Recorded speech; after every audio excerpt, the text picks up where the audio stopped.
You get the thumbs up. Good. All right. Good morning, everyone. Thanks for being here. Today is Monday, May 19th, 2025. It is 9 o'clock. All council, this is a regularly scheduled town council meeting. All council members are present. Incoming and outgoing town managers are present. Town attorney and town clerk. If you'd please rise for the invocation, followed by our new town manager and the Pledge of Allegiance. Let us embrace each new day in every transition and change. As we enter into each new era with excitement and even some anxiety, let us recall compassion, presence, and abounding love. Let us be thankful for the experiences that have brought us to this day and for the work of others that gives breadth and depth to our own work. Amen. Amen. Please join us for the pledge. I pledge Allegiance to the flag of the United States of America and to the republic for which it stands, one nation, under God, indivisible, with liberty and justice for all.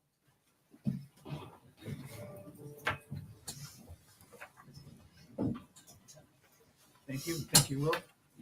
Next is the approval of final agenda. There are a few things that we're going to move around here. Talk with the town attorney this morning.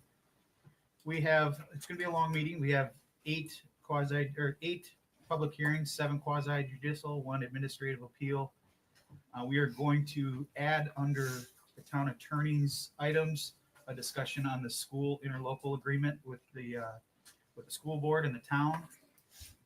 Also, we are going to move the discussion from the parallelogram lots under the council member items report. We're going to move that up to just after the public comment. Jennifer Rusk is here from Murph. Was there anything that I missed, Nancy? No, sir. You got it. Is there any other changes to the final agenda? Mr. Mayor, move approve as amended. Okay, got a motion by Councilor King, Second. seconded by Councilor Woodson. Any further discussion? All those in favor signify by saying aye. Aye. Opposed? Hearing none, that motion carries unanimously. Next is the swearing in of the ceremony for a new town manager, Will McCanny. Yay. Yay. Yay. Follow the town clerk. Follow me up to the front.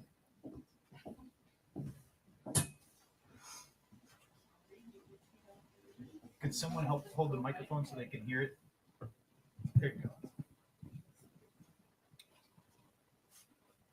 I state your name. I, William Bruce McCann, Citizen of the United States, Florida, or the state of Florida and the United States of America, citizen of the state of Florida and the United States of America, and being employed by or an officer of the town of Fort Myers Beach, being employed by or officer of the town of Fort Myers Beach, and a recipient of public funds. and a recipient of public funds. As such employee or officer, I As such employee or officer, do hereby solemnly swear or affirm that I will support the Constitution of the United States do hereby solemnly swear that I will support the Constitution of the United States and of the state of Florida, and of the state of Florida, that I will in all respects that I will, in all respects, observe the provisions of the charter and ordinances of the town of Fort Myers Beach, observe the provisions of the charter and ordinances of the town of Fort Myers Beach, and that I will faithfully discharge the duties to which I am assigned as a town employee. and that I will faithfully discharge the duties to which I am assigned as a town employee. Thank you. Welcome.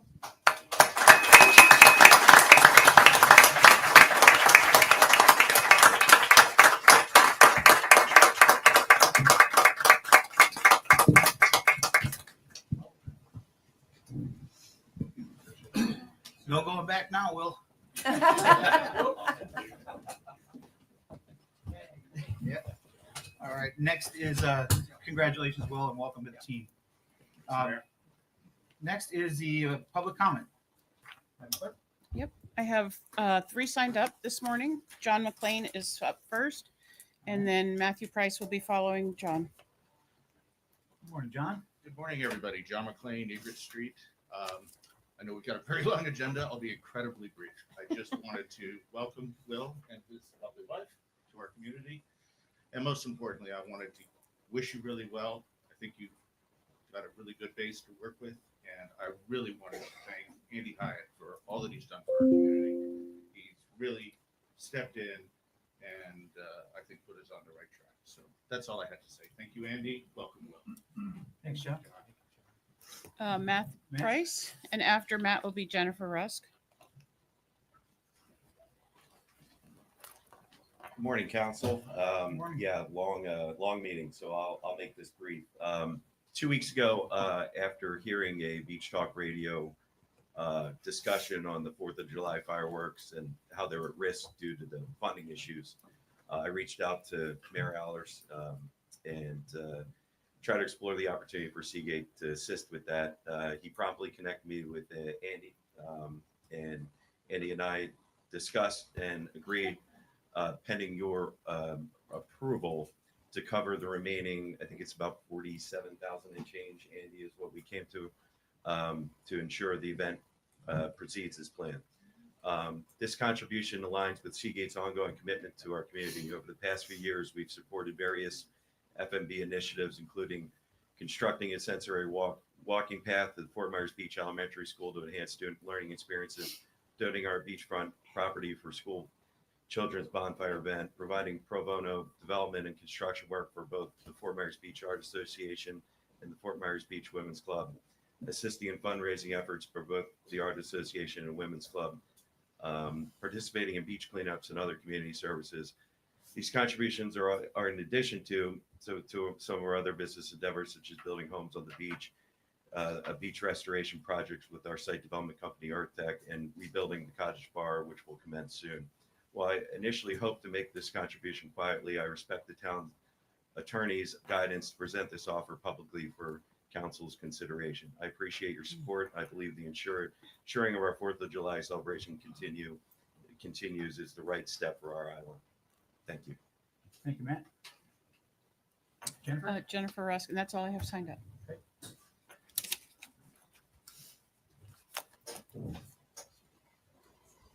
Good morning. Good morning, Jennifer Rusk, resident. I have a few different concerns. I have 3 concerns. One, I'm here also for the Miramar Street.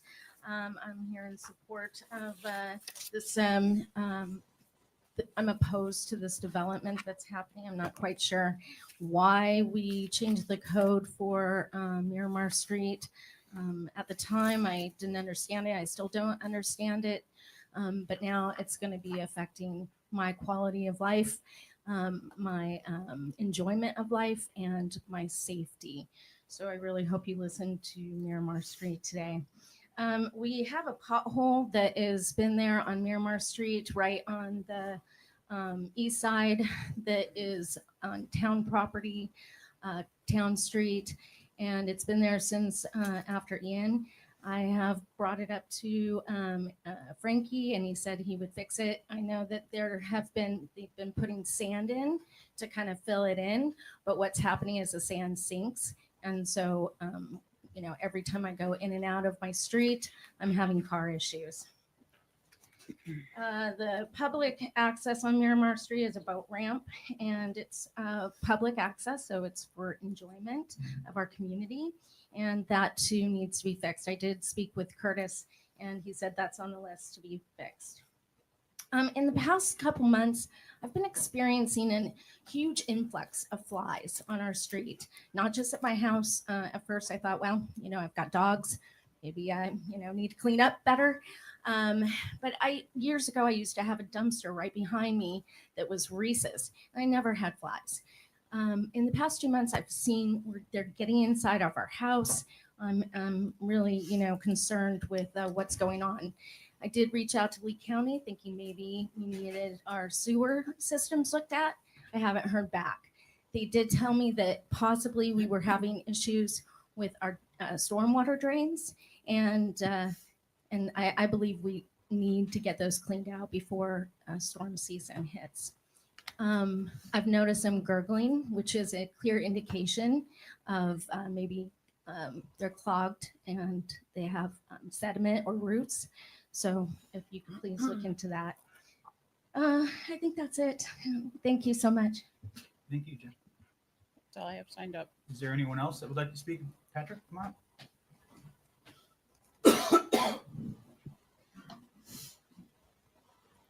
You know you only get 3 minutes, right? Yes. 3 minutes. Good morning, Patrick Vanass, a beach resident, and I come before you today as a beach parent. Very happy to see that it'll be part of your discussion today. I want to thank you, Mayor, for speaking on behalf of the school this weekend. I think you had some very thoughtful and pointed words, and I think that we need to speak up as a community. Mr. Adderholt, thank you very much for all the time and that you've put into the ad hoc committee and speaking on behalf of our school.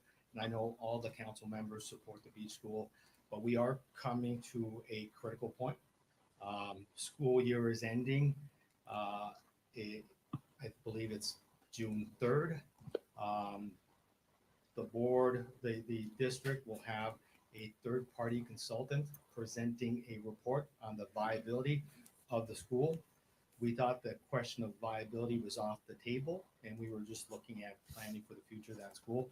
So we need to keep very close attention. We don't know what that report's going to say, but we encourage all the residents to support the school and attend that district meeting if they can. Thank you. Thanks, Patrick. Yeah, come on up.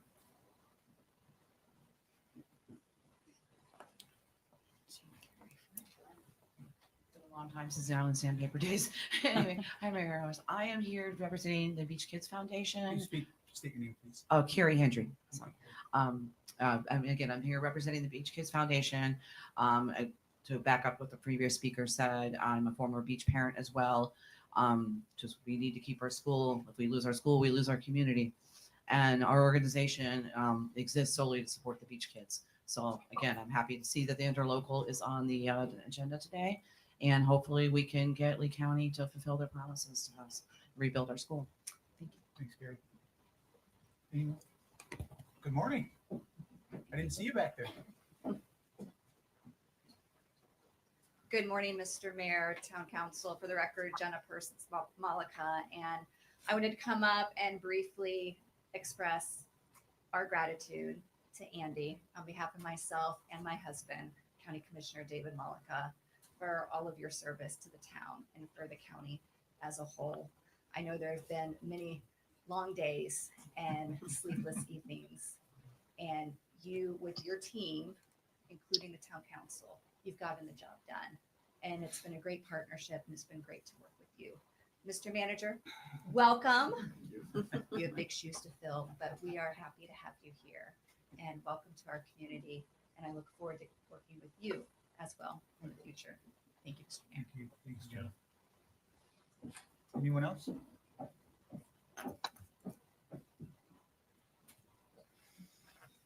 Good morning. Good morning.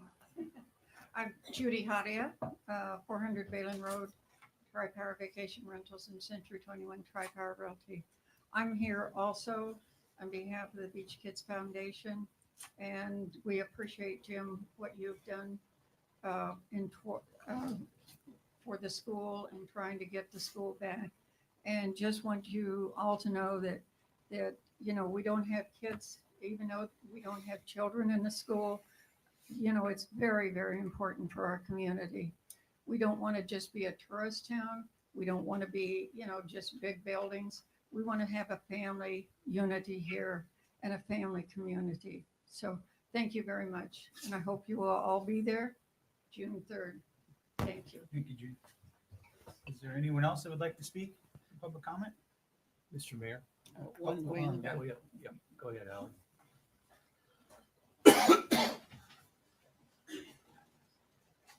Morning, Howie. Hi, Council. I want to thank you all for all the good you do for our community.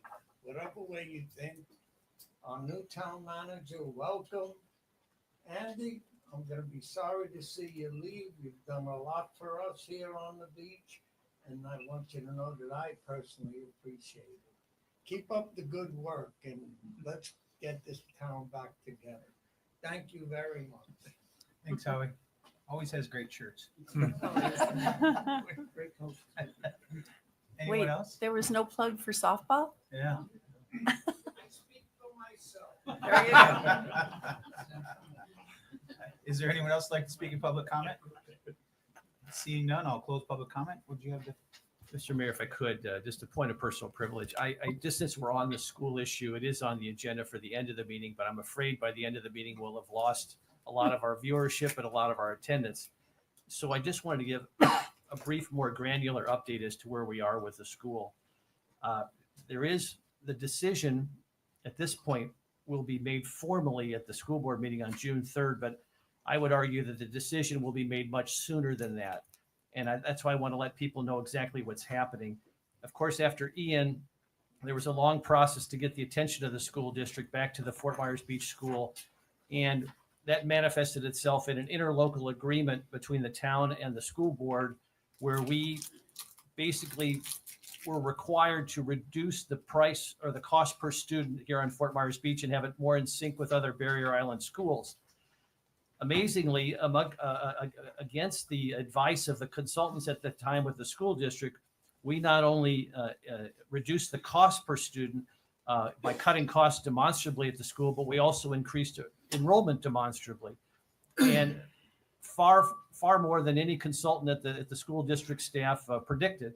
So we codified all that in an interlocal agreement. It was clear we were on the road to recovery and we were on the road to success. After Hurricane Milton, once again, the school district staff took a long time to address the issues at the school and coming back from Hurricane Milton. And so here we are today. The kids are still not at the beach school. Right now, the school district has put before us 5 different options to rebuild the school, which is fine.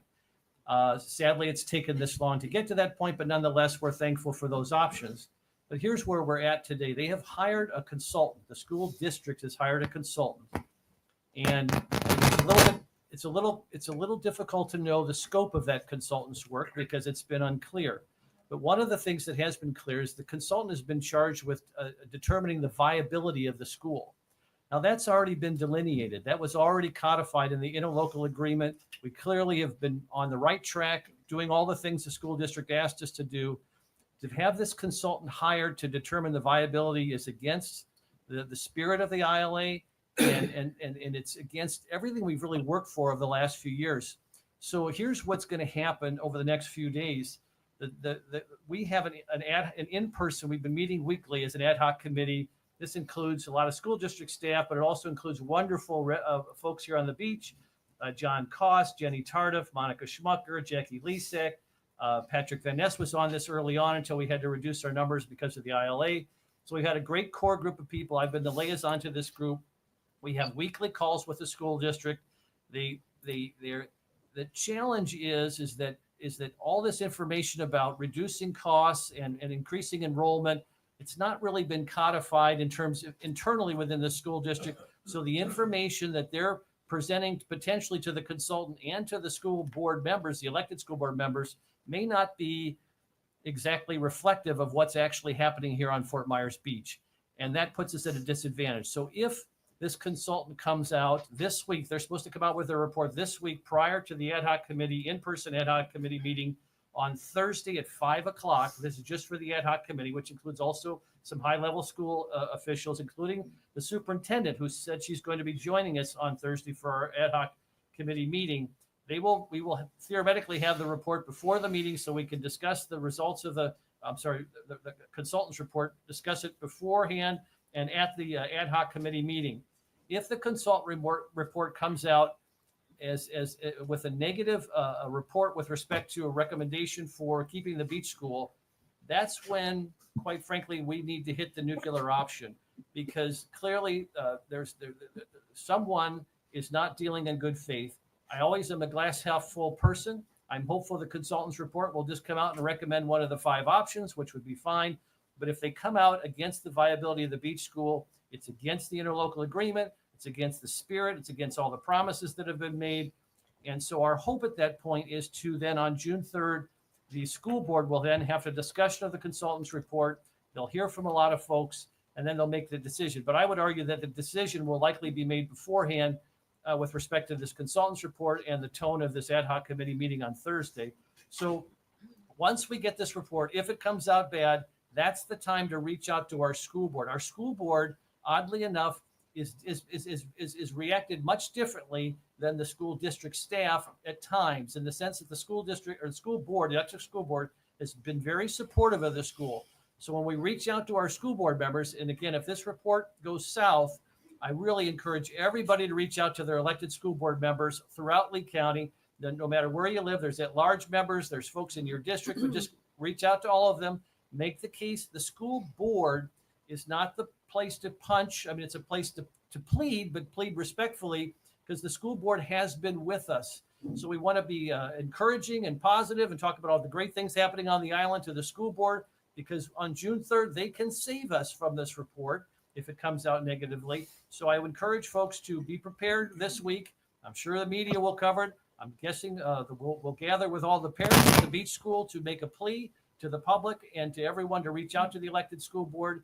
But at that point, the school board is potentially still our friend, and they could help save our beach school. So let's not voice our anger with the elected school board, because they have stood with us. So, but June 3rd will be the formal process where they'll cast that vote. But leading up to June 3rd, if they hear from us, well, there's a lot of great information about all the good work that the school has done and the parents have done to rebuild that school. The town has done. So I just wanted to give people a little bit more granularity strategically about how this is all going to play out. It's either going to be great or it's going to be horrible. And we need to do all we can to obviously look at to move towards a positive result. So sorry to take so long. I know we have a long day, but this is really, as everybody knows, that the council's been wonderfully supportive. The town staff's been wonderfully supportive. It's such a big deal, obviously, to keep this school on so many levels. So I just wanted people to know a little bit more depth as to what's going to happen and how this is going to play out. I sure hope that this consultant is not being used as a straw man to give them cover to close our beach school. I don't think that's the interest of our school board, elected school board members. I hope it's not the direction of our newly elected school board, our newly elected school superintendent, who has voiced support for the school in the past. So I'm trying to give people the benefit of the doubt, but sadly, or fortunately, this consultant's report will really show the cards as to where we're headed. By the way, the ad hoc committee has not been interviewed by this consultant. No one at the town has been interviewed by the consultant. They've sought no input from anyone from our community. And that again, cause for suspicion, but hopeful that the end result this week will come out positively. So sorry to take so much time, but important issue. But thank you, Mr. Mayor. Absolutely. Thank you. I have a question, or should I save it for when it's on the agenda? In the sake of time, probably save it if you don't mind. Sure, that's fine. I have a question though for Nancy. Mr. Price came up. Is that something that we need to take council action on? It is. I was going to add that to my report, but if council wants to go ahead and someone perhaps make a motion to accept the donation that was offered, specifically earmarked for the use for the fireworks, we would need to get that into the record at some point. Okay, before we ask for a motion, you did have a conversation with their attorneys, because I did. questions are going to be out there. I did. Because of where the status is of this project. Correct. At this time, it is not foreseeable that anything is going to come before you, and it's not to the benefit of any particular council member. Although the initial reach was to you, the mayor, but it's for the benefit of the town as a whole. And you don't see any issues with it? Should the recommendation be to accept it? No. Okay. With that, is there anyone that would like to make a motion on Mr. Price's offer to cover whatever the dollar amount is that Andy and he came to for the fireworks? I'll make a motion that we accept Mr. Price's offer. Thank you, Mr. Price. Donation. Yeah. Okay. 4th of July is a big time, and we need the business. And thank you so much for your generous donation. And I'll second that motion. I think that is above and beyond. So thank you very much. Okay, got a motion by Counselor Safford, seconded by Counselor Woodson. Any further discussion? Do you want a roll call vote, or do you want? Yes. Okay. No discussion. Counselor Safford? Aye. Counselor Woodson? Aye. Vice Mayor Adderhall? Aye. Counselor King? Aye. And I'm an aye as well. Thank you. All right, next is, what's that? I've got Jennifer's flag. Huh? Oh, it's, A fly. next is where are we at? Local Local achievement. achievements and recognitions. Vice Mayor, would you like to go first? Mayor, excuse me, Yeah. were you going to move the parallelogram? Oh, Did I miss that? no, I did say right after public comment. So I'm gonna have to hold off. Vice That's Mayor. fine. That's fine. Who's here from Miramar? Becky? Good morning. Good morning, guys. And is there a time frame? I mean, 30. 30 minutes? Okay. I hope to keep within the 30 minutes and save your guys' time. I do appreciate. First, I want to start out. Thank you all for letting me be here. It's been a long haul to get here. I do appreciate, especially John and Jim, for allowing me to come. I know that you guys put your foot forward to allow us to be able to speak here today. I also want to take 1 second and just quick stand up for everybody that's from Miramar, Ohio, that's here to support. And as well as we have a Zoom link that we have people on Zoom as well. That's from our street that's supportive of this as well. Okay, so I just want to make sure that's known that we have quite a bit of support. Okay, I sent out a packet to everybody, and I just want to first start out with, I always like to start out, what do I want? Okay, what do we need? So number one is 250 Miramar lot was 100 by 100 and has been one lot since 1946. The ordinance states if it was created prior to 2023, the parallel ordinance states that if it was created, it's 4 lots created prior to 2023. This lot was created after 2023, 2024. And there's going to be, and we'll discuss that in just a second. The second thing is the C&D encroachment on 250, 254. Is that being interpreted correctly? I'll go through that in a second. And my third one is that where on the site plan does it say that the structure, which includes the garage and the house, is at 17 feet from the street? Where does it say on the site plan? Okay.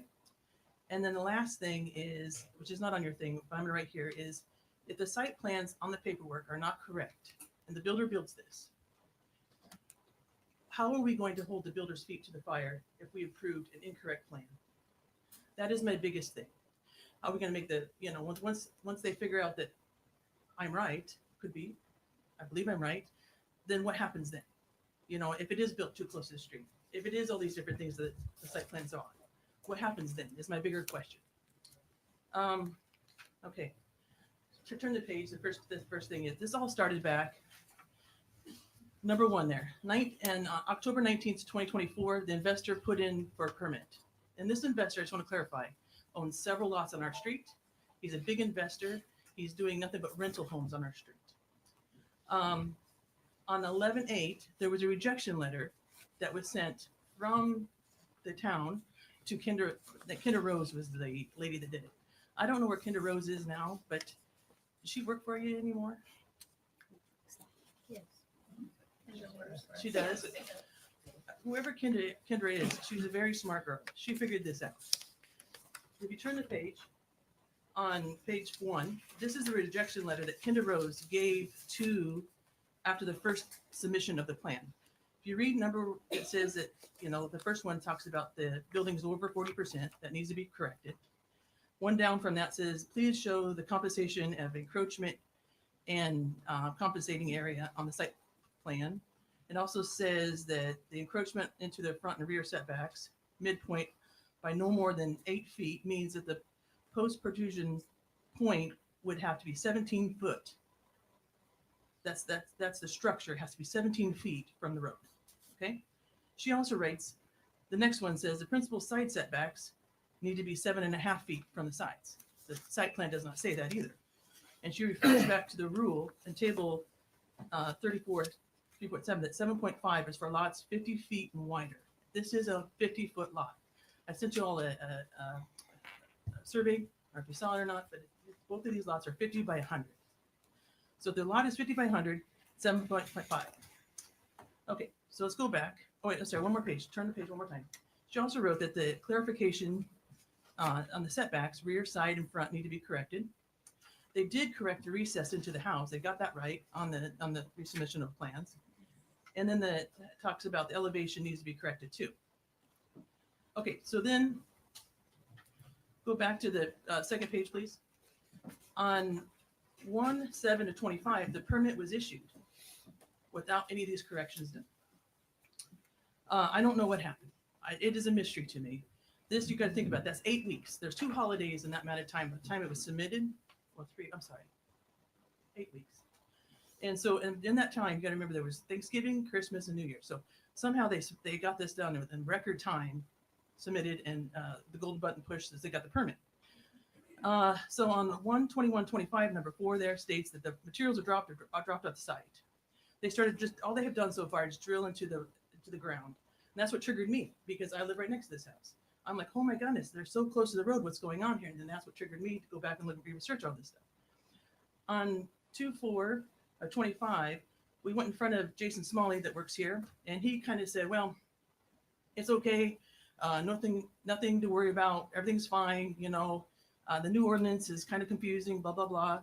So I said, I don't believe you. I'm going to talk to public comment. I came here on 2/18/25 and I expressed my concerns. I said, this is not right. And then I was supposed to have a meeting and have them contact me. Nothing took place. I came back again on 3/17/25, second public comment. And I said, hey, this still isn't right. Nobody's talking to me. I can't get this corrected. Then at that public comment, you guys told me that Frankie was supposed to get a hold of me so that way we could have a meeting. And then I get an email from Frankie on 4/21, and there's their email written right there. It says he wanted us to understand that we were going to talk about future parallelogram lots, not about the ones I'm concerned about. They're being built right now. And so I put a big SOS to all of you, and I said, hey, he's not holding up his end of the deal. I need a meeting. Andy stopped it and said, okay, we're stopping this. So let's go back and you have to have the meeting, Frankie. And so on 4/28, we did a big Zoom meeting with everybody that's on Zoom right now and everybody that's behind me. We got on the Zoom meeting. We had a big conversation with Frankie. At that meeting, only thing that Frankie and them guys believed was a problem was that they are over 40% still. From the original problem, they're still over 40% structure on the ordinance. So they're over 40%. So then he said, everything else is fine. We'll get that fixed. No other problems. That was it. That's how the meeting ended. And I said, oh no, that's not right. So then I started putting SOSs to everybody here saying, hey, can I please speak to you? Can I please speak to you? And that's how come I'm here today. Then ironically, last week on 5/10, if you guys will go to, let's see, the 4th page in, you'll see I circled at 5/10. Jason Smalley writes a denial back to the builder and says, please correct the revisions. The corrected setbacks, the new roof coverage is greater than 40%. Please revise the parallelogram calculations, compensation area, to get back to Martine. So more or less, he obviously believed me. Because now all of a sudden we have another denial reason for them. After, again, you remember this was submitted way back in January saying it was fine. The next page, if you read the next page, that one's on 5/12. Jason also read, that's for 5/24, 254 Miramar Street. Same thing, another denial letter. After being told time and time and time again that this is correct. So I can go into like why I believe I'm right. They're obviously trying to cover something here. It feels like that they're like believing me or something like that. I do have some more points here I would like to cover. When it comes back to, if we go back to page 1, and it talks about my first issue. Like I said, there was never a 254 Miramar. It was only a 250 Miramar, and it was a lot 100 by 100. They came in and they split it in 2024 in half. The original plat that was done in 1925 does show that there's that it was originally a parallelogram street, okay? But my question is this, they created it into 2. And what my issue is this, if you go to page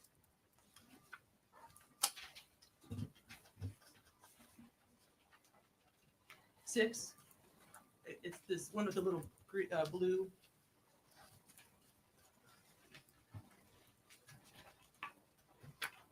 It says 6 in the bottom corner.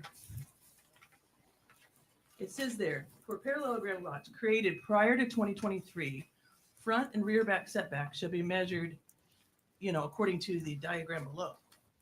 This lot was created in 2024. So my situation is this: they've been paying assessor tax rates for one lot. There was one house on 2020 on 250th. There was one house. They've been paying taxes on that one house since 1946. So now the builder has to pay taxes on two lots. It's created two lots now, not one but two. So right there it Becky, says. before you go on, Yeah. I'm sorry to interrupt. I just want to ask Nancy on that point since we're on it. Because it was originally two lots merged into one and went back, is that creating two lots or is it just reverting it back legally? I'm asking, I don't know if that's considered created or is that, I don't think it's considered created. We have a difference of opinion as far as the interpretation of it. Physically, you may have a structure that straddles two lots. That doesn't necessarily mean that it's the creation of an additional lot. So if you have a house that is straddling two lots and subsequently the house is removed, the two lots, the configuration of those lots did not change. The permitting for the 1946 house occurred at the county, and I don't have records or information as to how they did it. So we would have to assume that it was done correctly. Generally, when you construct over two lots, the issue becomes the setback, right? Because that house is going to encroach into the setback area. And so typically you would go to a local government to basically get approval of the lot combination. And that would be the genesis for the creation of a new lot, not just building over it. But again, I don't know what happened in 1946. So again, I have to assume that it was correct. In 2024, when it was quote split, the actual configuration of the lots was never split because there were always two lots. So we interpret it differently, respectfully. Sure. And But you can't uncreate it, though, can you? Can you go back? I don't need to respond other than the fact that we have a different of interpretation. okay, I just wanted some clarity on. Sure. But my Sorry, point is, you go. can't uncreate it. You can't uncreate it. You can't go back to 250 now because the assessor site's paying tax on two different lots. If you know what I mean, it's the same thing. I developed land in Iowa, so I mean, again, I'm gonna say, I'm 99% sure you can't uncreate it, but we can research that. So if you can't uncreate it, how was it created?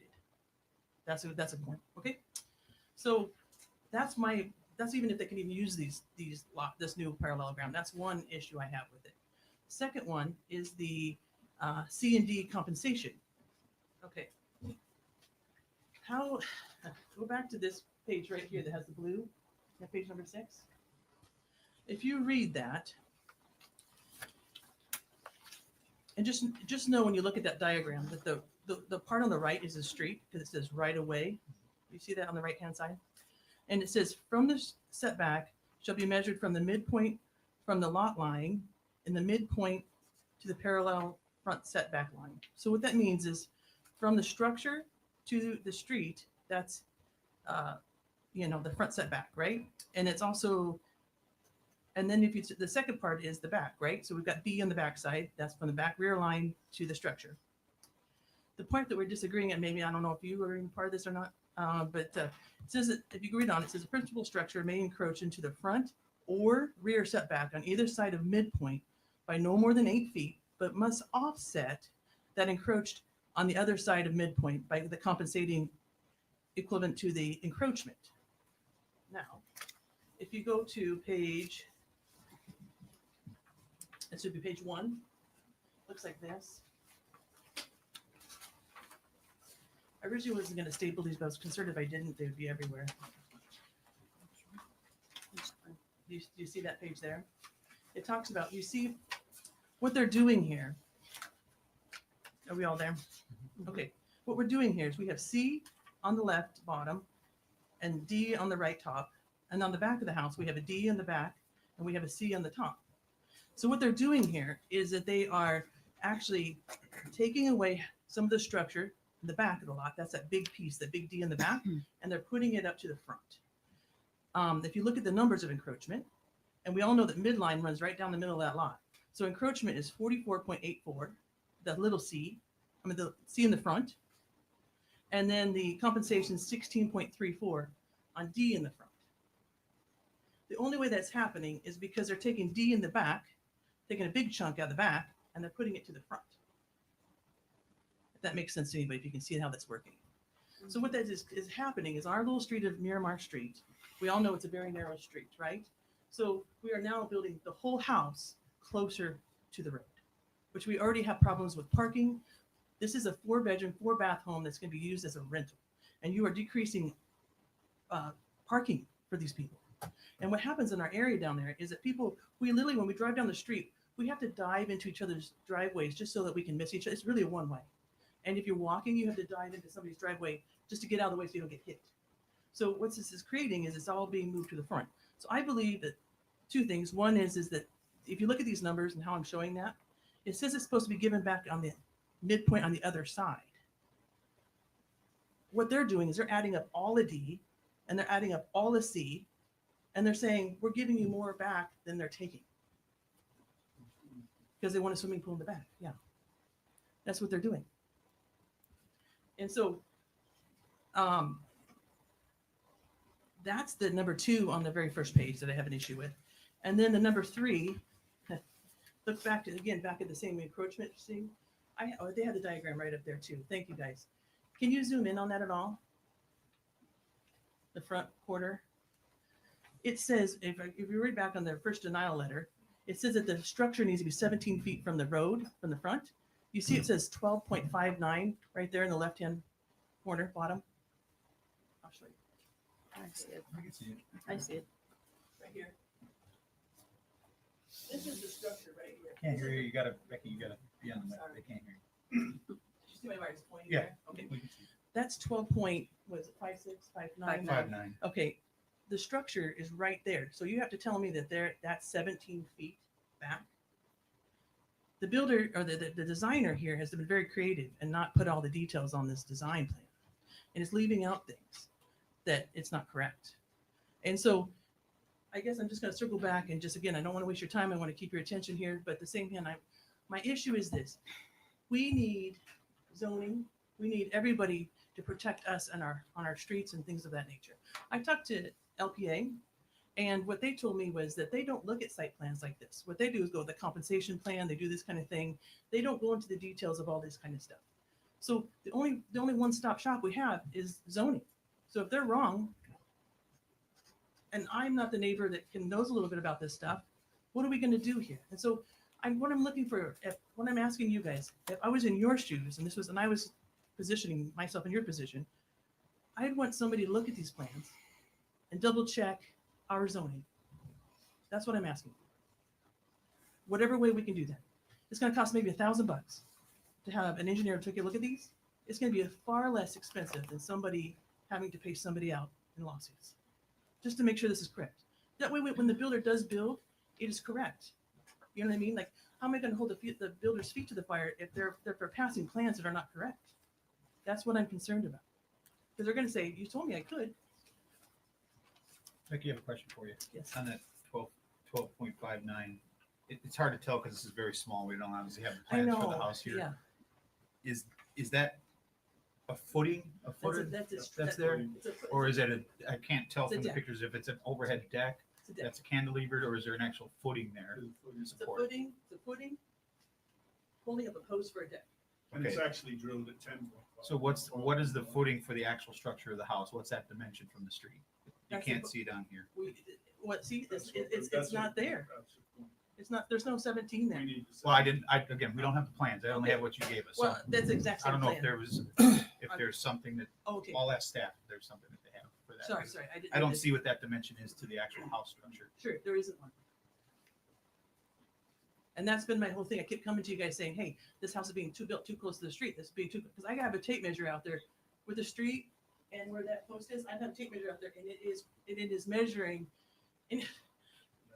And the reason why we even know this is because they dug the hole. We could see the hole. You know what I mean? We could see it, and that's why we know. And then Frankie's telling me that I believe it's Scott. No, it's Scott here.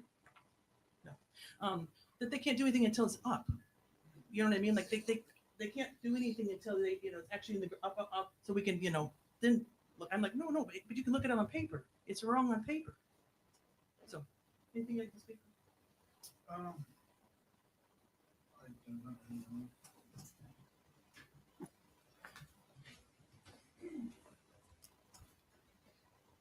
Jennifer Rusk, resident of Fort Myers Beach and Miramar Street. I just am, I don't know the logistics, but listening to what Becky is saying, and it just makes sense to me. Just to go back about a year ago, we had an incident where a woman fell ill, and we had 2 fire trucks, 2 ambulances, and about 4 police cars on our street. It did take up our whole street. I am concerned that with this development, and it's going to be a rental, we're going to have so many cars parked there for a 4 or 5 bedroom house. We already do with some of the newer developments where I've seen 11, 12 cars, seen cars parked right in the street. I actually had cars parked and block me in on Easter weekend. So we have a lot of bigger houses going up, which will require more parking for more of our tourists. And it's just, we need to make sure that that property is set back so these vehicles can safely park. So our fire trucks and our ambulances and our safety is at the most concern. Also for them to be able to get off our street. If they're on our street and helping and we've got cars blocked, then they're going to have a hard time getting to their next call. And that's a real concern. So that's it. Thank you. And I don't know where you guys take it from here. I don't know how this happens. Well, at I'd this like to point. hear from our staff too, their side of your conversation, if you don't mind. Is everyone okay with that? I would like to hear from Yeah. staff to find out, because again, without having plans, is it open underneath? Can they pull cars all the way underneath? Is it enclosed? Is it garage? We don't have the plan, so it's hard to justify. But sounds like staff is well aware of it. I'd like to hear from them as to 100%. what you're saying. I If they agree, appreciate don't that. agree, and why they agree or don't agree. And I'm totally fine with that. Like I said, we've been down this road a few times, and I just kind of get nowhere. But I'm more than willing to listen. Well, Joe, I see Joe's here. Joe, you're familiar with this, I assume, with being the building official? Judith. Or Judith. has- Start with Judith. All right, sorry. I didn't know you. Let me start with Judith first. Mayor, while she's coming up there, I just want to make sure that my words were clear, that the county allowed, issued the building permit for a house to straddle 2 lots. That in and of itself, in my opinion, is not a lot combination. So there was no real change of the dimension of the lot. Typically, when you have a lot combination, the actual picture of the lot changes to show that it is one big unified. And then when you have a subsequent lot split, then you divide it and then you have the 2. That did not happen here. It was 2 lots always, but the county permitted the structure to go across the property line. And I do understand what you're saying, but there was never a 254. They were only paying taxes on 1 lot. Right. That's When- another when it was- issue. And again, I'm not going to get into an argument here. But generally, just to let you know, the addressing does occur later on in the process. Correct. So. Judith, come on up, Judith. All right, yeah, trying to keep it another 30. Good morning, Judith Frankel, Have Community you seen Development. what they handed out? You have Yes, this pack? Okay. I saw this and we've had conversations and Okay. we had a meeting with staff and some of the neighbors a couple weeks ago. So we're familiar with their concerns. I made some just like kind of basic slides just to go over with you, kind of the situation. And then we can go back and forth. Let's see. Okay, so you've seen this. This is the diagram. Okay, so there's 2 things at play here. So in the parallelogram lot Before you go on, ordinance. can you go back to that one picture? Because I have a question on that. So if you're just looking at it and there's no context to it, to me, that looks like whatever you have for C has to be the same size. Is that correct? Just by looking at the picture, not knowing any context. So So can there- those numbers if be you- different, or do they have to be equal? If you look at if you go back here, so it's A, B, C, D, and E, and then those kind of relate to the Okay. ones on the diagram, right? So they're meant to be compensation areas. You can extend out a little bit past the typical setback, and then you have to provide a compensating area of the same square footage. The idea, I believe, when this was enacted was that you're not going to be able to get a bigger house necessarily from choosing this option, but it might be easier to build a more rectilinear home than otherwise you would be able to. So by having these offset areas, the idea is you're going to be able to build a similar size home that you would under typical setback regulation. So we can talk about some of the language here and how staff reads it. The first sentence about created prior to 2023, what we're talking about is a new subdivision. So if there was a large acreage area and a developer were to come in and subdivide those up for single family homes, previously it had been something else, we would not, we would discourage parallelogram lots probably altogether, but any new subdivisions, new lots platted would not be able to use this ordinance as a way to discourage people from creating new parallelogram lots, because as we see, it kind of creates some issues. So when staff is reviewing them, we're looking for what the underlying plat is. So we go back to the original plat books.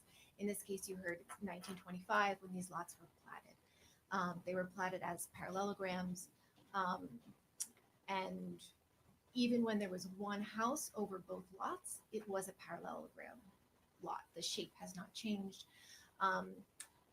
Sometimes what people try to do is divide not along the original plat lines, and you have to get extra permissions for doing that kind of thing. That's not what happened here. There were two lots. There was one home built at one time. We don't have those original 1946 records. Maybe there was a unity of title, maybe there wasn't. The Lee County property appraiser records are for the purpose of appraising property, right? So they had it as one parcel for tax purposes. Now it's two parcels for tax purposes because there's going to be two homes on those lots. So that's how staff reviews those things. In talking about the encroachment and the compensation area, further down, what it talks about is the midpoint. And what I'm going to show you is, so there are two midpoints of any property, lengthwise and widthwise.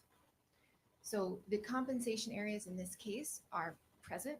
I'm going to show you more specifically exactly what they look like.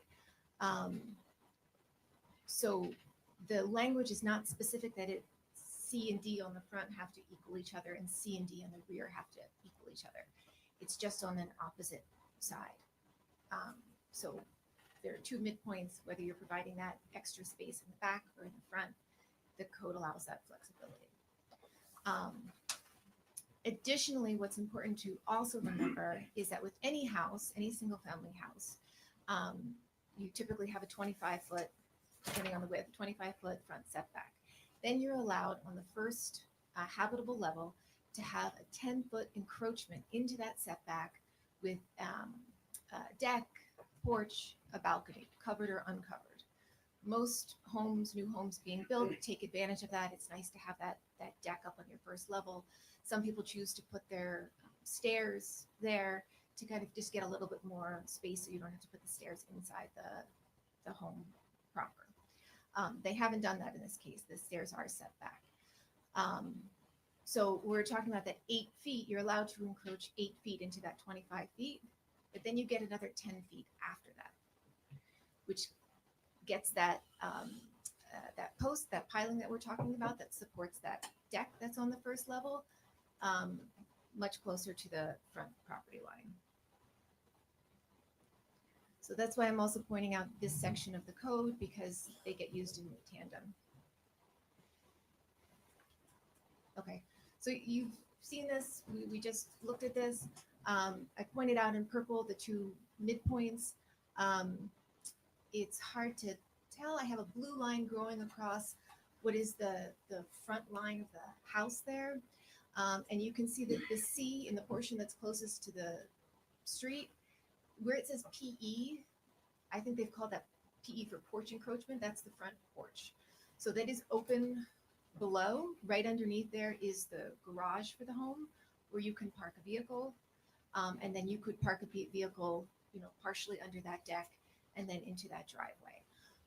Our code only requires 2 parking spaces for a single family home. That's the standard.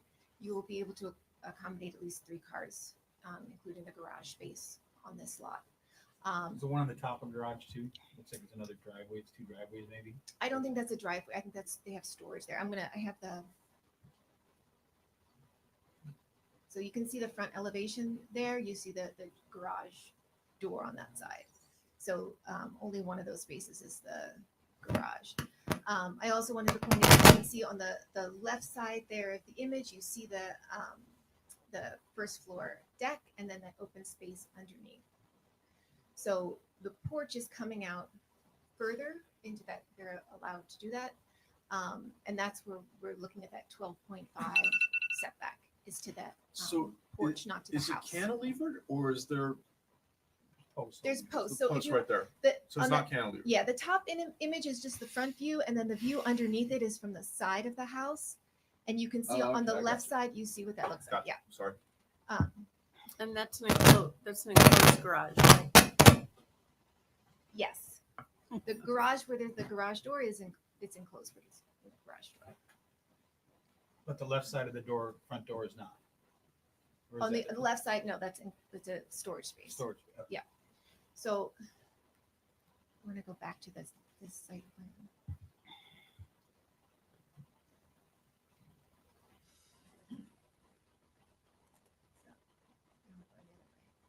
So Okay, so, yeah, so the space where there's the C there, that's actual house. In the front is the house.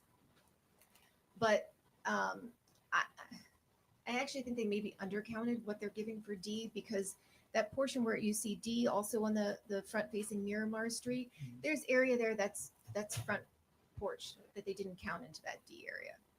So, I mean, they may have actually undercounted their available compensation space because they're not counting that front porch, which we don't count towards the setback.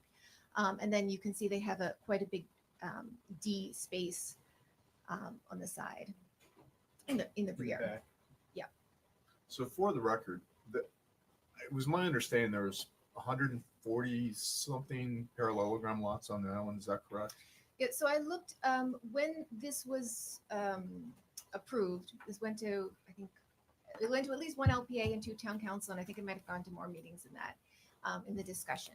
There was a report produced by Homebound, who does prefabricated houses, and I guess they were having some trouble getting those prefab houses to fit on the lots and within the code, and so they came and they proposed a couple changes at that time. In the report that they did, they counted 148 parallelogram lots, but those are the ones I would say that are like this on Miramar and Fairweather, where the whole streets are parallelogram.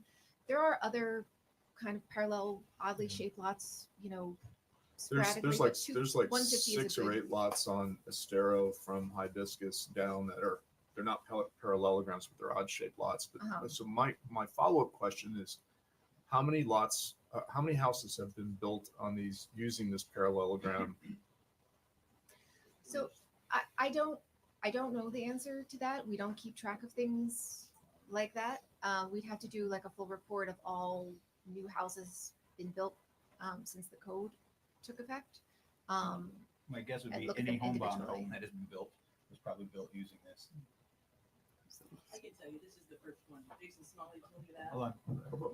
Okay. I'm just asking. I mean, it may be. I have not pulled the report looking at just Because I know there's several new homes on Fairweather that have been built. Did they not use? I mean, I'm pretty sure it's been used. I don't know about on Miramar, but I'm just elsewhere. asking. Well, 240 well, on our street was not used with this. to me, it's not so important how many. No offense, Scott. Well, I'm It's it's what we have. So kind of my going. question, Dan, to make it relevant is if there were other homes that were built, then why didn't we see this issue? If these are the first 2 homes, then it's it is. This is bigger. It's It's bigger. Alex King just built one at 240. He did not use We the can't hear parallel- you. You have to come up to the mic. Alex King just built one at 240 Miramar. He did not use the parallelogram lot rule. Okay. It's That's- literally 3 houses. down. 300 street, never knew. Well, Judith, come back up. Look, my question, because the buzzer went off. So let's get to the meat and potatoes of this. Is it is it your professional opinion that this house is being constructed within the guidelines that are in place in the town of Fort Myers Beach right now? Yes, with the caveat that there were some hiccups along the way. And so there were an issue where the builder placed that front piling in the wrong location, and he has to move that, obviously. That Okay. was done incorrectly. And there's been revisions to the plan. And I think that there's some things we can do internally to make sure that some of these things are kind of tightened up moving forward. But they've used the parallelogram lot was in existence. It's being, using the zoning code correctly. And I don't know if this question is for you or if it's for Joe, but the issuance of the permit and then a now rejection letter as of this month for what appears to be some of the same issues, the impervious surface calculation, setbacks, is that still an issue or has that been resolved? So, I'm trying to understand how we issued a permit yeah. and then we issued a rejection letter. Was it So this- I mean, Joe could probably speak to the issue with the piling being put in the wrong place and having it stopped. And then we took a look at everything else that was going on, because when you're doing one thing incorrectly, then we're going to look at everything that's going on there to make sure everything's being done correctly. Okay. And we asked for some clarifications to their site plan at that time. And Jason has made some comments to have them come back, because we're trying to make sure when they go and are allowed to continue building that everything is done correctly. Well, and I'm just looking at it. It's two different permits and two different addresses. These rejection letters are for two different properties. So, Well, so there's two houses. There's two lots now. It's 250 Miramar and 254 Miramar. They're essentially the exact same house. The pretty much exact But same plans were submitted because I they're guess what I was getting at is I was looking at this as though it was the same permit, as a permit was issued, and then we sent the rejection, but this rejection is for a totally different permit. According to the permit number, it is. I don't know which one. Go ahead, yeah. On page, well, this doesn't have a page, it's the page just before number one. It says regarding 242720, which is the permit number for 254. And if you look at the one before it, it's for 242718, 250 Miramar Street. But then as you go back, the original one from 1128 was for the 718 permit. So Who knows? But, yeah, okay. I just didn't print off. There is a rejection on 254 as well that was done the exact same time that Kendra did it. I just didn't put it in here. It's for both of them, for both lots. just trying to make sure I'm understanding what's Yeah, in 250 front and of us. 254 both are rejected in the very beginning, and now both got rejected again. So where are they at now, Judith, with these? Where's the town staff with this? So I believe that the applicant has submitted but the applicant has done revisions now that I believe are going to resolve the comments. One of the comments, once we did the re-review, so sometimes applicants will submit drainage plans and site plan as the same document, but they're not 100% the same, and there were areas where we had to ask them to exclude from their calculations. The house is substantially the same, though. Okay, but to be considerate of everybody else's time that's here, we did say 30 minutes. Sounds to me, any other councilor wants to chime in, it sounds to me like there's still some discussion that needs to happen. It wasn't a definitive answer that yes, they're meeting all the requirements that they need to meet to continue building this. And maybe, I don't know if Joe wants to talk or not, but do they have a issued permit, or has there been a stop work order on the permit because of these zoning issues? Yes, So it has been stopped yes, because of these. So you are working through these issues. right. But they're if not completely resolved, because I haven't looked at their latest revision, which came in last week. I don't know if Jason's looked at it yet. But the issue of the piling being in the wrong place, that's, that obviously is going to be corrected. Okay. So as of right now, there's no building happening until staff is confident that all the Yes, requirements have correct. been met within the town code. Yes. So are you still meeting with Becky and the Miramar Street team, or I don't know, Becky or Nancy, where do we go from here? I don't know. Yeah, what, I think staff just needs to complete their work and then at that point. is the build, does the builder, is the builder here? You don't know. Yeah, he's here. I mean, I think the due process, we should hear it from both sides, right? Well, we're not really taking any action other than allowing staff to continue to finish their work as they typically do. And as they work through that process, there is communication with the builder, right? Going back and Correct. forth. Can I just say one thing though? The issue is that what happens is I get no communication. I didn't even know the rejection letters happened until I looked online last week, until the meeting was today. That's how much communication I get. And I have to include all of you guys on my email Right. for Frankie to get back to me. Well, but in And that's a fairness, fact. not every neighbor gets a rejection letter. I mean, the rejection letter goes to whoever is on, whoever's name is on, It's an email. off the website, right? That midpoint on the top of there doesn't exist. Look at the ordinance. That's all I'm asking you to do. Look at the ordinance. They've added that midpoint going through the middle of the house that way. The midpoint is from the middle of the street to the back of the lot. That's why they're getting the C and D next. That's new. Look at the ordinance. That was never It does brought not, up in our I mean, it's there in black and white and it says it on the picture. If you bring up that picture again, When you say it doesn't exist, what do it you? doesn't exist. Well, it has to exist. There's got to be a midpoint somewhere on that lot. And you look at the ordinance and it shows you where the midpoint is. The midpoint is that big blue arrow and that big blue arrow. Okay. There's no arrows anywhere else. So there's no midpoint that way. That way. There's no midpoint. Well, It says it gets paid back across the midpoint, so if you take it here, you give it back there. Well, again, there obviously has to be a midpoint, right?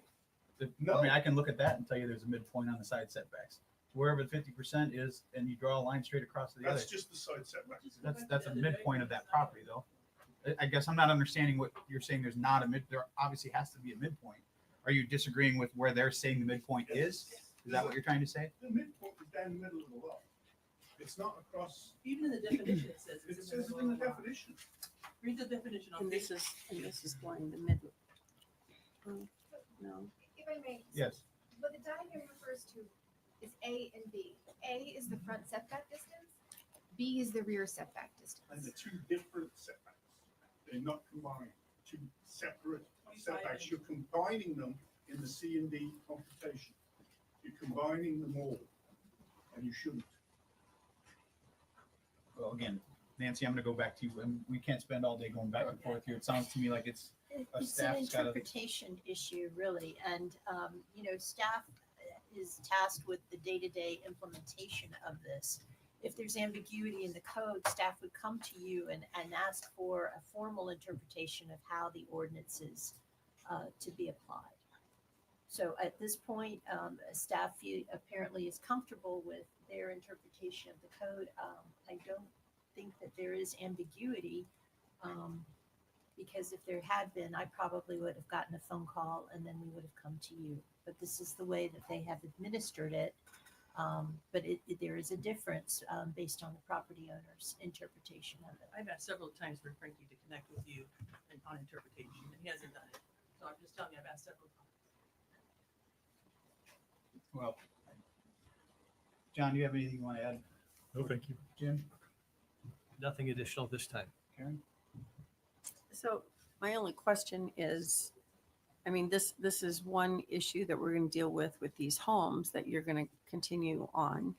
But then is there another issue, and I guess I'm asking Nancy this, that we should further look into the ordinance that was approved? And if there's issues that are coming up that we need to look at that? Oh, that's a first. So later on in the meeting, we are going to talk about SB 180, which is the following SB 250, which does tie council's hands quite a bit as far as not making any existing codes more restrictive or overly burdensome. So you wouldn't really be able to go back and change it where it is more restrictive, but you could perhaps interpret it based on how staff has been applying it. But I haven't heard, apparently this is the only case that this issue has come up in. We could go the formal interpretation route if that is what we need to do. But again, even with your interpretation, you can't make it more restrictive or overly burdensome, because then we would be violating that section of Florida law. That was my question, but you already covered it. Scott? Yeah, that was my question is if this is the first lot that is going down this parallelogram thing, I think the proper course would be to send it back to staff and either in the MMP or the LPA, take a look at this and we go that route. But we can't make it more restrictive at this point. I understand, but I'd like the LPA to look at it.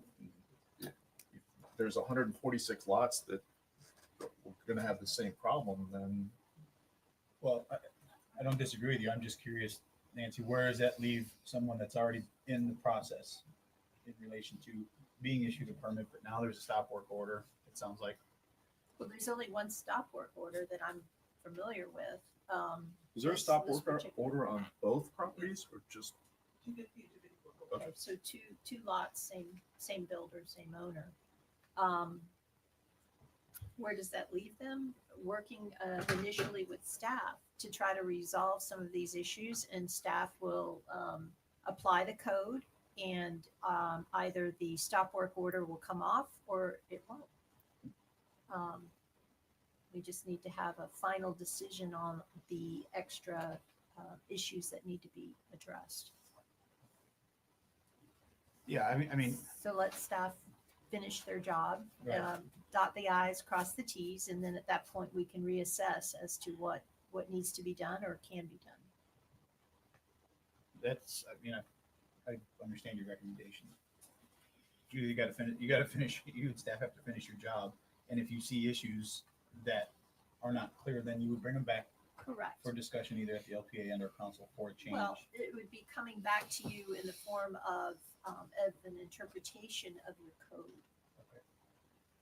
Is there any kind of priority we can give to this? Because this has been going on for quite some time and we need to come to some answers. So I know staff, your plate is full. I totally get that. But is there any kind of priority that we could put to this?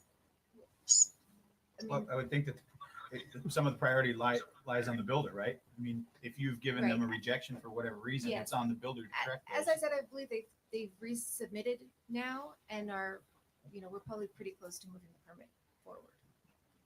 I mean, that doesn't resolve their issue, but it, Okay, so you're still in And the review everything will- process based on the last rejection, yes, but it hasn't been approved or denied yet. It's still in review. Well, right.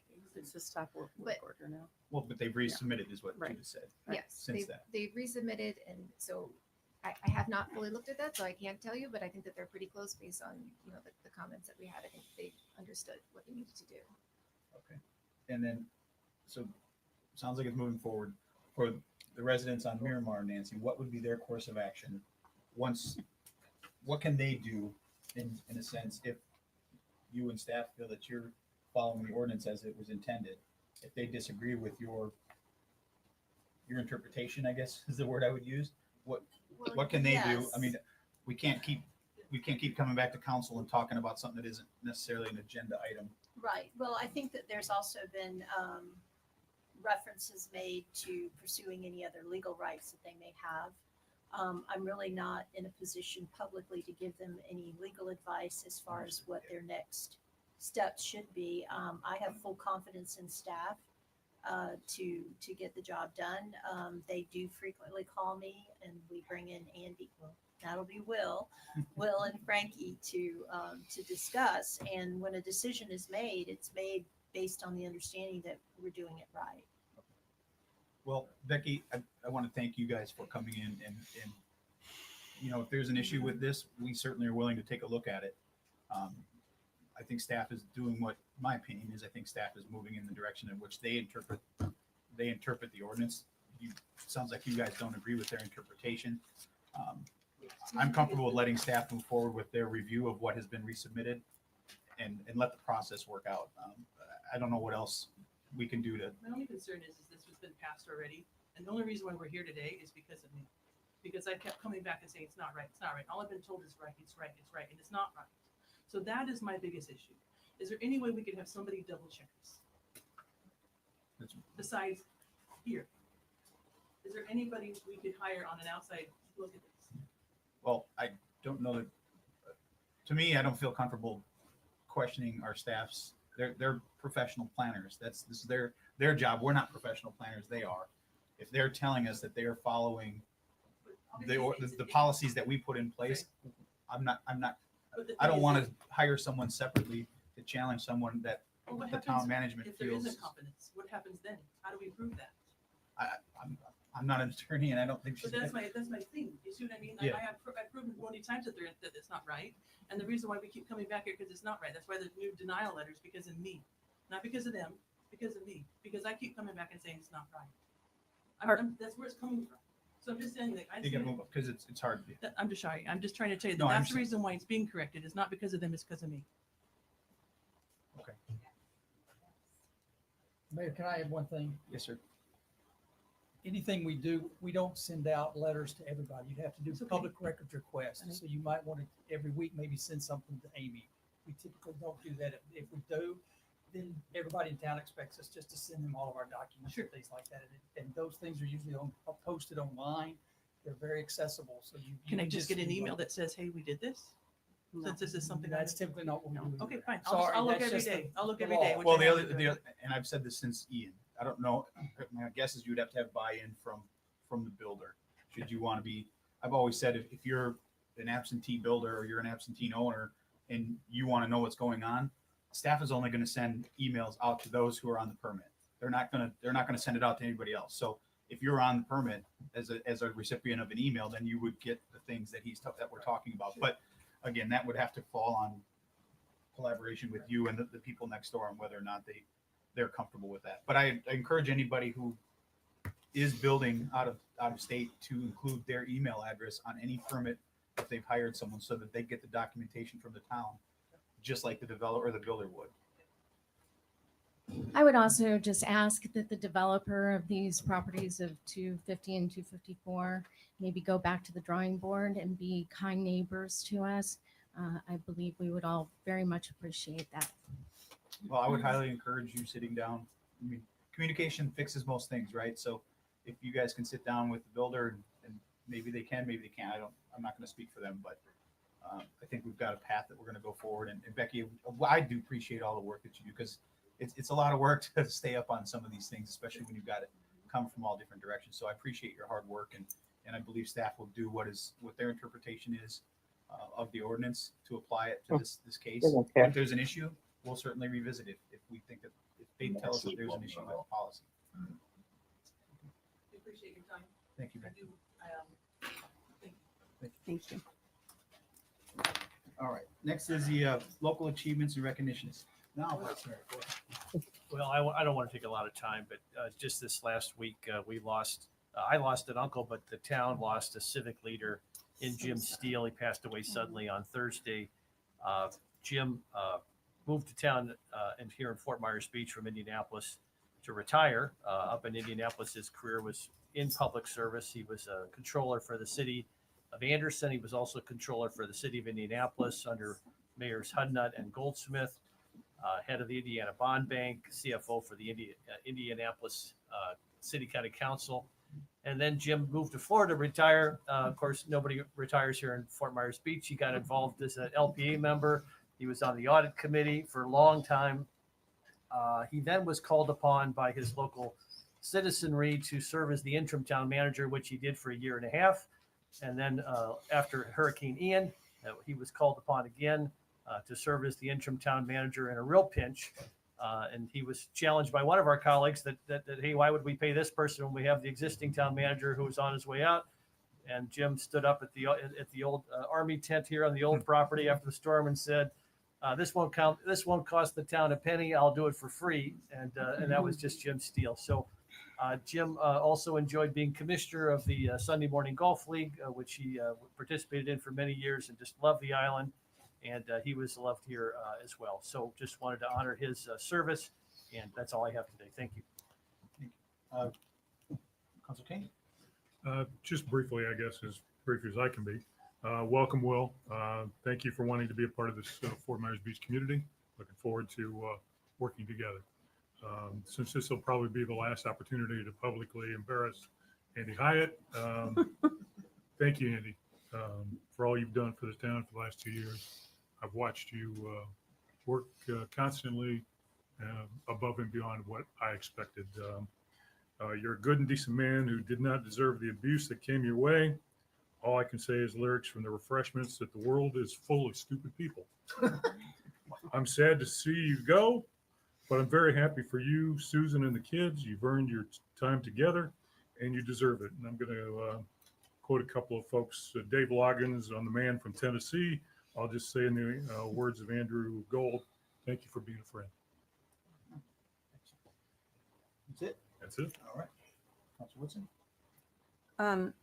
I just recently found out about Jim Steele. I found out yesterday, and I can honestly say that unfortunately I didn't get to meet Jim until after the hurricane. I wish I would have known him for the years and years that he was here, because he was a fine, fine man. And he stepped in no matter when we needed him. And so I send my condolences to you and your family, Jim. I mean, he was just a great, great man. On the flip side of that, we had a great grand opening this week. SOBs, the long cherished SOBs. It's been open for a while, but they wanted to do the grand opening when all of the tourists had left, because they wanted it to be for the local people and the residents. And so I commend Peter and Nick for all of their insights, what they do on this island with their restaurants, everything they do. But it was a great welcome back, and I hope we all will visit it plenty. Thanks. Councilor Zafford. Ditto, Karen. Jim Steele was, he and Dan Hughes were my two mentors. And I really feel without their guidance and just their friendship that I probably wouldn't be here today on council. They were great men, and my condolences. Well, I've already said my piece yesterday, so I won't, in the sake of time, I won't reiterate everything that's already been stated up here, because I agree with everything. Maybe not some of the music lyrics, but no, just different tastes of music, John. So I will leave it at that. Next, we have Jennifer Rusk here for council or committee reports. Good morning again, Jennifer.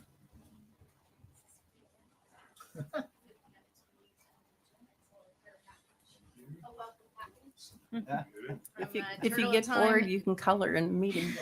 And I did add crayons for you. And there's information. Well, good morning, town managers. Welcome to the community. We're really looking forward to working with you. My father-in-law is a retired lieutenant colonel, and so thank you for your service. And we are so lucky to have you, and we all look forward to working with you. Good morning, council. Good morning, town attorney and Madam Clerk and staff. Okay, so this is going to be super quick. I'm here on behalf of Murph. Just an update on the children's book. We've given out almost 26,000 copies just within over a year. Some of the places that distribute them: Publix, Pink Shell, Diamond Head, Margaritaville, Tuna Skin, Town Hall, Gosolano Hospital, Library, Mound House, FMB Chamber, rental agencies, Lovers Key, Crow, Turtle Time, Lee County Parks, neighboring community. And just a quick little story about after Ian, I was helping the Mound House with a children's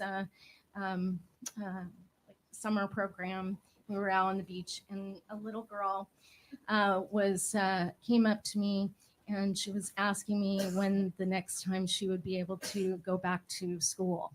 She was missing her school terribly. In fact, I'm gonna try not to get choked up, but it was heartbreaking. And here we are back again. in Square One, and I really, really hope we can get our school back. I was able to take these books to the school. In fact, after it opened after Ian, and some of the children actually contributed to this children's book. So we really need to get our school back. So just to let you know that we received $4,000 from the Community Foundation to go towards printing more because we are almost out. And so let's see. There is a request that I ran into Jeff at the Cruiser Appreciation Day and requested a QR code that would take you right to Mound House, Bay Oaks, Bayside Park. And so I'm hoping that you're going to get that to me, as well as maybe a QR code for the Community Foundation and Turtle Time. If anyone wants to help get us some more books, you can always reach me at jruskfmb@gmail.com. I also would like to give you a report on turtles, the sea turtle nesting season. We have 7 nests and 35 false crawls. I walked in zone 3 and 4. 4 is where the old junk canoe is. It's all roped off. I would just like to remind my community to be very careful. It's almost like quicksand, so don't go underneath that caution tape. It's very dangerous. And I did see somebody do that, but they didn't get very far. So just would like to remind my community for morning walkers and evening walkers just to be cautious and go around. You have to actually go all the way up to the land side of that section to get around it. Anyhow, thank you. Any questions? Yeah, someone this weekend was, I know nothing about shelling. I'll be honest. Shelling? They all look the same to me, right? Shelly or shelling? Shelling. Oh. Shelling. Okay. You've had such great success with this book and obviously all the places that, could you expand it, or could Murph look at expanding, like maybe doing a shelling book? Because as now I've started looking into shells, they're very colorful, very vibrant. And I have found out that there are some very valuable shells. Yeah. That if you find one, I Yes. don't remember the The name Juno? of it. Yeah. Is that what it is? Yeah. To me, I can't tell the difference between the lightning whelk and whatever. Mhm. But it'd be cool for kids to be able to have, or adults, Mhm. to have something to refer to say, this is what this looks like, and Yeah. then color it in. Yes. Just an idea that Mark could kick around. Well, I already had that idea. I would like to add another page to it. So, You're all but right. I can't discuss that with you. I have to go to my committee first. Certainly. No, I yes. think it would be fun. But I will definitely make a recommendation. But again, that's going to cost some more money for Miss Macy Knoll to go back to the drawing board and add another page to it. Well, I can't promise I'll stay within the lines coloring, but I'll Yeah. give it a try. Yeah. All right. Any other Anything else questions? for Jim? John? I just can't wait to see you out shelling. Jim? Yeah, right. Thank you. Have a good day. Thanks. Okay. That'd be a sight, wouldn't it? I got a bucket for you. In all my free time, John, I'll get out there and pick up some shells. Next is the approval of the minutes from the town council meeting, April 21st, 2025, and the town council meeting on May 5th, 2025. Is there a motion to approve the minutes? Mr. Mayor, I've got one change on page 17. It says Mr. Markman, it's Mr. Merschman, MERSCHMAN. Is it April the 21st or the? It's on page 17 of our packet. So, okay, that's probably the first. First No, it's probably the second one. We'll figure it That's out. It's the only from change Monday, I May have. 5th. It's the May 5th one. Mr. Mayor, move to approve as corrected. Motion by Counselor King, Second. second by Counselor Safford. Any further discussion? All those in favor signify by saying aye. Aye. Aye. Opposed? Hearing none, that motion carries unanimously. There's no items for the consent agenda. There's nothing been removed, so that brings us to our public hearings. The first one is St. Peter's Drive. It's a dedication of St. Peter's Drive, a private road to the town of Fort Myers Beach. Nancy, are you going to start, or Mr. Bowen? I can just introduce the item Okay. and then Mr. Bowen can make the request. Okay. So Mr. Bowen has also come to you before asking whether or not the town was interested in accepting a dedication of a private road, St. Peter's Drive, as a public road at the last meeting, there was some discussion of the need for additional information as far as ownership. And we basically have come to the conclusion that the town, that it is privately owned, and if it is privately owned, that the acceptance of the dedication would be appropriate. If there is a statutory dedication process as well that relates to the construction by a governmental entity of the roadway, and whether that governmental entity has maintained and repaired continuously and uninterruptedly for 4 years, or if it was constructed by a non-governmental entity, or if it cannot be determined, as in this case, whether or not there's been regular maintenance or repair for 7 years. So if I think you have the legal right to accept it, if that is in your mind, based on evidence presented to you that it does serve a public purpose, to go ahead and accept the road and make it a public road. Mr. Bowen, you want to? Don't want to force you, but if you want to. I thought Frankie was going to accept.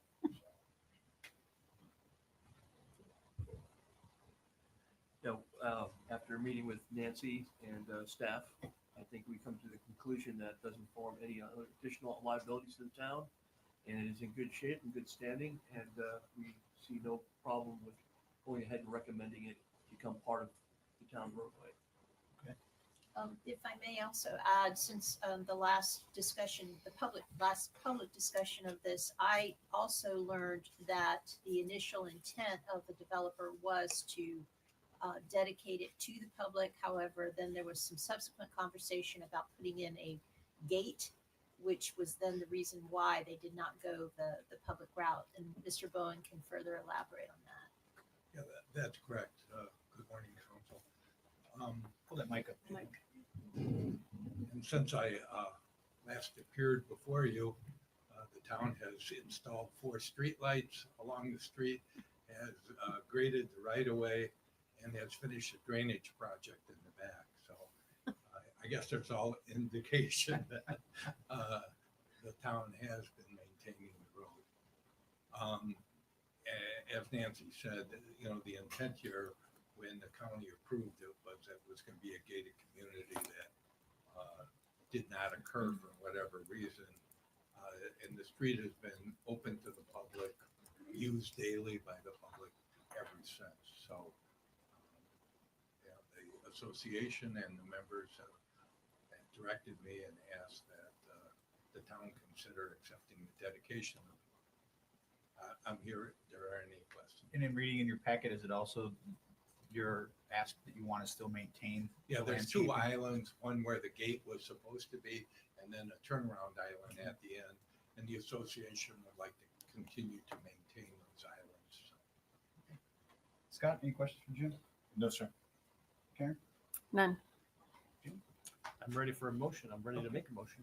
There we go. Right ahead. Make a motion. Go ahead. Let's make a motion. Mr. Vice Mayor, before you do your motion, the actual deed of the property for whatever interest they may have would have to come back to you, and then there would be a formal acceptance.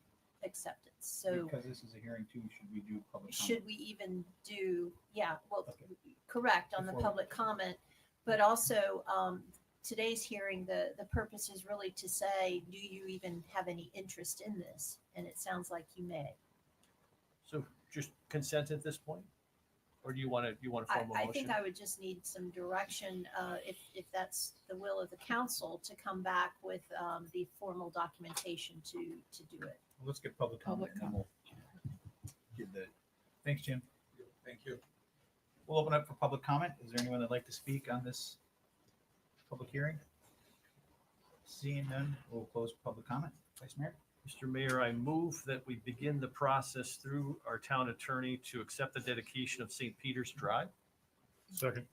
Okay, got a motion by Vice Mayor Adderholt, seconded by Council King. Any further discussion? Vice Mayor Adderholt? Aye. Council King? Aye. Council Woodson? Aye. Council Stafford? Aye. And I'm an aye as well. The motion carries unanimously. All right, the next 7 items on our agenda are public hearings for review of various land use requests for the benefit of the public. Please be aware that these items are quasi judicial in nature. Our attorney will further explain. Thank you, Mayor. Sorry about that. Zoning revisions, special exceptions, variances, and today you also have a development agreement as well as an administrative appeal. These are all quasi judicial in nature, and this requires that our public hearing comply with procedural requirements that have been established in Florida law and in our land development code. These quasi judicial proceedings are less formal than proceedings before circuit court, but more formal than the remainder of our meeting. And we must follow basic standards of due process that requires the provision of certain notices, the application of the correct standards and decisions that you make based on competent and substantial evidence presented to you in either written documents or through oral testimony. Your job today is to evaluate the testimony and the information for each item and draw a conclusion regarding whether the criteria in the Land Development Code or in state law, as may be applicable, has been satisfied. So pure speculation or mere opinion that is not based on competent facts cannot be legally considered by you in evaluating an agenda item. Testimony by professionals who are qualified as experts in a particular area has been considered competent evidence by Florida courts, as well as testimony by neighbors and residents who have fact-based information, such as minutes, surveys, engineering report, or if their testimony is based on their personal knowledge and information. The town council's decision is final. If a decision of approval is not obtained, or if there is a tie vote from a motion to approve or deny, then the matter being considered is denied unless a majority of the council members present and voting agree by motion before the next agenda item is called to take some alternative action. Such other action may be moved or seconded by any member regardless of their vote on the prior motion. If the town council decides to deny an application or request, the reason for the denial must be stated in the motion. Denial of a quasi judicial must not be based on a determination of public support or public opposition to an application. The reason for the denial cannot be arbitrary, discriminatory, or unreasonable, and should be based on a lack of competent and substantial evidence in support of a required criteria. Denial of an application or a request is denial with prejudice unless the council states otherwise. If an application is denied with prejudice, no similar application for a rezoning, special exception, variance, development agreement, or administrative appeal shall be resubmitted or initiated for a period of 12 months from the date of denial. However, denial of an application with prejudice will not prevent an application of a different rezoning or quasi-judicial action, which in the opinion of staff is substantially different from the request originally stated. If the town council's denial is without prejudice, then there is the opportunity to reapply without having to wait the 12 months. So members of the public, applicants, staff, please keep these items, my comments in mind. And when you come forward, please state your name clearly for the record, whether or not you have been sworn in, and your qualifications or interest in the matter. For purposes of efficiency and keeping our meetings moving along, before we begin any of these quasi-judicial public hearings, I'd like to go ahead and dispose of a few matters. First of all, I would like to ask the town clerk, have all of these quasi-judicial matters been properly noticed pursuant to our land development code? Yes, they have been. Thank you. And also, I need to ascertain whether we have a full quorum present. So at this time, if any town council member has a conflict of interest that would prohibit them from voting on any of these items, please disclose that at this time so we can make sure that we do have a full quorum of the town council present. Counselor Safford? I have none. Counselor Woodson? I have none. Vice Mayor Adderholt? None. Counselor King? None.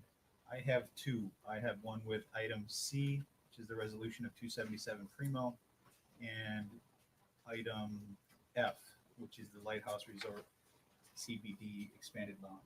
Okay, and Mayor, you are aware you'll be filling out the Form 8B regarding the nature of your conflict. Yes.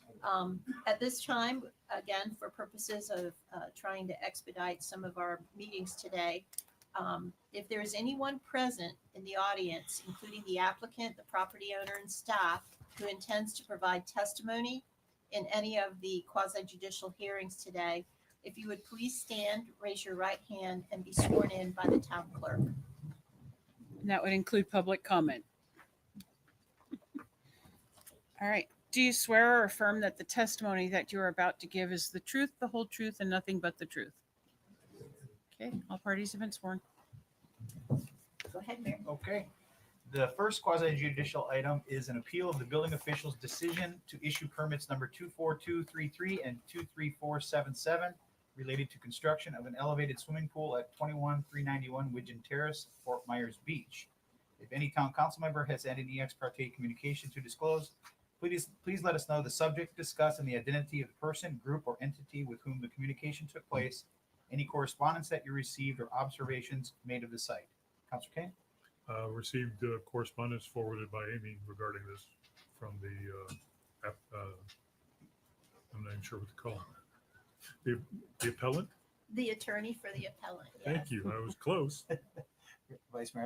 Yeah, I would the same, and I obviously we all visited both locations early on in this process, had lots of emails prior to this process today, but I think to John's point, just that recent correspondence. Councilor Woodson? The correspondence that we received, email, the visits prior to, and I have been to the site more recently and seen the pool progress. Councilor Stafford? I will echo Vice Mayor's testimony. Yeah, I have the same as Vice Mayor as well. Email correspondence as of late, and then the original meetings with both the applicant and the neighbor. So I would like to just say a sentence or two regarding the introduction of this item. This was a administrative appeal that was initially brought to you at the beginning of May. If you recall, there was a denial of it, and subsequent to that, there was a motion for rehearing, which you thereafter heard, requesting the rehearing, which is what you will hear today. So we're starting at ground zero of an administrative appeal, and the burden is on the appellant. Okay. You want me to continue on with my? If you like, generally what we do is we identify the experts who's going to be testifying. So yes, go ahead, Mayor. So I'm not sure if it's going to be Judith or whom. Is it going to be you that is, or will it be Mr. Smalley or not? That's off.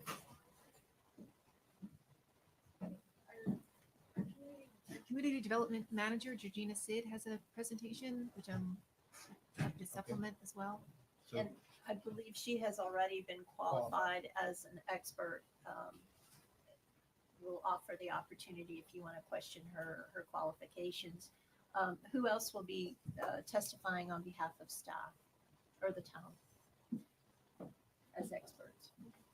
From building official, probably. Joe Speck, building official. Yes, if it's necessary. Okay. Are there any other individuals who would like to be qualified as expert witnesses on behalf of the applicant at this time? Yes, Steve Shawless. The second. Come on up, identify yourself and let us know what makes you qualified. Good morning. I'm Steve Shawless. Can you spell your name for the record, please? And come to the mic. There you go. There you go. Good morning. Stephen Shawless is my name. I'm a professional surveyor in the state of Florida. Could you spell your last name for the record so they have it? SHAWLES. Thank you. Is there a motion to qualify him as an expert?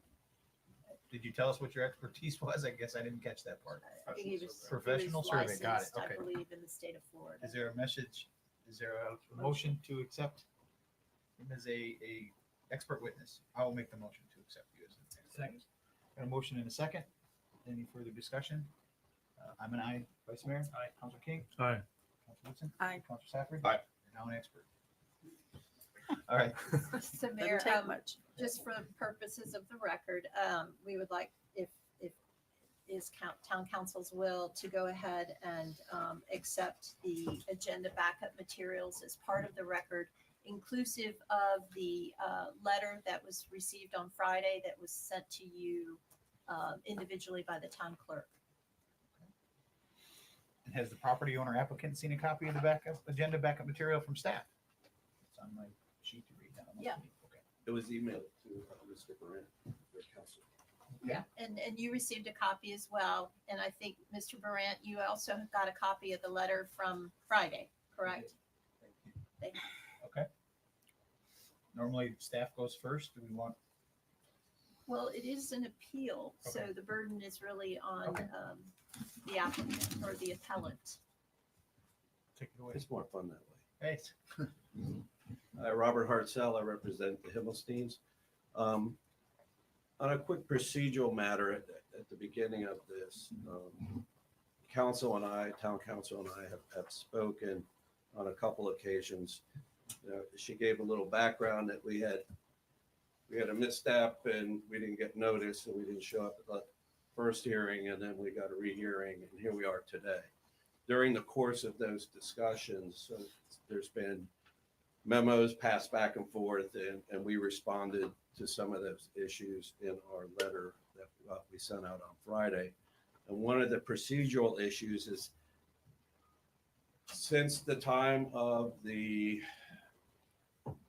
issuance of the latest version of this permit, it's been around about 3 different times. So since the last one, there's been a change in the ordinance that these matters should be heard by the magistrate, the town magistrate, instead of the council.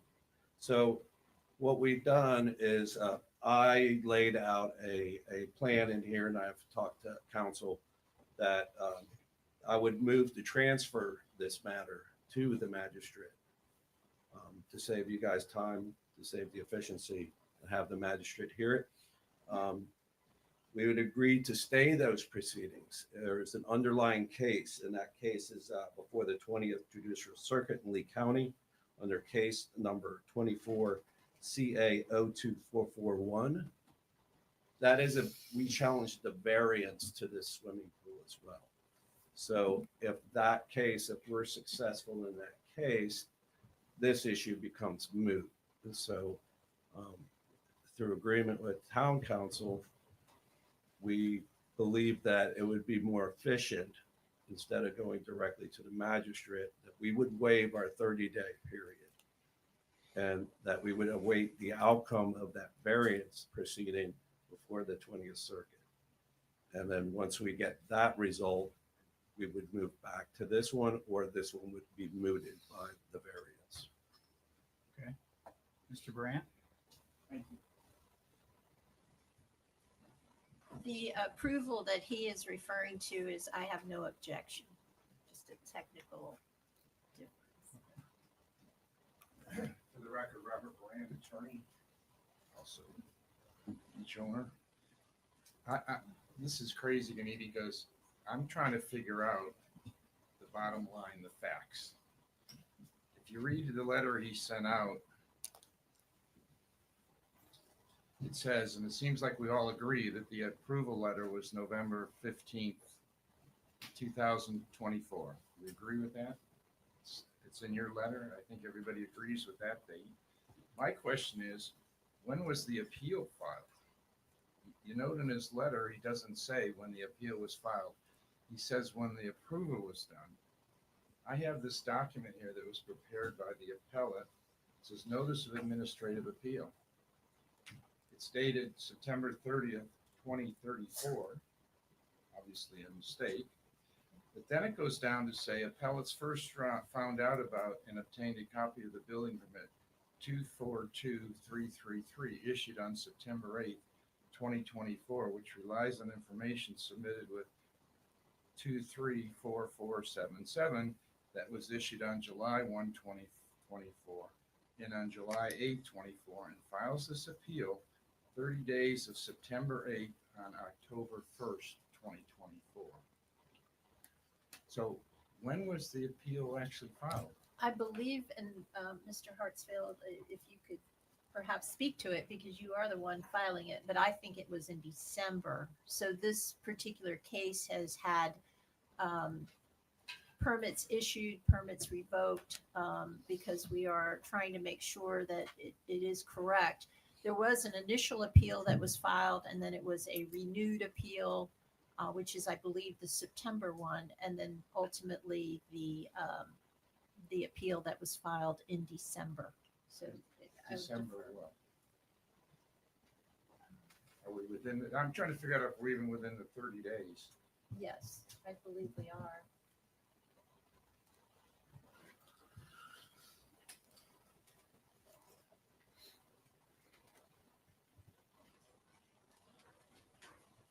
I think the council needs to find that as fact one way or the other when they. December 13th, 2024. There, so that would be within the 30 days. Mhm. Okay, so So I'm it okay was with that. timely filed. What he's saying about sending it to the magistrate and staying it seems to be admitting that his appeal is what's we should be waiting for. This is the second bite of the apple. His surveyor was here at the first council meeting, and he was qualified as an expert then, and he testified.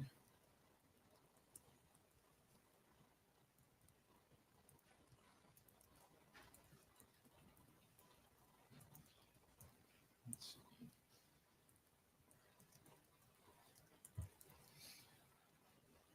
He testified that something was wrong with the survey, but he didn't know what it was exactly.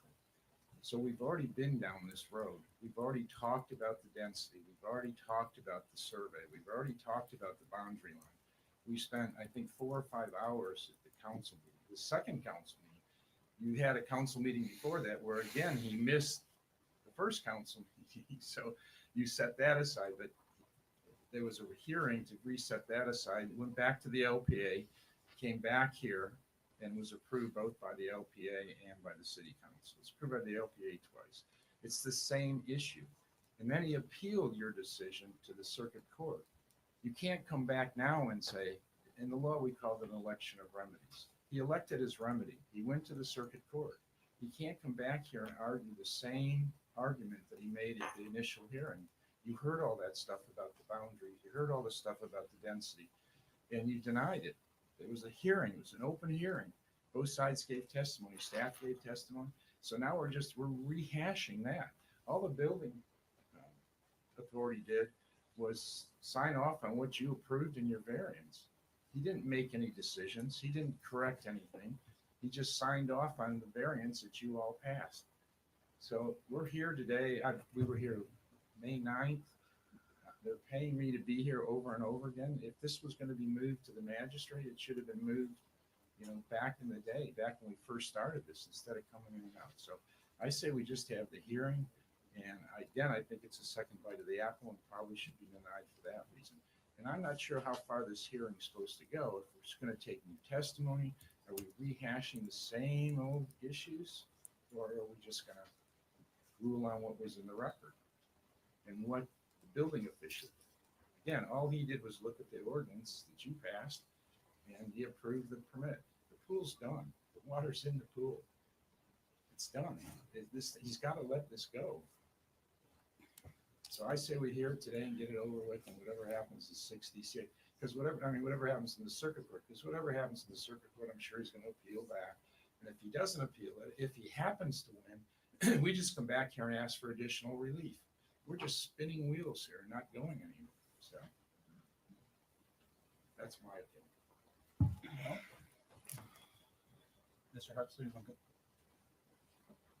Yeah, I can respond to that. I think there's a general misunderstanding of the hearing that you had, and there was evidence presented to you that was for a variance to the setbacks. This matter is an administrative appeal of the actual building permit. They're two distinctly different items. not to have us heard on two distinctly different items. We can't bring this one to circuit court. This is your procedure that's within your ordinances that we're bringing to you. This issue is about using, we never got into this issue with the variance, but this one is all about using the pervious surface of a limited common area within the condominium. Very different from the variance on the setbacks. Some of the issues overlap, but for the most part, that's what this issue is. This is our only remedy, only place we can bring it. So that's why we're bringing it to you. The other case is a variance. The only place we can bring that is through a writ of certiorari to the 20th Circuit. So are they inextricably linked? Yes. If we win at the 20th, this is moot. It goes back to building. To the extent that they said, oh, they built the pool, there's plenty of precedent involved. In fact, I was involved in that case. It's Pinecrest v. Scheidel. Before the pool was constructed, we sent notice to the Plastids that we were seeking the relief of having it removed if we had to. So they were on notice. That case says if you send notice and they continue to do it, knowing that this could be the remedy, then that pool can be removed. Whether or not that's the remedy we ultimately get out of this, my client's entitled to due process, and he's entitled to bring a writ of certiorari. He's allowed to redress his grievances under the First Amendment, and he's allowed to bring this matter. What we're trying to do is make it easier for you guys so you don't have to sit here through 2 hours of testimony of surveyors, and we bring it to the magistrate. And it stayed until we figure out what happened with the writ of certiorari. Well, there's a lot of legal talk happening here, Nancy. So Sorry. That's all right. I'm gonna lean on you. Okay. Both sides make very valid points, in my opinion, but I'm gonna rely on you to tell us what's the best course of action for the town to move forward. So I do not disagree with the representations that Mr. Hartsfield has made regarding the cases. Proceeding forward with the building permit does create a risk for the property owner, which I believe they were advised of. And so, as you also heard testimony from Mr. Barant, that the pool has been constructed, there is water in it. Nevertheless, due process, which we talk about quite a bit, allows Mr. Himmelstein and his attorney to present argument to you on the various issues. I do agree that these are two separate matters. However, they are interrelated. The interrelationship is in the event that they are successful in the appeal, they being Mr. Himmelstein, then it would moot this issue. In the alternative, you could proceed forward with this matter today. I would venture to say that whatever your decision is would most likely be subject to an appeal, at which point we would have two appeals working their way through the system. We do have staff present today, which we did not have at the other meeting, and they are prepared to discuss your permitting process as well as the permitting process for this specific permit. So we're ready if you want to go in that direction. I also want to comment just briefly on the magistrate. If you recall last fall, this is when we were making some changes to your code. Initially, your code required appeals of building official matters to go to the Lee County Board of Adjustment. And you heard a lot of testimony about that. Once there was an appeal filed of an unsafe building by Mr. Noel Davies, and he is the one that brought to our attention that our process needed to change because of the fact that our interlocal agreement with Lee County had expired. We immediately enacted an emergency ordinance which would divert these cases to the special magistrate. During that time period is when this first appeal was filed. So it was kind of a chaotic time as well. The appeal that Mr. Davies filed was for the 131, 133 Estero Boulevard. It was an unsafe building appeal, that had been, the structure was identified for demolition. That did go to the magistrate, and that's the point that I wanted to make. And ultimately, that case was dismissed because of the fact that that building did come down. So the bottom line is, if you want to send it to the magistrate, I think that you legally have the right to do that.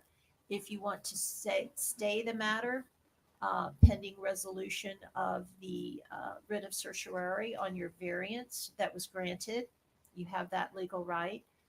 If you want to proceed forward today and hear the substance of the matter, we could do that as well. We would then be having information about the substance of the appeal in the record. However, Mr. Hartsfield did quote some cases that I agree with, that generally on appeal, courts, judicial courts, they don't look favorably on cases that are resolved simply on procedural issues.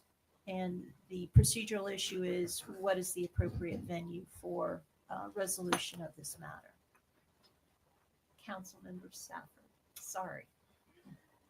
Council. So what is your recommendation? You said we can choose one of the three. I mean, we're looking for legal guidance here. This is, we're in legal land here. So what's your recommendation? Well, as a point of You have- clarification before we get to that, if I'm hearing what I'm hearing correctly, is if you move forward with this, the outcome of the appeal that is out there for the variance could supersede any decision that's made here regardless. I believe so, and I did verify with staff that the permit that was issued was based on the premise that the variance was properly issued.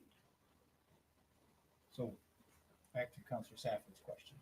My recommendation, I don't like washing machines because you just keep going around and around and around and around. So I would try, my recommendation would probably be for you to stay the matter, or in the alternative to send it to the magistrate, as you did, as the magistrate heard the other building appeal case that was filed around the same time that this one was filed. It's my opinion that I don't have the legal expertise to handle this right now, and I would like to send it to the magistrate. Just send it to, not a stay, send it to the magistrate? Send it to the magistrate. Okay. Councilor Wilson? So I just have a question. Is there information that we, from staff, that we haven't heard before that should be in the record? Yes, at our first time that this appeal was presented to you, we didn't have staff present able to provide that testimony. So they are here today, and you can hear it if you like. So, but if that's new information that goes into record, what would we do with that in the case then that we decided to do? Can we just hear that and then send it? Do we hear that and we make our own decision again? How would that process work? So if you took testimony, we could then take that testimony and take it to the special magistrate. It could be supplemented with any additional testimony, and the magistrate would hear and determine the case. Once the magistrate makes a ruling, there is an appeal process there as well. Should you listen to the hearing, listen to the case today, then you can render a decision, and whatever decision you take, again, could be subject to appeal. Or you could stay the matter and it's just status quo as far as the building permit, and then we could wait for the variance to come and be resolved. And then depending on that decision, then you could bring it back to you as a pending matter and then decide either on the case, the merits of the case, or you could then move it to the special magistrate. Okay, so then another question. If we move it to the magistrate, does the town then have their testimony in front of the magistrate, or is that just a moot point? No, they would have to testify in front of the magistrate. It would be a full-fledged evidentiary hearing, as we are, I think everyone is prepared to do today. I guess my 2 cents, well, I'll go last. Go ahead, Jim. Well, I think it's most, excuse me, I think it's most prudent to move this to the magistrate. We have a lot of folks here that want to do town business.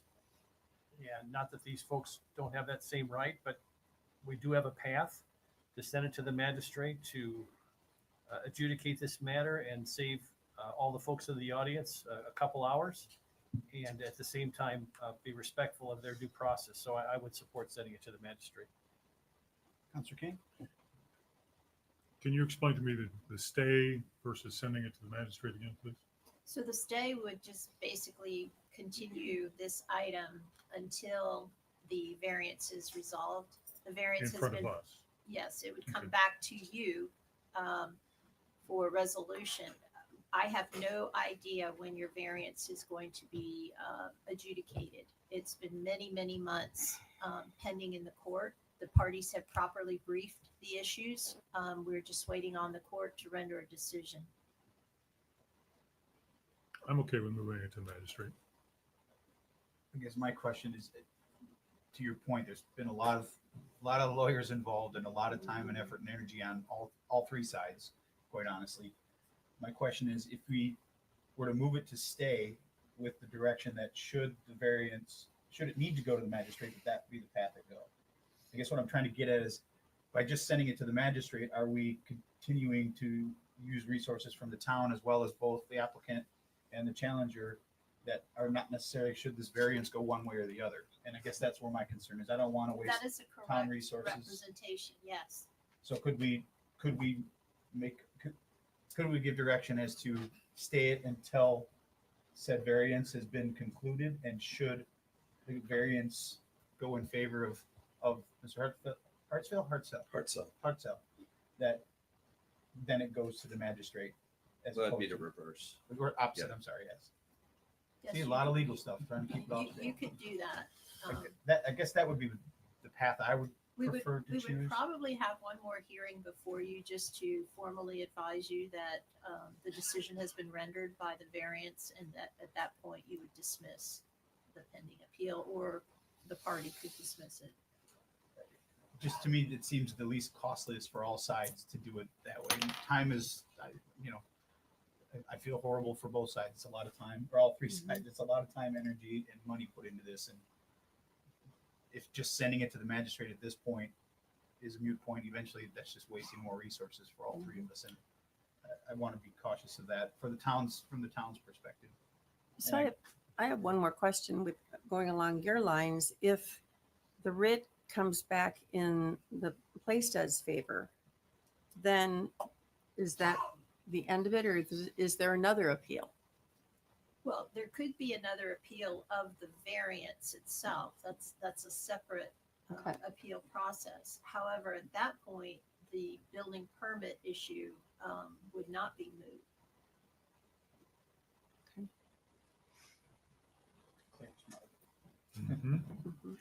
So I guess it doesn't sound like anybody's wanting to hear this case today. I think Mr. Brandt does. Well, right, Um, and I completely understand he and his client's point of view on this, and but I also understand the due process side of it. So I want to make sure that the town is not putting more resources into something that might go nowhere and has to be done all over again. Well, since the matter has been presented by Mr. Hartswell, if you want to make the request again, because we've had some conversations, different varieties, so then that way council knows exactly what they would be voting on. So there's no misunderstanding.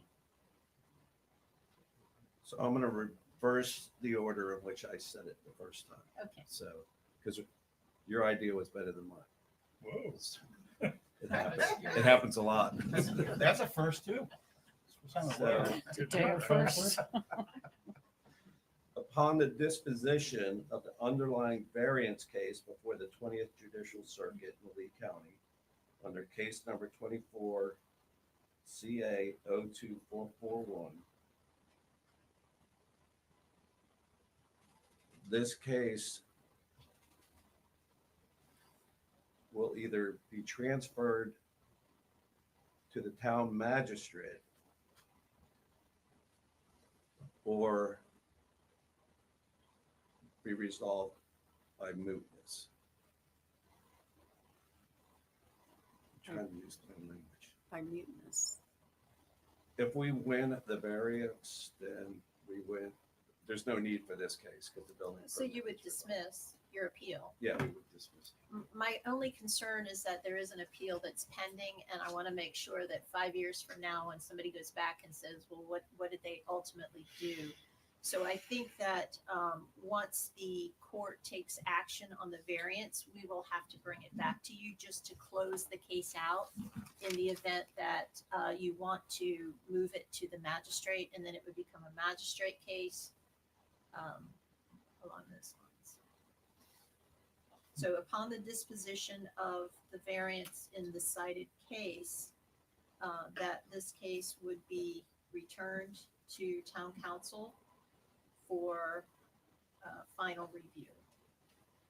And upon that return, you would then send it to the magistrate, as you could do today, or you would deny the appeal unless they go ahead and dismiss it before that. Okay, well, I'm gonna take a shot at the motion. How's that? Okay. I mean, this is certainly not an ideal situation for anyone involved. And I hate kicking the can down the road more than probably anybody, but in the sake of efficiency, I will make a motion to recommend a stay of the appeal of the building official's decision to issue permits for permit number 24-233 and 23-477 related to the construction of an elevated swimming pool at 21-391 Widgeon Terrace, Fort Myers Beach, pending the outcome of the ruling on the variance appeal. And should that have to come back? It should come back just to close out this proceeding. So, and then it would come back to you for further action if needed. Is that motion sufficient? I believe so. I'll Council, second. I think did I? there leave should, something? should be something about the magistrate in the latter part of I think that once the for instructions to the either. decision is made at, so you want to go ahead and roll that in there. Right. I'd rather know what we're getting into before.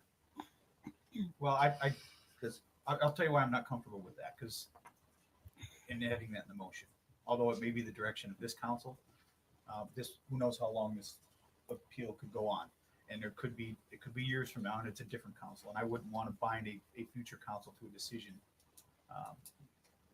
that this council made. But I think the direction has been there just in the conversations that would be the direction of this council, I think, when it comes back at the conclusion of that variance. Does that make sense? Yes. So when it Okay. comes back after the variance is decided, you then would you could then send it to the magistrate, or you could hear it if you wanted to, or hopefully they would be able to dismiss it and it goes away. There's been a motion and a second. Any further discussion? I am an aye. Council Stafford? Aye. Council Woodson? Nay. Vice Mayor Adderholt? Aye. Council Kane? Aye. The motion carries 4-1. Thank you. Thank you. The next is a resolution of the town of Fort Myers Beach Town Council approving with conditions or denying a variance from LDC Table 34-3 for the property located at 277 Primo Drive, generally referred to as strap number 19-46-24-W4-0150D.0260 in Fort Myers Beach to allow a setback of 12.6 feet instead of the required 25 feet water body setback from a canal in order to build a new garage and an elevated pool for the existing single-family residence in the RC zoning district and providing for other clarifications as necessary, providing for conflicts of law, Scrivener's errors, severability, and providing for an effective date.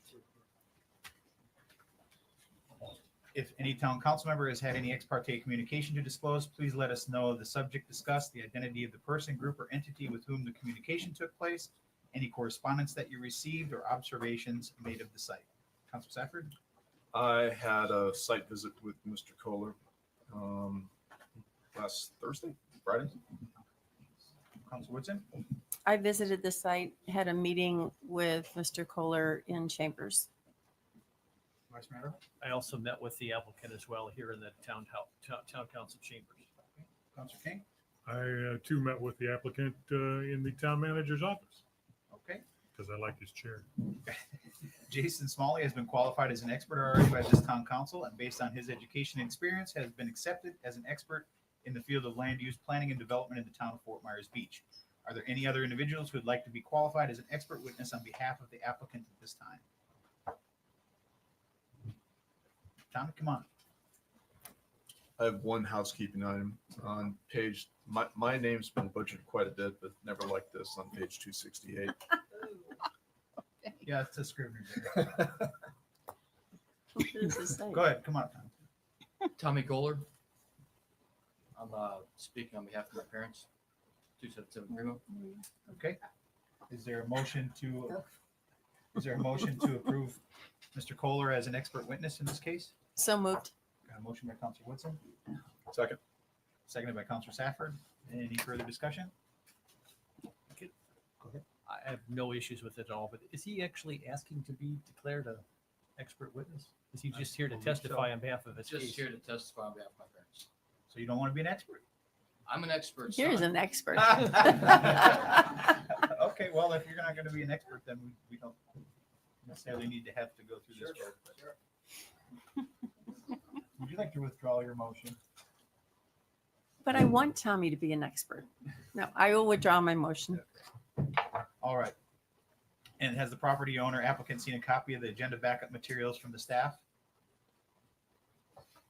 Just nod your head. Have you seen the back? Okay, yes, they have. All right, go ahead, Jason. Good morning. My name is Jason Smalley. I'm the senior planner with your planning and zoning department. Before you today is a variance request regarding 277 Primo. The request before you is for the addition of a pool deck, the extension and rebuilding of a pool deck, the extension and rebuilding of a garage. And then there's inclusive with that is also the setbacks for a new planter area and an AC platform. The staff has consolidated all of this into a single variance request since it's all on the same side of the structure and it's all the same water body setback. So before you today is an interesting lot. It's one of the few lots that has multiple water access. It has multiple water setbacks. Most lots would contain one setback. This is sort of like a corner lot where you've got two right of ways, but instead the waterway is the right of way. So the issue with this is that each of the waterway setbacks would require a 25-foot setback for a home, reduced setbacks for accessory structures. But what the applicant has proposed today is an elevated pool deck. The codes state that once your pool deck goes over roughly 4 feet, it has the same setbacks as the house. And in this case, the house requires a 25-foot water setback. So that's why we're here today to discuss the request to reduce the setbacks on one of those water sides by 12.5 feet. The 12.5 feet reduction from the 25, obviously that's half of it. That reduction, again, would cover all of the new proposed structure, the elevated pool deck, the new garage, the planter, and the AC units, and the pad that the AC units will sit on. The staff has reviewed this, and we have recommended a denial of the request simply because it does not meet 2 of our requirements in our reading of the comprehensive plan and the LDC. And that is because simply this is a design choice. There is an existing home there. There's an existing pool deck. There is an existing garage. We totally understand that the lot is unique. We understand that the applicant has a wish to expand the usability of the house. But based on our review, we're recommending denial simply based on the applicant could redesign the home or request less. What they're requesting here is their right to request, but it is reducing the setbacks by half, and it is a choice. Staff is here for any questions or concerns that you may have, and the applicant and his representative are here as well. Okay, questions for Jason? Councilor King? None at this time. Vice Mayor? None. Councilor Woodson? Oh, wait. Oh, wait as well. Okay. Thank you, Jason. Of course. Tommy?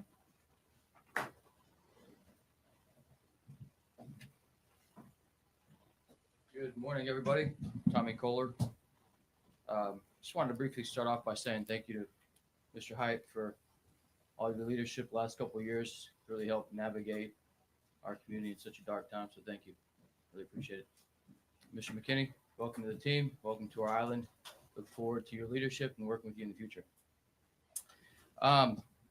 Adderhold also, deepest condolences for Mr. Steele. He was a great man. Sorry about your loss. This project is it's really a project that my parents are doing for their grandchildren, for our family. When they built the pool, my brother and sister, we were all in our teens. It was very easy to navigate. So now, fast forward 20 plus years, I have 3 children, all under 4. My parents want to host everybody at the house. And because the kitchen area is upstairs, it's really making it difficult to navigate family time between the kids swimming downstairs, trying to cook and go back and forth. So my father wants to do is have an elevated pool just above the same location as the pool is now. The elevated outdoor kitchen space, as well as the elevated living quarters. I'm sorry, not living quarters, but a elevated living room space. That way, if a football game's on, we can barbecue outside, watch the game, and then the kids can play in the pool. All in the same level, very safe environment. So that's really the inspiration behind all this. So if there's any questions. Councilor Safford, questions for I have none. Tommy? Councilor Woodson? I don't have questions per se for Tommy, but what was the LPA vote on this? They unanimously were in support of it. No, it was 6-1. Or 6 to 1? That's right. There was- 6 to 1? That's right. One's before us. Right. Okay, thank you. Vice Mayor Adderhold? I have no additional questions. Councilor King? None. Okay, thanks, Tommy. Thank you. Public comment. Are there any members of the public who wish to comment on this matter? If so, please come forward to the podium, identify yourself, provide your address, and whether you were sworn in. Would there anyone like to speak in public comment? Matt, you raising your hand or no? Wasn't sure. All right, seeing none, we will close public comment. Are there any additional comments, rebuttal, or closing statements from the applicant? No. Okay, I will now close the public hearing and request a discussion or a motion from the town council to approve with conditions, or deny with reasons, or a continuance to a time certain. Discussion or motion? I can't do either, so. Mr. Mayor, I'll go ahead and move resolution 25-150 variance VAR 2025045 Primo Drive with the conditions listed in the staff report. I'll second. Got a motion by Councilor King, seconded by Councilor Safford. Any further discussion? Councilor King? Aye. Councilor Safford? Aye. Councilor Woodson? Aye. And Councilor Vice Mayor Adderhold? Aye. And Mayor Allers is abstaining from the vote. The motion carries 4-0. All right, next. Sorry, I jumped pages. Next is a resolution of the Town Council of the Town of Fort Myers Beach, Florida, approving with conditions, or denying a special exception, SEZ 202-50033, to allow replacement of existing riprap, aluminum fences, sidewalks, pools, and pool deck with a 494 square foot pool deck expansion in the EC zoning district seaward of the 1978 CCCL for the property located at 7150 Estero Boulevard, providing for scrivener's errors, severability, and an effective date. If any town council member has had any ex parte communication to discuss, please let us know the subject discussed, the identity of the person, group, or entity with whom the communication took place, any correspondence that you received, or observations made of the site. Councilor Kane? None that I recall. Vice Mayor? I think I got an email yesterday in strong support. Councilor Woodson? Just an email in support. And Councilor Safford? I've had none. Just an email in support, and obviously have been by the site. Judith Franco has been qualified as an expert already by this town council, and based on her education experience has been accepted as an expert in the field of land use, planning, and development in the town of Fort Myers Beach. Are there any other individuals who would like to be qualified as an expert witness on behalf of the applicant at this time? Anyone? No? You look like an I expert. can't hear half of what you're saying because I'm deaf. Makes two of us. But I'm Three a of us. resident there. I used to be a land use expert until I retired from Praxville a year ago. And I'm prepared to testify. Okay. Do you want to be sworn? Do you want to be approved as an expert witness? Would you like to be potentially be considered an expert witness based on your previous, or are you just here to testify? I think it would be an ethical violation for me to claim to be an expert when I'm now a retired lawyer. Fair enough. Understood. Dan's practicing without a shingle, so. Right. All right. Well, has the property owner applicant seen a copy of the agenda backup materials from staff? Yes, they have. Okay. Go ahead, Judith. Good morning, Judith Frankel, Community Development. The applicant is requesting a special exception to allow like-for-like replacement of riprap, aluminum fences, sidewalks, pool, and pool deck, along with a 494 square foot pool deck expansion in the environmentally critical zoning district seaward of the 1978 coastal construction control line. Section 34-652E of the town's land development code allows repair and reconstruction of accessory structures like pool, pool deck, fence, and riprap in the EC district only by special exception. The portion of the property that is landward of the CCCL, the 1978 CCCL, is in the RC zoning district. The portion that is seaward is in the EC zoning district. The purpose of the EC zoning district is to designate beaches and significant wetlands whose preservation is deemed critical to the town of Fort Myers Beach through the comprehensive plan. The applicant is asking to expand the pool deck area by an additional 494 square feet in that zoning district.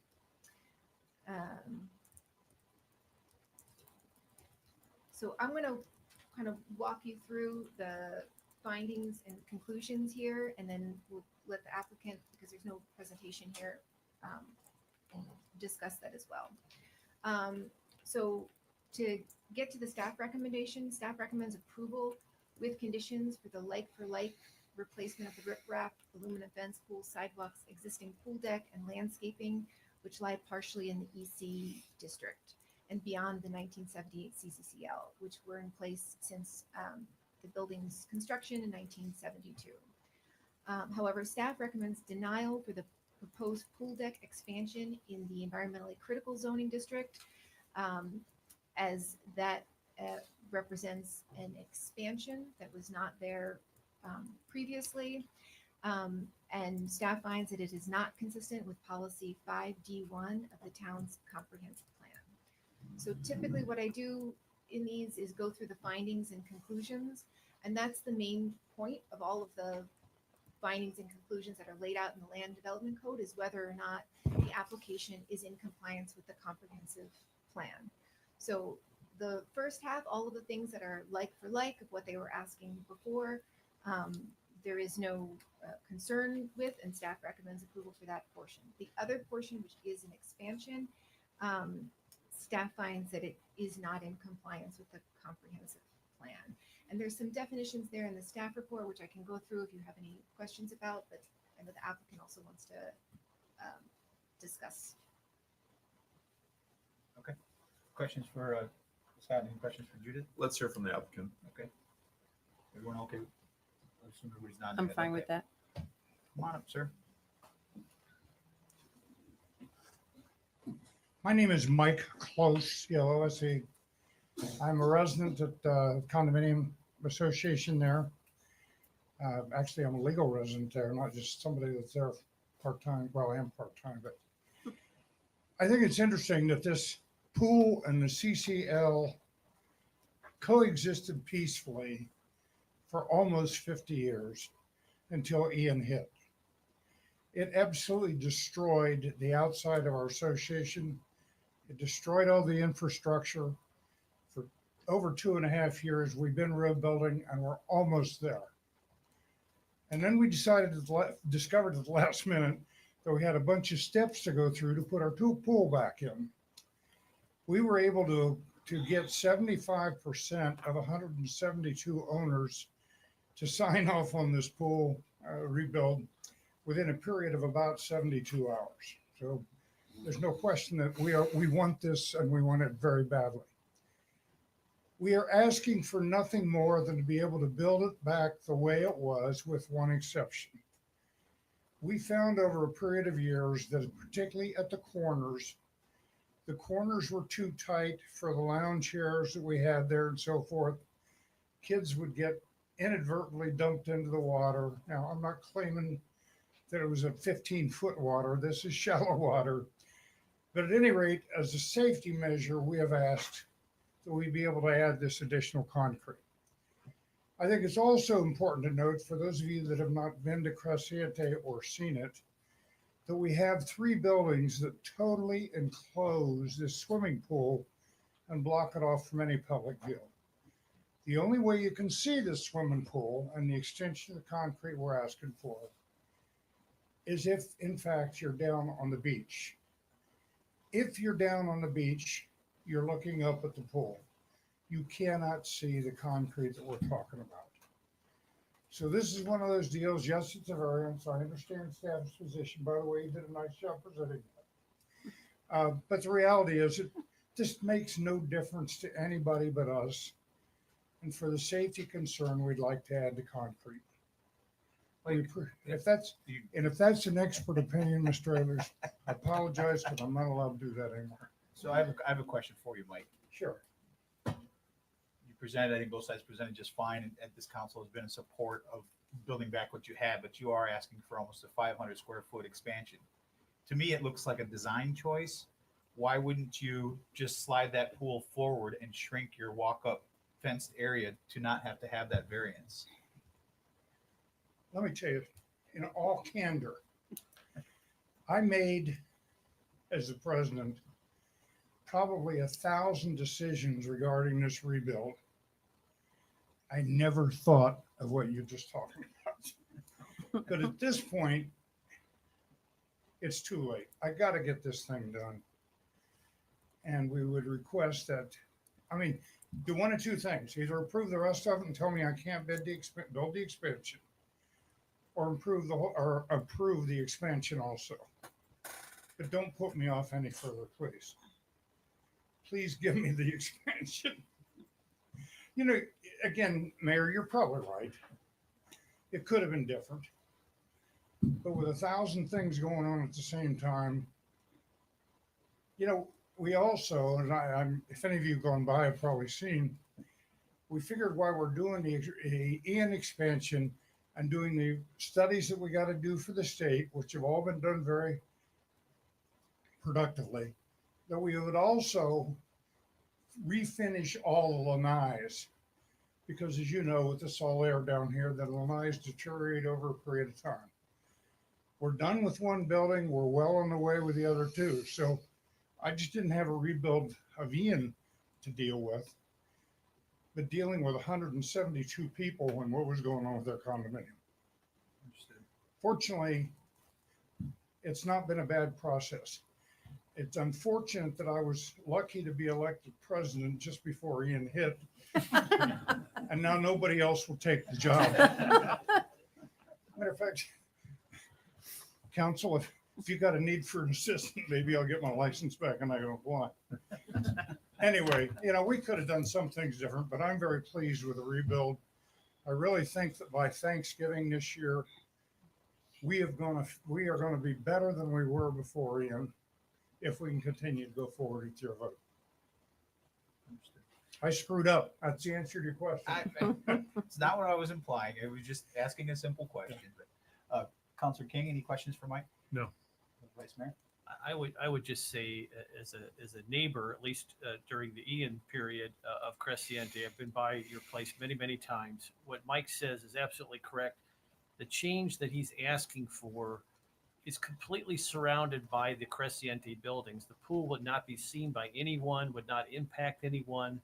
Obviously, the people at Cresciente support it, and they, for whatever reason, were just devastated by Ian, and just Cresciente got hammered. So anything we can do to help them, particularly as close as it is, as it was before, I think this is certainly a very worthy request.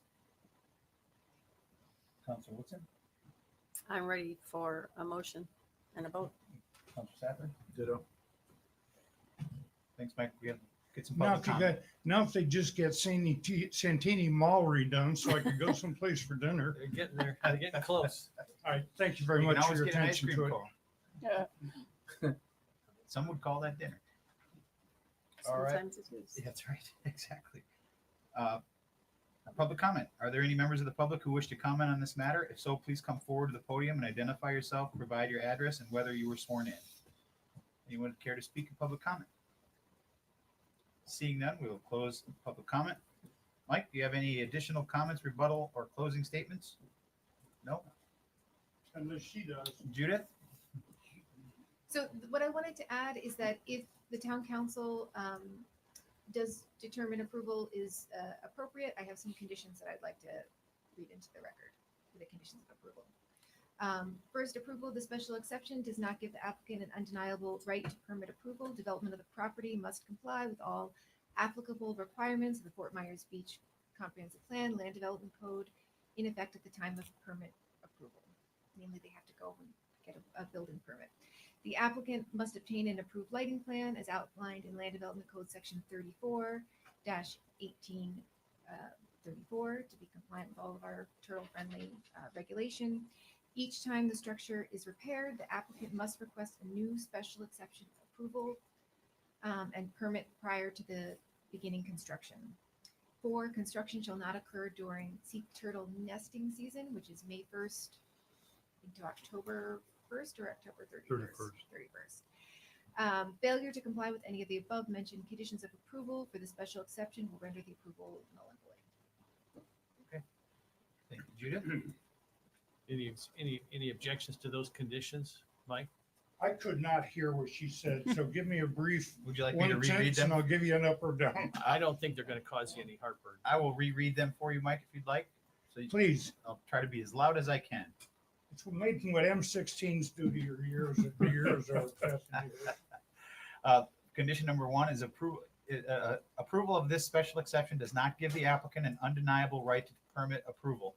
Development Yes. of the property must comply with all applicable requirements of the Fort Myers Beach Comprehensive Plan and LDC in effect at the time of the permit approval, except as specifically modified with herein. Mayor, you'll find I'm not indecisive. Yes. we'll Got do it. that. Okay. The applicant must obtain an approved lighting plan as outlined in LDC section 34-1834. Yes. Each time the structure is repaired, the applicant must request a new special exception approval and permit prior to building construction. Yes. Construction shall not occur during sea turtle season.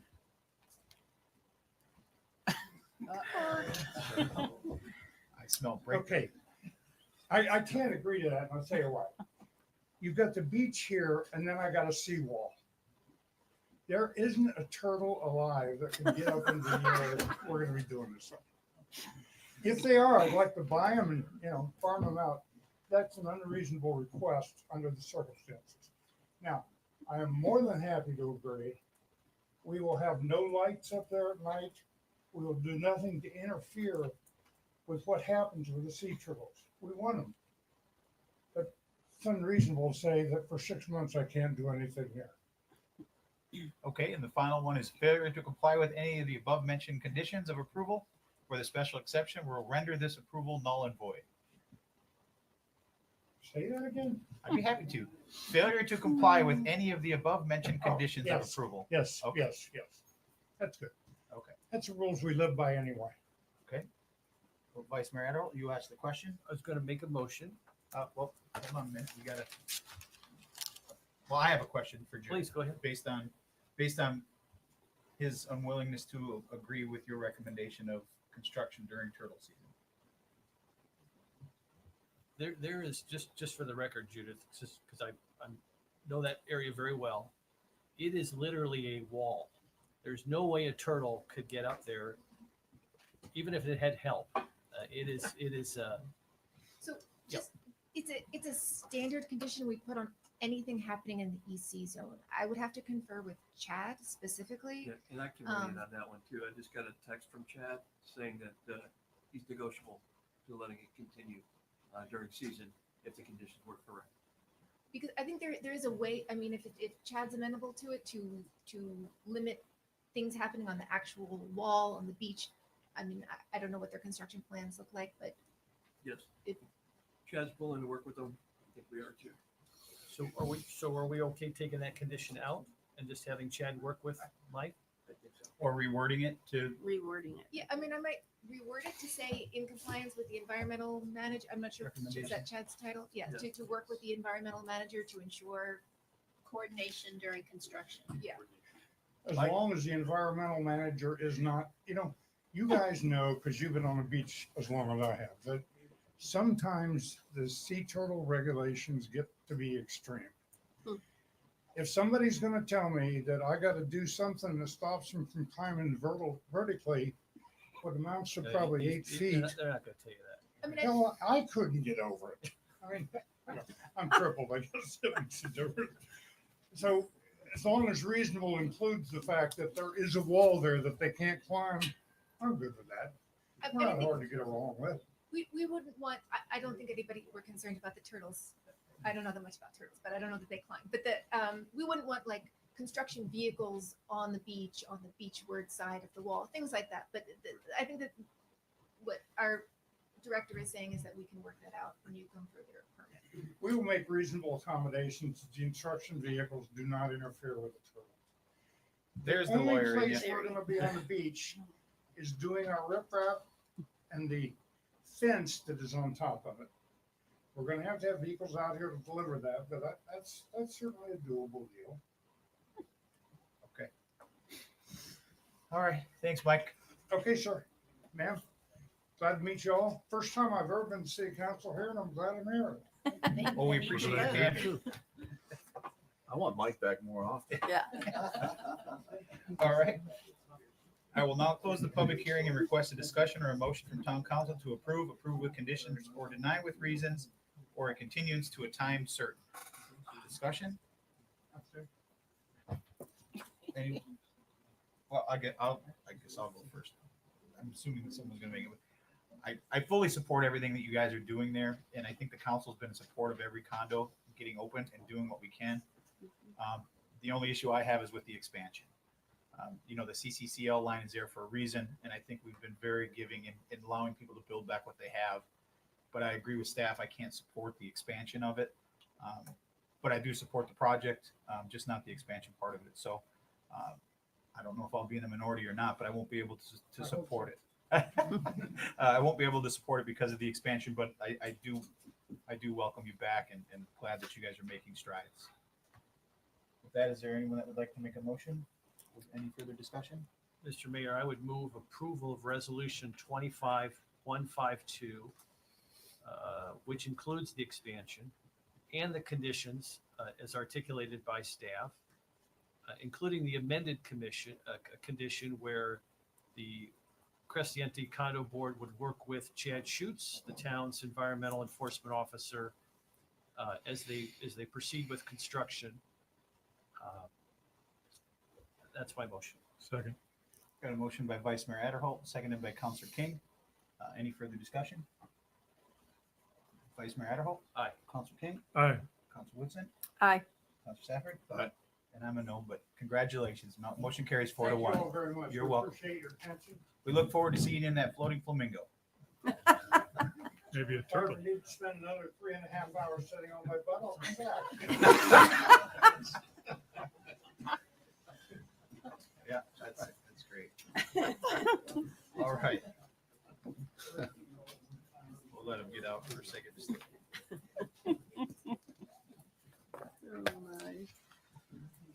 next item is as a second reading and final public hearing on proposed ordinance 25-07.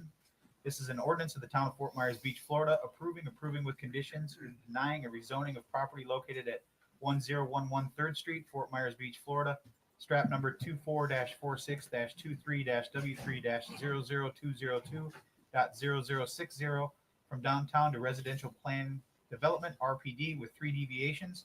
Number 1, request all property development regulations from the downtown zoning district rather than the residential multifamily standards in section 34-943, requiring use of the RM development regulations.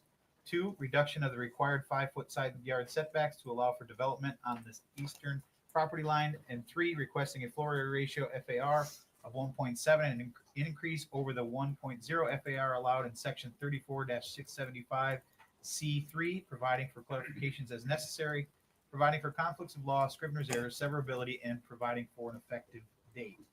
If any town council member has had any ex parte communication to disclose, please let us know the subject discussed and the identity of the person, group, or entity with whom the communication took place, any correspondence that you received, or observations made of the site. Councilor King? None that I recall. Vice Mayor Earl? None that I recall. Councilor Wilson? None. Councilor Savage? None since the last meeting. And I haven't had none since the last meeting. Jason Smalley has been qualified as an expert already by this town council based on his education and experience, has been accepted as an expert in the field of land use, planning, and development in the town of Fort Myers Beach. Are there any other individuals who would like to be qualified as an expert witness on behalf of the applicant that have not been sworn as an expert in the past? Matt, I think he doesn't need to go through it again. No, he's been accepted as an expert in land use planning. Okay. And has the property owner or the applicant seen a copy of the agenda backup materials from staff? Yes, he has. Okay. Go ahead, Jason. Good morning. Again, my name is Jason Smalley. I'm the senior planner here with your Planning and Zoning Department. As was just mentioned, the request before you, this is a second reading for a rezoning with 3 deviations. The location is at 1011 3rd Street. This is for the development of a 2-family structure. So there would be 2 density credits, or excuse me, there would be 2 living units in there. This property itself previously was a generally at-grade structure, horseshoe shaped on the property. There was a couple add-ons to the rear of the property. In general, it was placed on the site in somewhat conformity. There were some obvious nonconformities on the west side of the structure.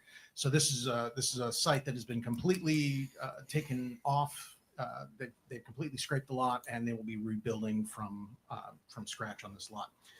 The 3 deviations before you, the first one I'd like to talk about is what I think of as the key to unlock the other ones. So the initial request is for a change from the RM zoning district to the downtown zoning district.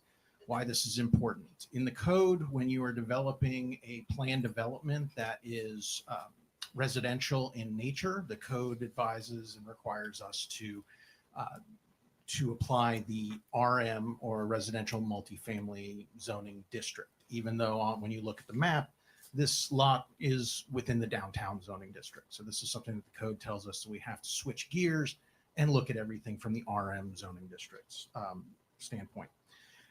The RM zoning district change to downtown is a bit of a mixed bag, and I mentioned this at the last meeting. The change itself garners them some benefits with regards to the minimum setbacks, but also some limitations in that it lowers the floor area ratio that would be allowable. So that actually goes hand in hand with the next deviation request, which is to increase the FAR. What they would be doing is if they were allowed to, if they were granted the variance to switch from RM zoning district to downtown zoning district, that would put a 1.0 FAR on the table for this lot. So they are requesting then to go from 1.0 to a 1.7. And I will allow them to go ahead and make their case on that, but they did make the point to us during review that the surrounding and adjacent properties do have similar, if slightly higher FARs. So they can make that point themselves, though. Lastly, aside from the change from RM to downtown zoning district and for the increase in floor area ratio, oh, by the way, floor area ratio at 1.7 would allow for a maximum developable area of 5,460 square feet roughly. So that would be the maximum square footage that they could reasonably develop in the three levels of the proposed structure. Keeping in mind that the bottom level parking area, which will be reserved for parking, storage, and access, is also included in that FAR calculation. So it's roughly 5,400 square feet spread across parking and 2 living areas with a pool on the roof. The last request that they are asking for is a reduction of the east side setback. Under the downtown zoning district, they would be required to provide 5 feet of setback. In their plan, they're requesting a 0 lot line. They want to build right to the lot line. Directly adjacent to that is the town's under Matanzas Bridge parking areas, or at least one of them. And it is directly adjacent to the air right-of-way and the bridge right-of-way that the county holds. So if you look at our conditions of approval, we make the point that any approval today is obviously going to be contingent on them getting final approval from the county and any other superior jurisdictions that may be involved. I don't think the FAA would be involved, but there may be somebody that needs to look at this other than us. The applicant is here. I apologize. The staff has recommended approval with the conditions. The conditions are fairly boilerplate. We recognize that the development of this structure is going to be more compact, if larger in square footage. But we did want to also point out that part of their give to the town is a reduction in the number of dwelling units that they could reasonably be allowed to develop. Staff agrees with the applicant that prior to the storm, this lot contained 4 structures that were short-term rentals. So what they're doing today is bringing it down to 2 in a multifamily structure. So it's a reduction of the density by 2 density credits. Staff is here for any questions or concerns that you may have, and the applicant is also here. All right, thanks, Jason.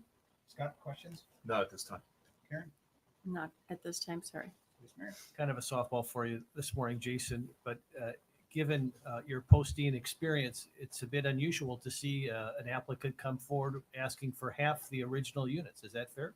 I think that's a fair statement. Everybody has been trying to vest as much density as they possibly can, as the rules will allow for. Well, the beach bar went from 2 to 1. Fair point, Scott. Fair point. Very well said. Yeah. So it's a nice piece of the puzzle to see. Yeah. I think we need to make sure that we're being explicit about what tangibly they can provide as a public benefit. So I just wanted to make sure and put that out there.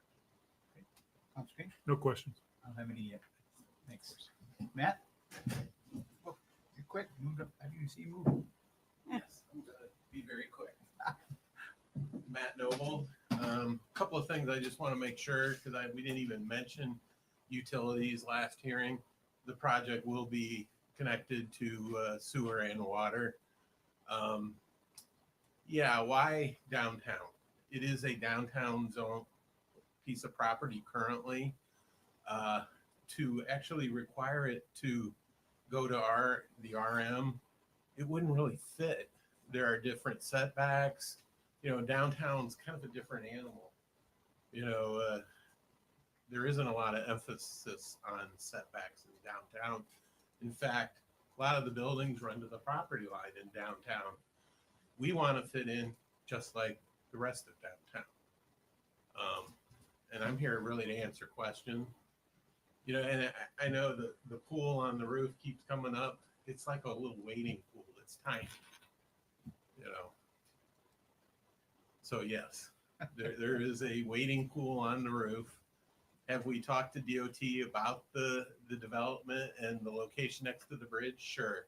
Nobody's identified an issue with it yet.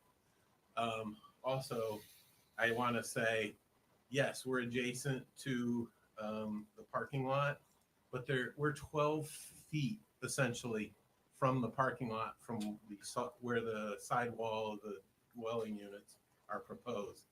So there is going to be like 12 feet distance separation to the parking lot. And if I can answer any questions, I'd be more than happy to. Matt, do you have any concerns or objections to the staff's?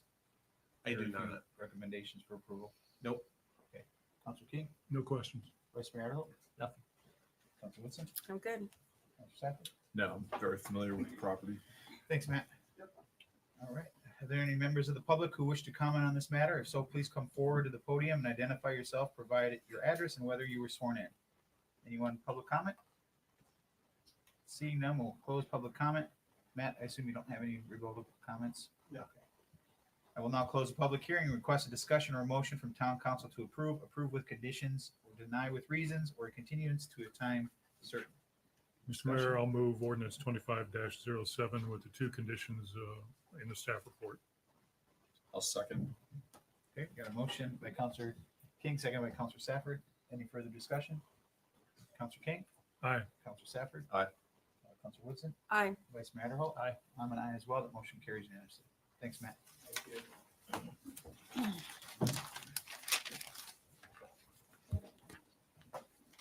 Does anyone need a brief comfort break before we jump into the lighthouse? Yes. All right, Yes. we'll take a brief 10-minute break. We'll come back at 12:10. That's 15 minutes, I guess.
All right, we're going to call this meeting back to order. It is 12:09. The next item is the first reading and public hearing of proposed ordinance 25-10. If approved at first reading, a second reading and final adoption hearing will be scheduled for June 16th, 2025 at 9 a.m. or at another time identified by town council.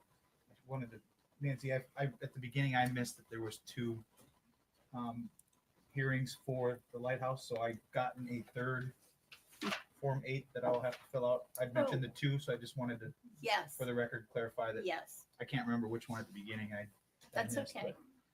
so this is an ordinance of the town council of the town of Fort Myers Beach, Florida, approving with conditions or denying an amendment to the commercial plan development CPD zoning previously approved by resolution 18-17 for the parcel located at 1051 Fifth Street, generally identified as strap number 24-W6-23-W3-00205.0060, to add and rezone a parcel located at 1060 3rd Street, generally identified as strap number 24-46-23-W3-00203.0150 in Fort Myers Beach from downtown to CPD, providing for other clarifications as necessary, providing for conflicts of law, scrivener's errors, severability, and providing for an effective date.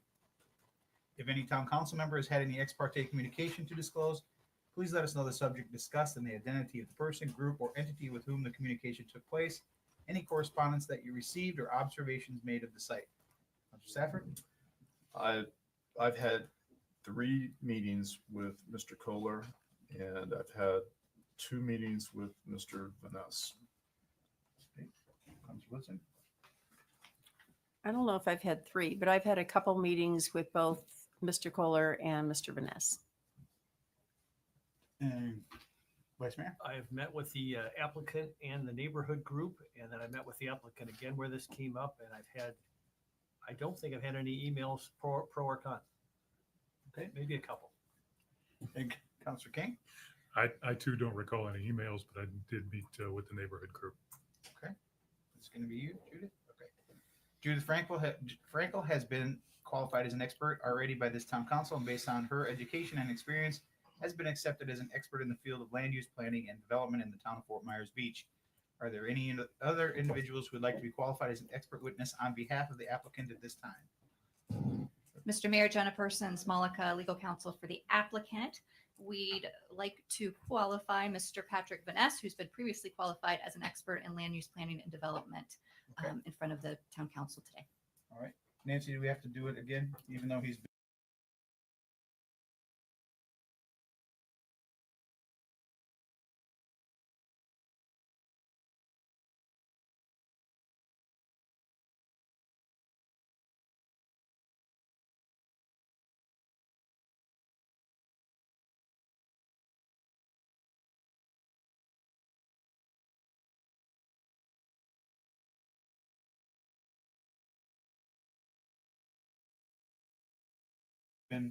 No.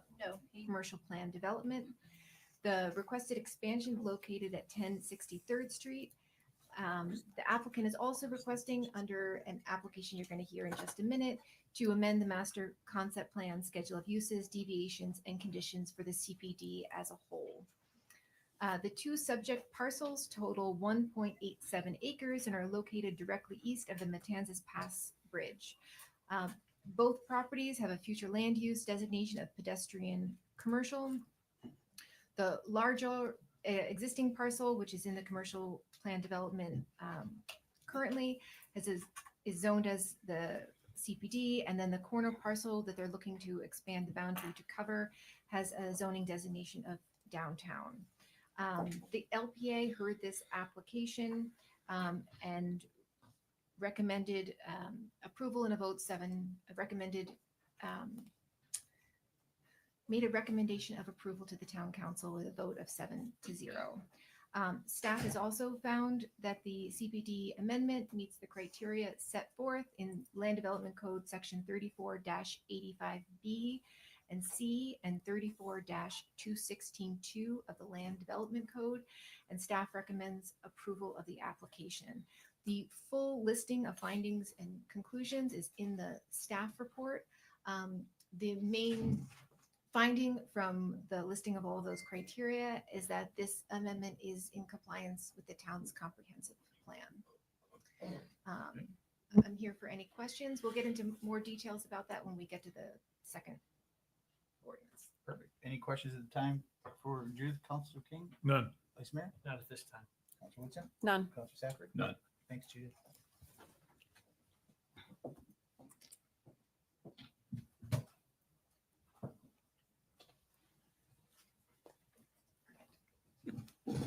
Good afternoon again. For the record, Jenna Persons, Malika, legal counsel for the applicant, Lighthouse Island Resort.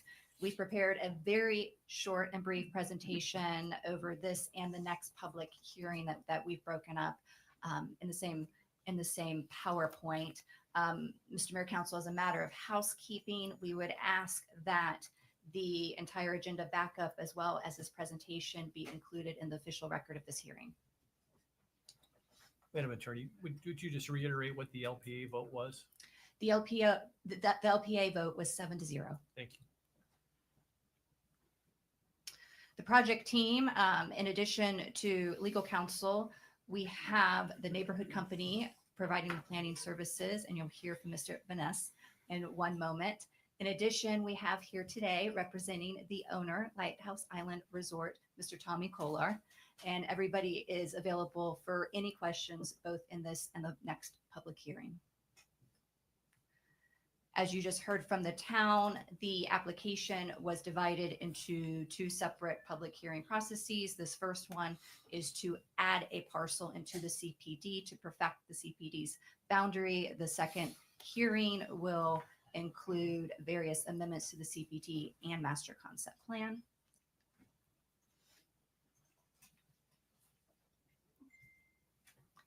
And at this time, I would invite Mr. Vaness to come up and provide his expert testimony as to the consistency and compliance with this application. Thank you, Jen.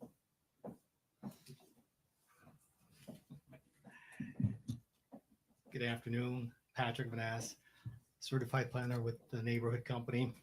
I will indeed keep this brief. So our request is to amend the boundary of the CPD by adding one parcel. And the parcel address is 1060 3rd Street. Your staff did a good job teeing this up, and so did Jenna. So I will just reiterate that we had a unanimous recommendation of approval from your staff, from the LPA, and we have not received any comments or concerns from any neighbors. Just a quick depiction of what the current boundary is in orange, and the parcel that we are adding in red. And just to conclude real quickly, in my professional planning opinion, the proposed CPD amendment is consistent with the comprehensive plan, meets or exceeds all LDC requirements, and that based on the expert testimony that we provided at the LPA and all the submittal packages that we have provided the staff for review, and that is included in your packet, that we respectfully request your approval for the CPD boundary amendment and the rezoning of 1060 3rd Street. Thank you. That's got to be some sort of record, Patrick. I think it was 3 minutes. I really do think it was 3 Hold on, minutes. Patrick, just in case anybody's got any questions. Any questions, Councilor King? I'm concerned for your health. Are you feeling well? No questions. My wife Vice Mayor? sedated me this morning. Vice Mayor? You bummed Toronto lost? Yes. We had discussions about the Leafs this morning. Go Stars. Yeah.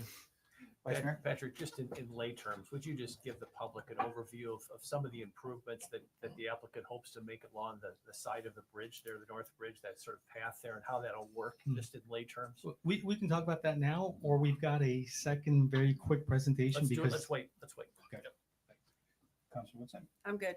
Councilor Safford? I'm good. Thanks, Patrick. Thank you. All right. Are there any members of the public who wish to comment on this matter? If so, please come forward to the podium and identify yourself, provide your address, and whether you were sworn in. Is there anyone that'd like to speak in public comment? All right, seeing none, we'll close public comment. I will now close the public hearing and request a discussion, or I should ask if you have any rebuttal first. That's part of my script. Nope, I didn't think so. Okay. I will now close the public hearing and request a discussion or a motion from town council to approve with conditions, or deny with reasons, or a continuance to a time certain. Discussion or a motion? I'll move for approval ordinance 25-10. Second. I got a motion by Counselor King, seconded by Counselor Woodson. Any further discussion? Counselor King? Aye. Counselor Woodson? Aye. Counselor Safford? Aye. Vice Mayor Adderhope? Aye. And Mayor Allers is abstaining. Motion carries 4-0. The next agenda item is the first reading and public hearing on proposed ordinance 25-11. If approved at first reading, a second reading and final adoption hearing will be scheduled for June 16th, 2025 at 9 a.m. or another time identified by town council. This is an ordinance of the town council of Fort Myers Beach, Florida, approving with conditions, or denying the commercial plan development CPD zoning amendment for the property located at 1051 5th Street and 1060 3rd Street, generally identified as strap numbers 24-46-23-W3-00205.0060 and 24-46-23-W3-00203.0150 in Fort Myers Beach, to amend the existing master concept plan to allow for an increase in the number of hotel units, B, 11 deviations, 1, minimum connection separation, 2, exclusion of under building parking from FAR, 3, increase in height for a monument sign, 5th Street, 4, internal sign illumination, 5, 40 feet height with 4 stories, 6, reduction in the street setbacks, 7, a mural style sign on the east side, 8, a 10-foot monument sign on the corner, 9, mural style sign on the south, 10, wayfinding pole sign, and 11, 58% reduction in parking requirements, and C, conditions providing for other clarifications as necessary, providing for conflicts of law, scrivener's errors, severability, and providing for an effective date. Judith, is it you?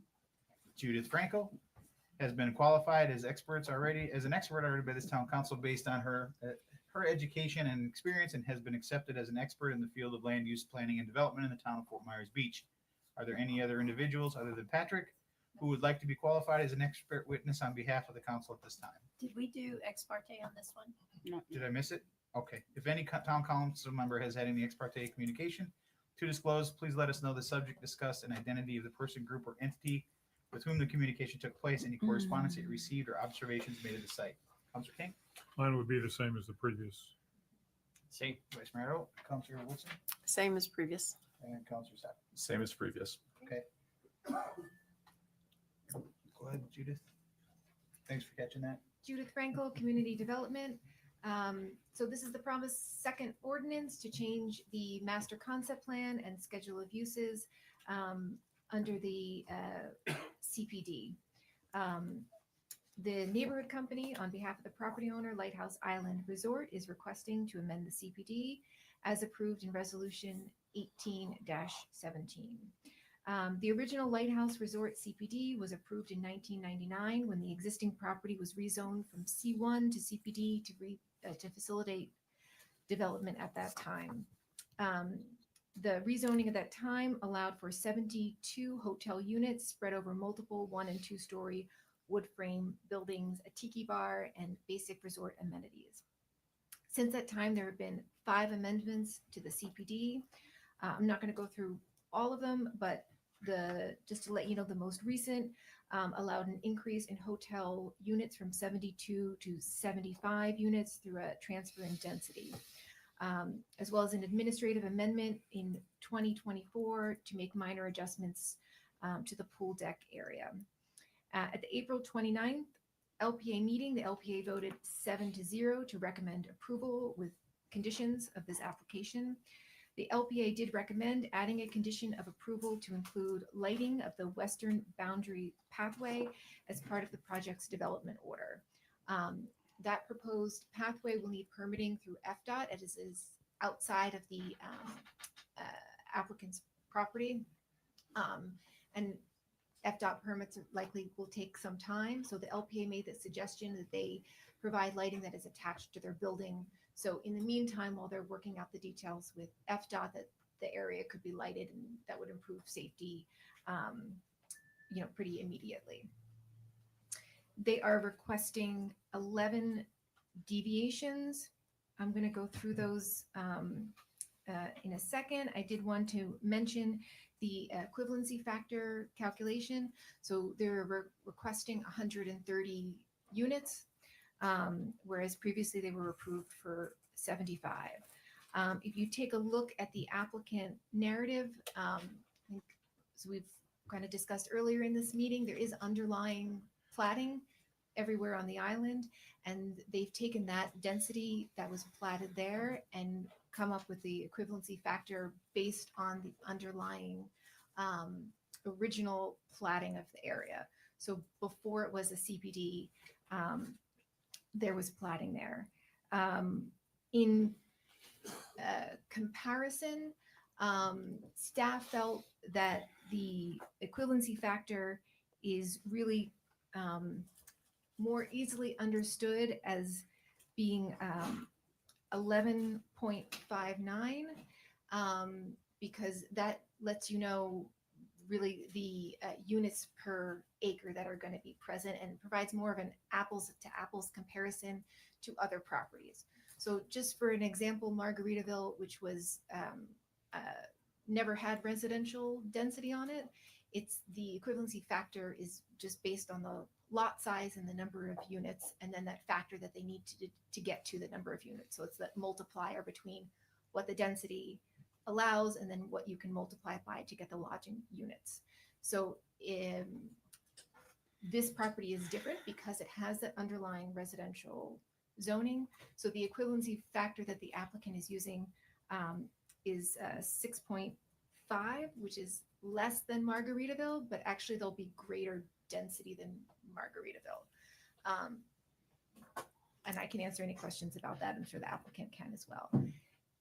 That said, staff believes the increased density is appropriate at this site as it is in the pedestrian commercial area and it is part of the designated core of the town. And even though it's zone CPD, the underlying zoning is downtown, which makes the density request appropriate. The site is neighboring the Margaritaville Resort and Times Square, both which are attractions for visitors and residents, and staff finds it's an appropriate location for the proposed uses in this application. So going through the deviations, as I said, this has been a CPD. It had multiple revisions to it, and so some of these deviations are pre-existing conditions to the site.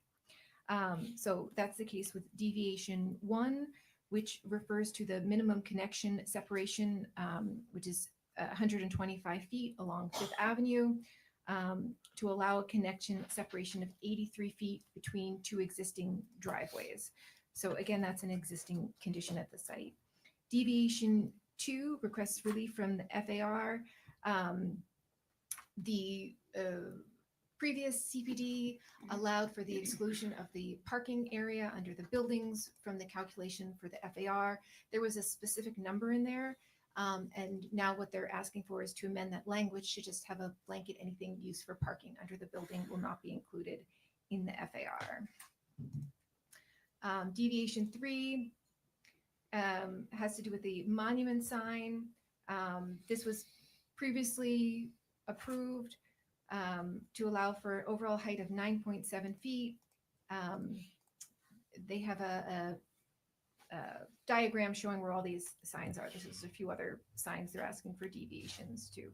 Deviation 4 also was previously approved. It's relief for the requirement for internal illumination of sign faces. This would remain as existing, where they would otherwise be required to emit light only from the letters and symbols of the sign face.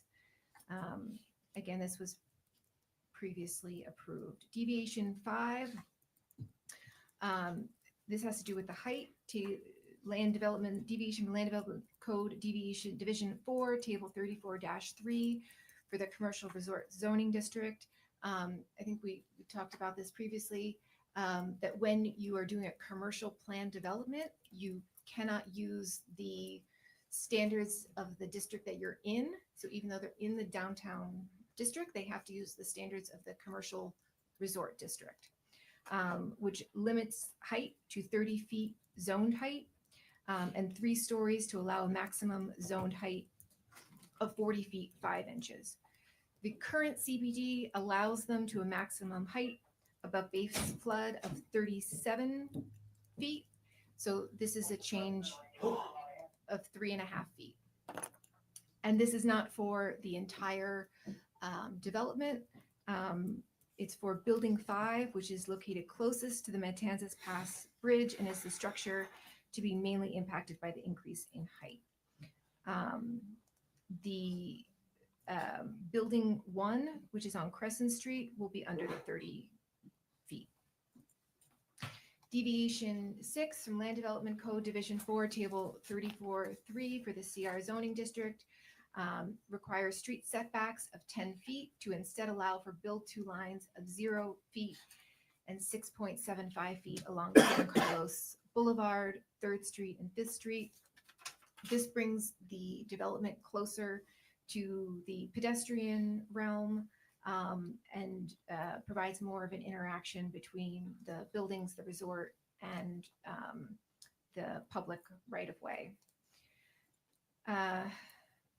The existing CPD had already approved deviations for these variety of setbacks ranging from 0 feet to 7.4 feet. Deviation 7 again has to do with signs. Our land development code allows a maximum of 32 square feet of signage for a parcel of land containing 1 or 2 business establishments. This deviation is to allow a mural style sign on the east elevation of Building 5 of 104 square feet, which is shown, the location is shown in the master concept plan, but I believe the applicant also has images of this proposed sign. As the Lighthouse Island Resort comprises 1.87 acres, which is significantly larger than the average parcel that would contain just 1 or 2 businesses. And due to the scale of the resort and the situation of the resort as surrounded by roadways, it is reasonable to permit multiple signs to total more than the 32 square feet. Deviation 8, again, is from the sign section of the code. This would allow a mural style sign on the south elevation of Building 5 of 100 square feet. Location is depicted on the master concept plan. Staff finds this to be reasonable as this is a different side of the building and is for the reasons stated for deviation 7.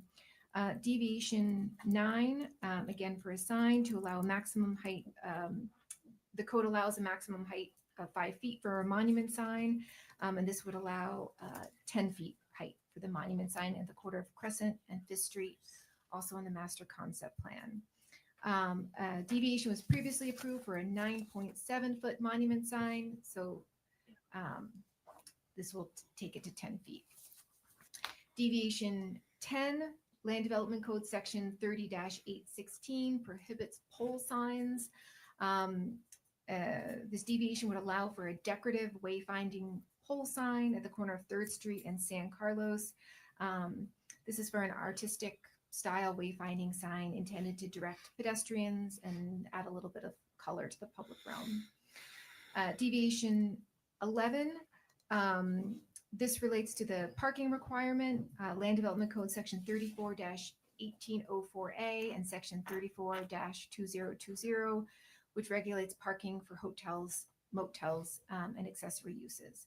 They're requesting a reduction of 58% in the parking requirements for a total of 82 on-site parking spaces. Staff is suggesting that we suggested the LPA, but also the town council consider if this reduction is appropriate at this location. The existing CBD was approved with 100 parking spaces for build out. The previous CBD had multiple phasing requirements. So at build out, they were to have 100 parking spaces and 75 hotel units. They additionally had 4,300 square feet of restaurant, 420 square feet of office space, and 5,000 square foot of retail uses. The retail use is no longer part of this project. They will have a minimal retail space for their ancillary to the hotel resort. So of the 100 approved spaces, 93 were on site, 7 were off site. And the previously approved parking calculations utilize the 33% parking reduction, which is applicable to certain areas in the downtown zone. So I know we talk a lot about parking. This is something to consider. The concern that I brought to the LPA is that while there are many surface parking lots nearby, none of them allow overnight parking. The town lots and the commercial lots, for safety reasons, we don't want people camping in their cars. So hotel guests likely are staying overnight, so they wouldn't really be able to utilize those surrounding lots unless they made arrangement with another hotel. I suggested at that meeting that they consider what their capacity might be if they used valet or some other kind of mechanism if they found that they needed more parking in once it was operational. On this, I would like to go through all the findings and conclusions, but I can do that after we hear from the applicant and the public. I think in this case, it's important to go through them just one by one for the record. But if you like, I can go over the recommendation now, if that's helpful. I'm fine with you doing it at the end. Okay. Everybody's read it, I believe. Questions for Judith? Scott? Not at this time. Karen? No, I was going to ask something else, but I can ask it at the end. Vice Mayor? No. Councilor Green? Nothing now. All right, thank you. Patrick or Jenna, who's going to go first? Thank you, Mr. Mayor, Council. Again, for the record, Jenna Persons Malika, partner at Strayhorn and Persons Malika, legal counsel for the applicant. We have with us today, as part of our team, Patrick Vaness, expert planner from the neighborhood group, as well as Tommy Kolar representing the applicant, Lighthouse Island Resort. Again, as a matter of housekeeping, we would ask that the agenda item with all backup, in addition to applicant's presentation today, be included in the record. And now we're in public hearing number 2, and before you are the nuts and bolts of the zoning request that will lead to an exciting new chapter of a family-owned resort that has been part of our community fabric for well over 60 years. I'm going to bring Patrick up to walk through some of those items with you. We're available for any and all questions, and I know Mr. Kolar wants to also address you all today. Again, the LPA recommended unanimous approval of the request before you, and we are in full agreement with staff's recommendation as well as the proposed conditions of approval. Mr. Vaness? Oh, Mr. Kolar, set stage. Good afternoon, Tommy Kohler. Just wanted to start off by, on behalf of my family, I just wanted to say thank you for your time today. This particular project is 2 years in the making. It's very special for my family and I. This project, this property has been in our family for well over 60 years. 4 different generations of Kohlers have owned this particular property, and what was unique about it is every generation before me has left it better for the next, and this really is my opportunity to do the same for the next generation of Kohlers. It is my absolute honor to present to you the future of the Lighthouse Island Resort. I hope that after today, with your blessing, that we can move this project along and get started. I'm really excited for it.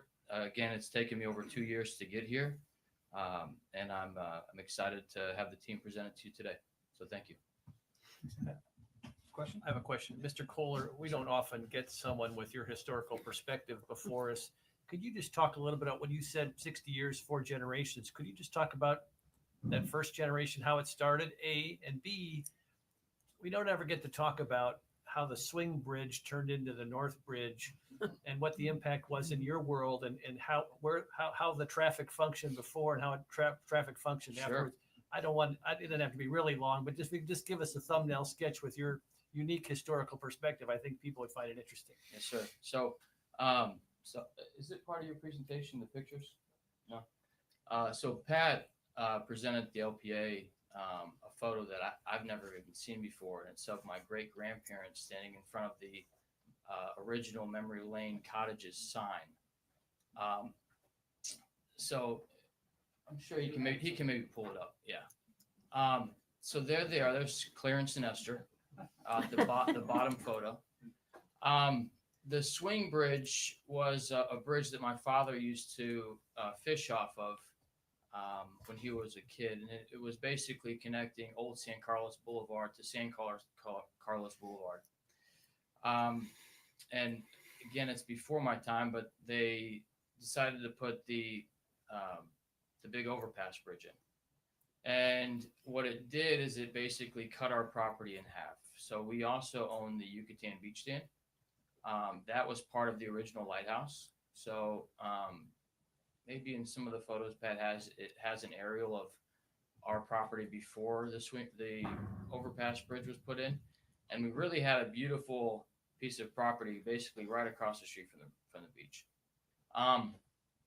So, you know, what I kind of grew up thinking was kind of a handicap, having the bridge on both sides of our properties, in actuality turned out to be a great asset to us because it is a massive barrier blocking us from potential storms or the impacts of those storms, which is the case with Ian.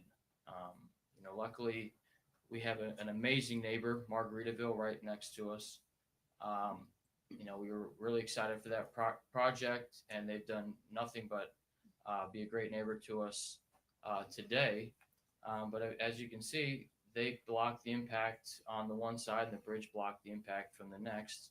But you know, still, we're a property that has that as kind of not a hindrance, but it is an eyesore when you're talking about engaging with customers.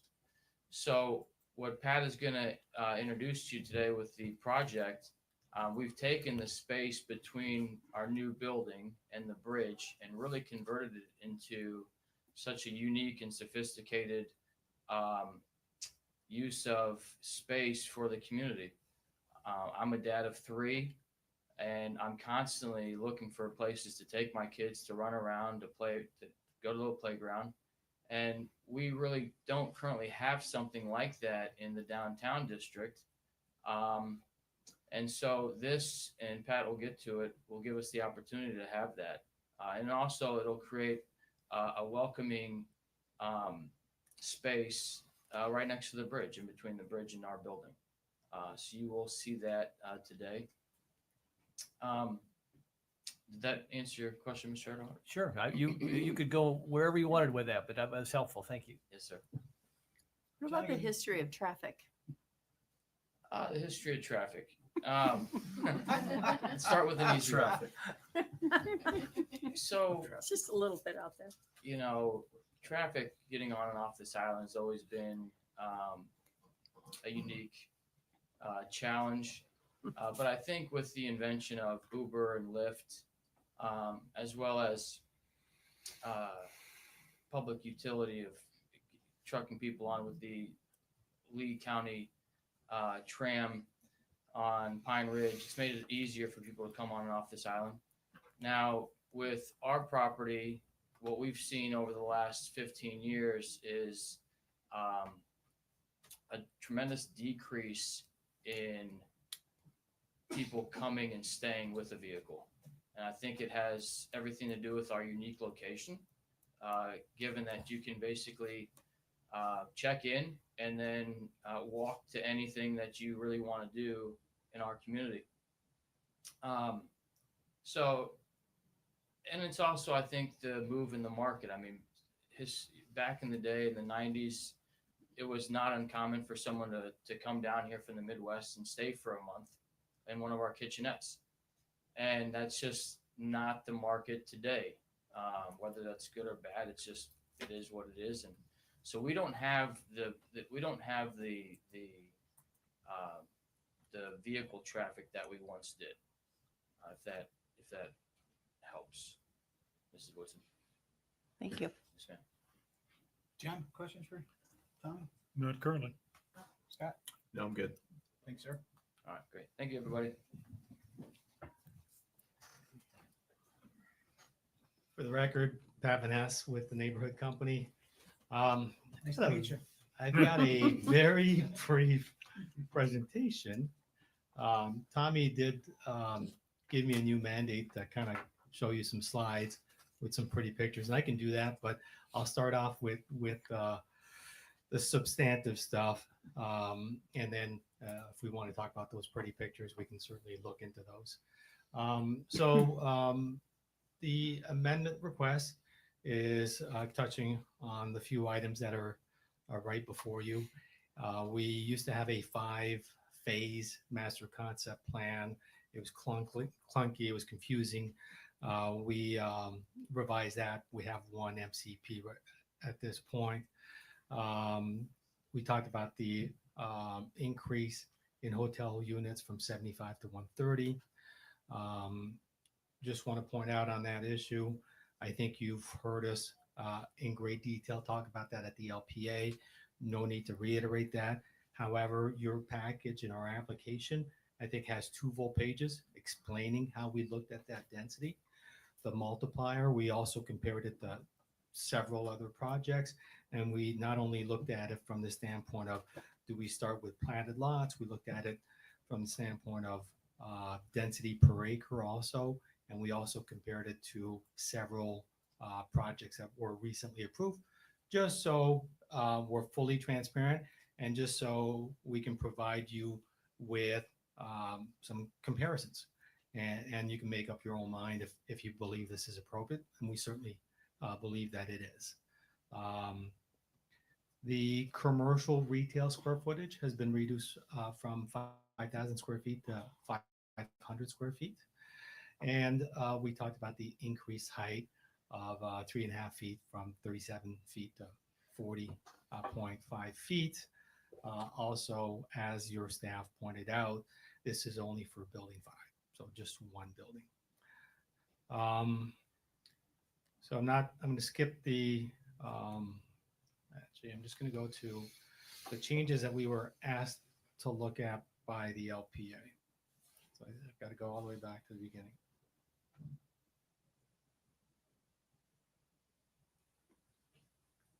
Okay. So we were asked to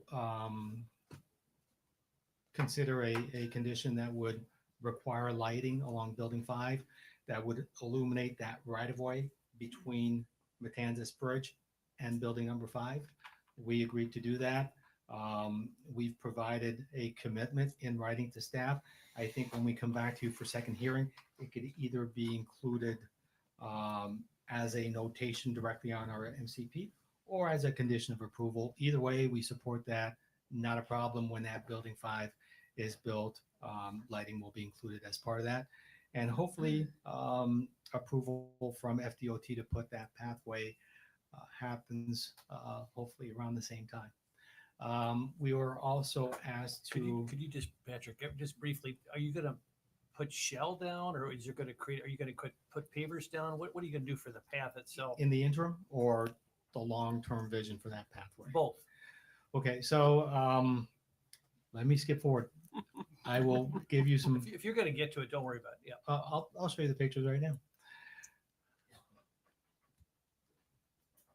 So what we did is when it came to public benefit and also looking at making this a family-friendly environment for the resort and for the island, we looked at the comp plan, talking about connectivity, creating these hidden pathways, and facilitating pedestrian and bicycle movement. So I think everybody here has been to the lighthouse. We may have had a few drinks there.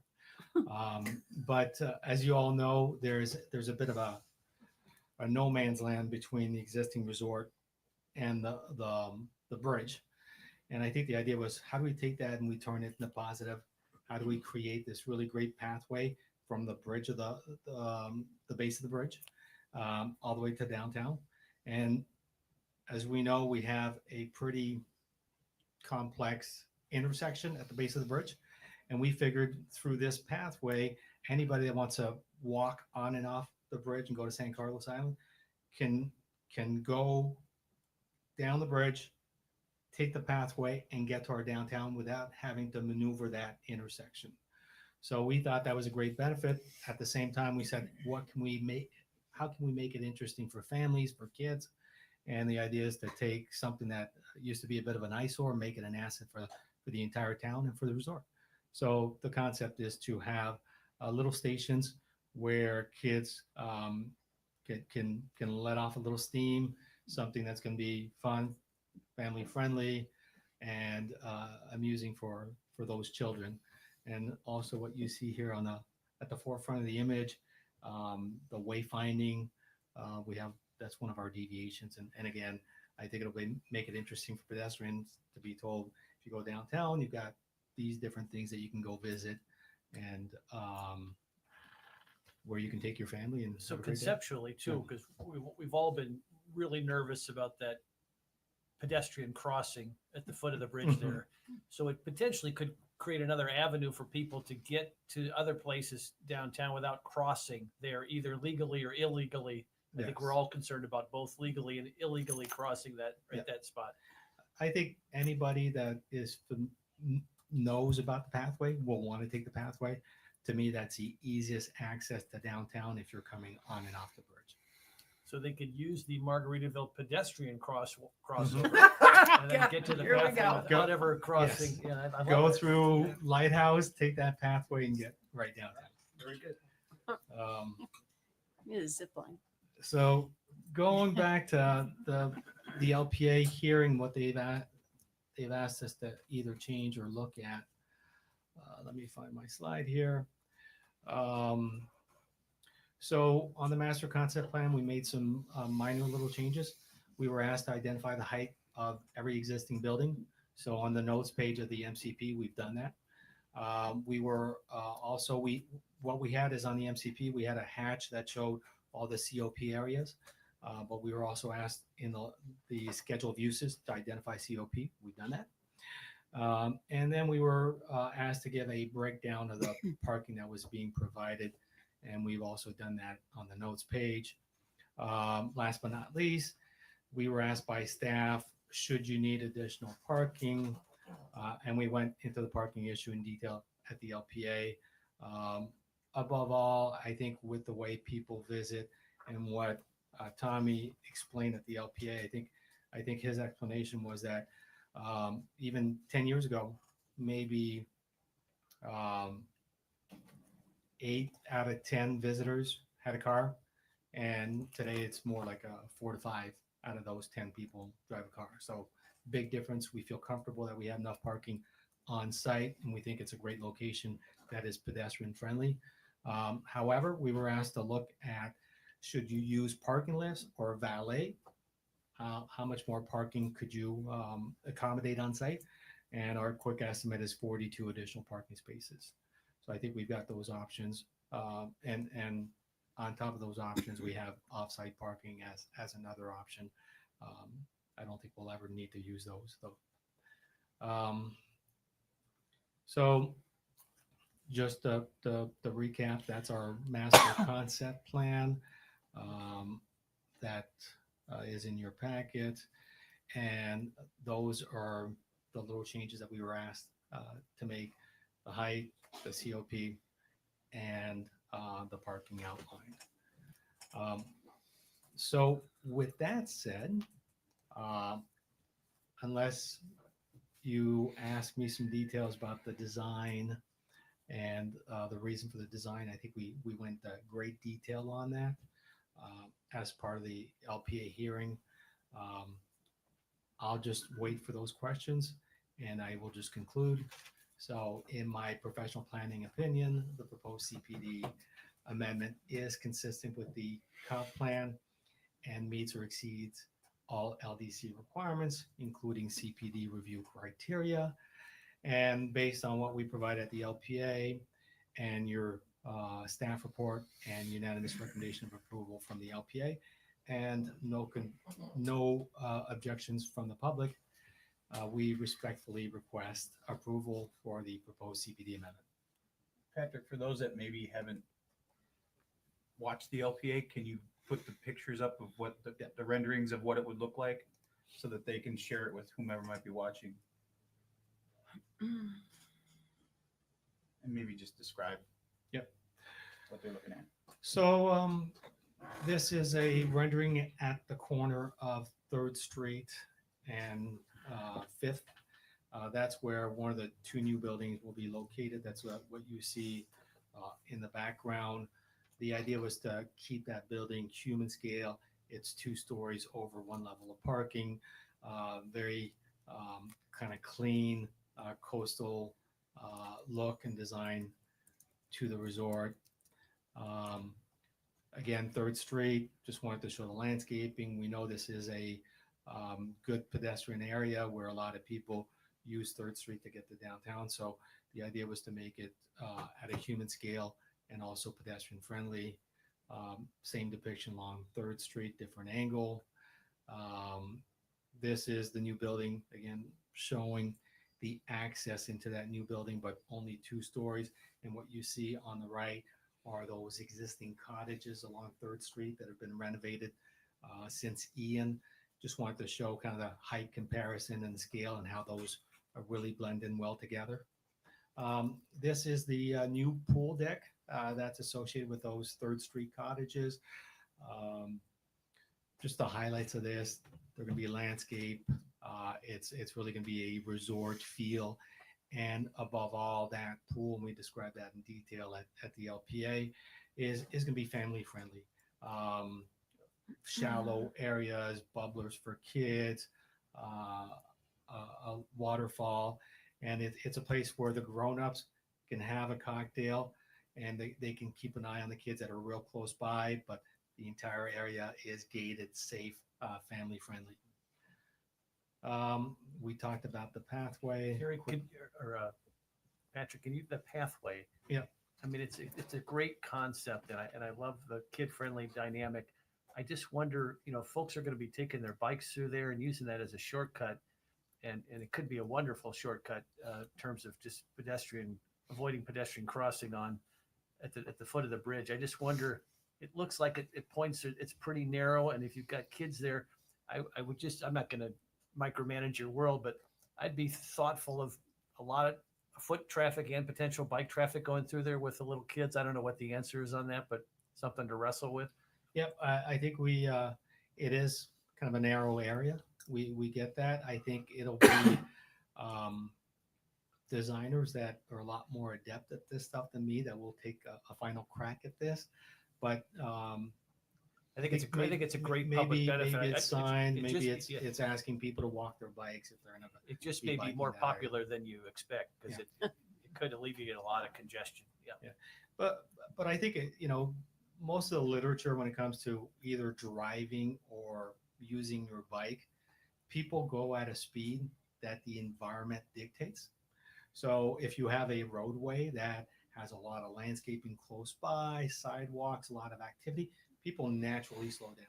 And I think it's the same thing with bikes.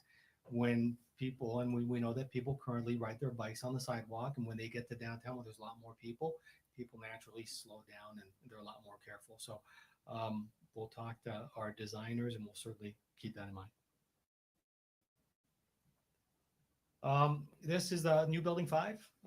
What's important to note here, it's 3 levels over parking. The additional 3.5 feet we're asking for allows us to add 1 more story. It allows us also to be able to provide 10-foot ceiling heights, which are consistent with the market today, and also allows us to have architectural slanted roofs, again, to improve the aesthetics of the proposed improvements.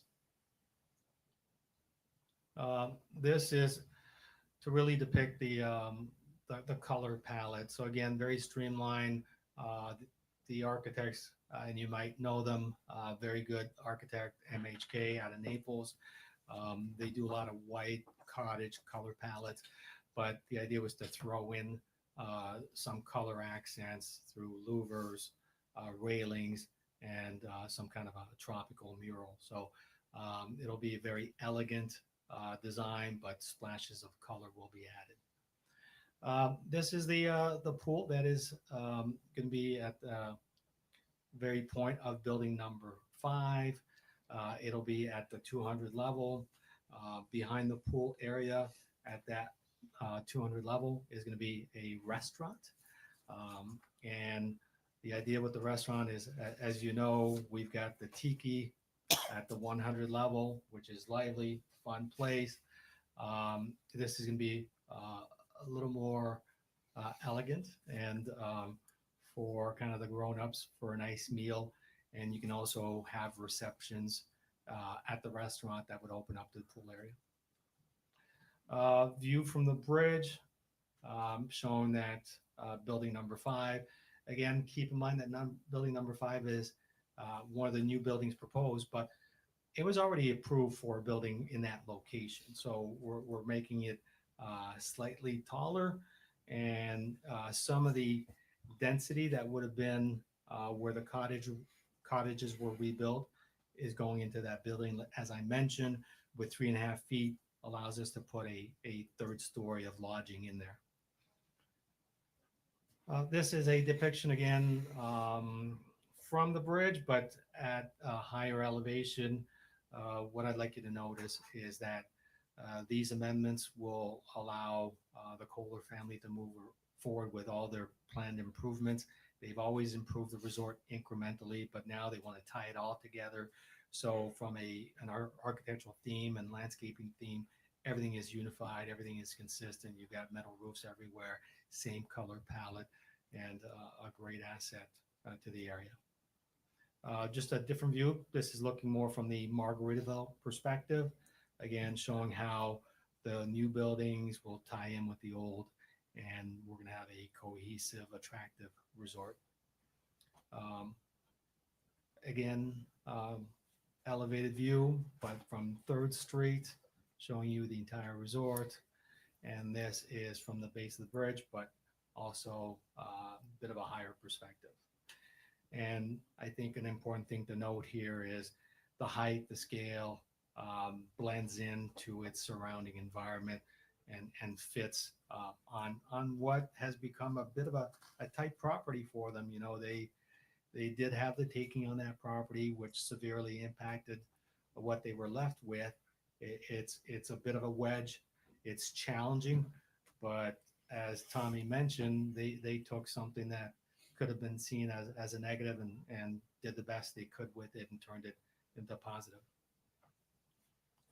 So this is just to conclude the renderings, an aerial view showing the new buildings incorporated with the old and how the entire resort looks from what would that be, 10,000 feet above? Maybe even less. So that's it when it comes to the renderings. I'd be happy to answer any other questions you may have. Scott, any questions? Yes, I do. So in the packet, you said your equivalency is 6.5, but I think Judith said it's higher.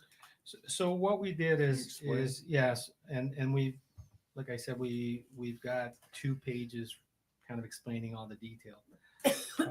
If you recall, when we were here before you with Myers side, we looked at the existing platted lots that were there, and our when it comes to hotel density, we kind of have a unique way of looking at that on Fort Myers Beach. We start with residential density. We apply a multiplier, and then you convert essentially residential units into hotel units.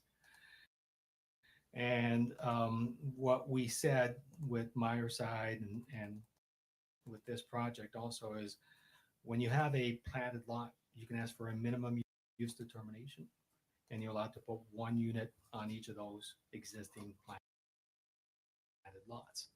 So we think that instead of using 6 units per acre, which is the base density in our comp plan, the fact that we have a system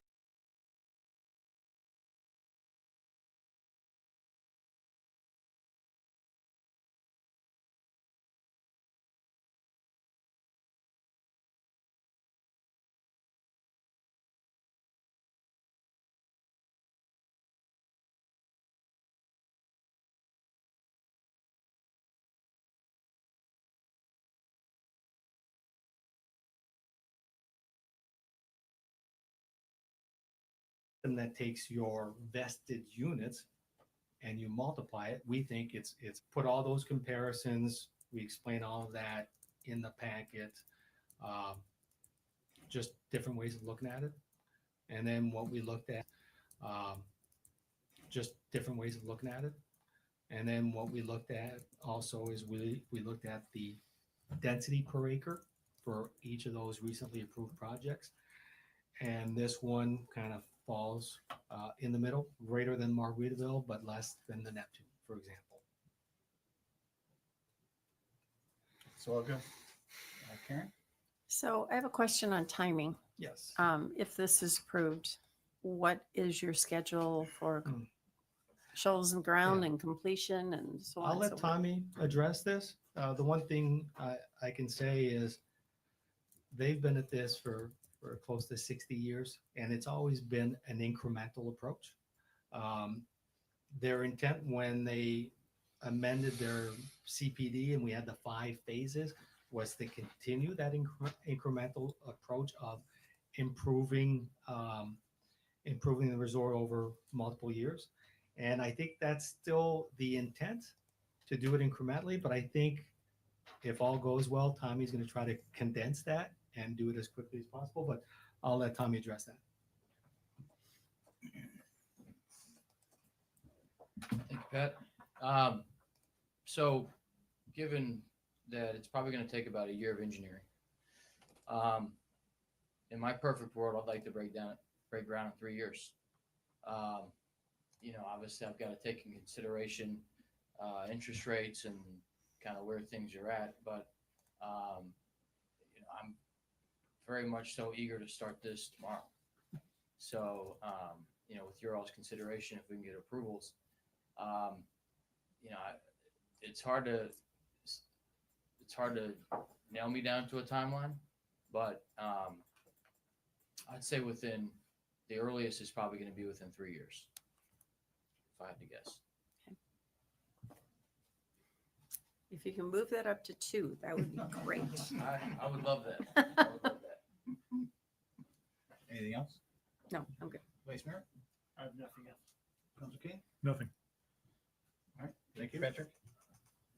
All right. Are there any members of the public who would like to comment on this matter? If so, please come forward to the podium and identify yourself, provide your address and whether you were sworn in. Tom? I don't think I was sworn in. Must have missed that curfew. All right. If you raise your right hand, do you swear or affirm that the testimony you're about to give is the truth, the whole truth, and nothing but the truth? I do. All right. Good afternoon, Mayor, Vice Mayor, and councilors and the town team. I'd like to make a couple comments if I could to kick it off here. First of all, I'd like to praise the life of Jim Steele and what he meant to this community. But also, on a positive note, I'd like to welcome Will to our community and your family, to our community and now your community. So really look forward to working with you and having you on board, Will. And Andy, the absolute best to you and your family going forwards. It's been an interesting ride for all of us. And I look back in the early days and some of the greatest memories occurred then. And I like to refer to it as not necessarily a character building time frame, but they're a character revealing time frame. And You passed all the tests.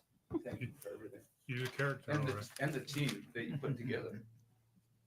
So under this project, the Kohlers, the Lighthouse Resort, the generations, I don't know if it was 2 years ago or 3 years ago, Tommy, you shared with me the beginning of concepting this vision and really the family friendly nature that was fundamental to the approach that you took here and have taken. And I too would like to reciprocate and say they're great neighbors. They're great community members. They're great servants to our community. They only want the best for the community. They have molded, as you've heard here, over decades, what's happened so far, the improvements, the many improvements that have taken place on this property, and taking it to this next level, I think is just a tremendous asset at the gateway of our community. I think the hotel lodging, the intensity is very appropriate at this location.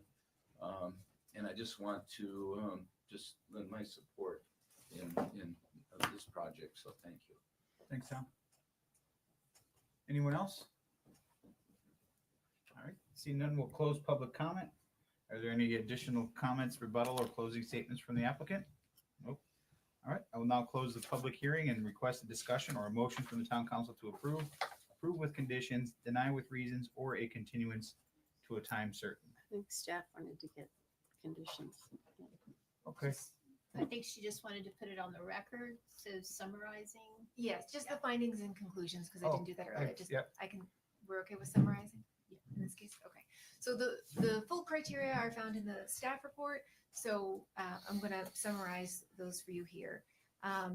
The code asks for consideration of Land Development Code section 34-85B. The staff finds that the request is consistent with the goals, objectives, policies, and intent, and with the densities, intensities, and general uses as set forth in the Fort Myers Beach comprehensive plan, and will be compliant with all applicable criteria there. Land Development Code section 34-85C. Before granting any rezoning, town council shall find the requested zoning district complies with mainly the Fort Myers Beach comprehensive plan, which the staff supports that it does. Land Development Code section 34-216B2, the recommendation made to the town council must be supported by guidelines set forth in 34-85. The main goal of meeting and complying with the Fort Myers Beach comprehensive plan. Staff finds that the proposed use meets all specific requirements of the comprehensive plan that are relevant to the requested plan development. And I've listed several of those policies in the staff report. Findings for deviation request is covered in section 34-216.4. Staff finds that the requested deviations are related to an efficient functioning of the master concept plan. The only exception that we note is deviation 11, which we suggest the town council consider whether that is appropriate in this application.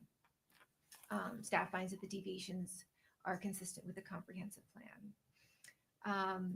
Under the recommendation, staff recommend that the town council consider the parking space reduction in deviation 11 and whether that is appropriate for the site or whether that deviation should be altered. Staff suggested that 130 parking spaces, which would be one space per room, to accommodate guests and employees would be more appropriate.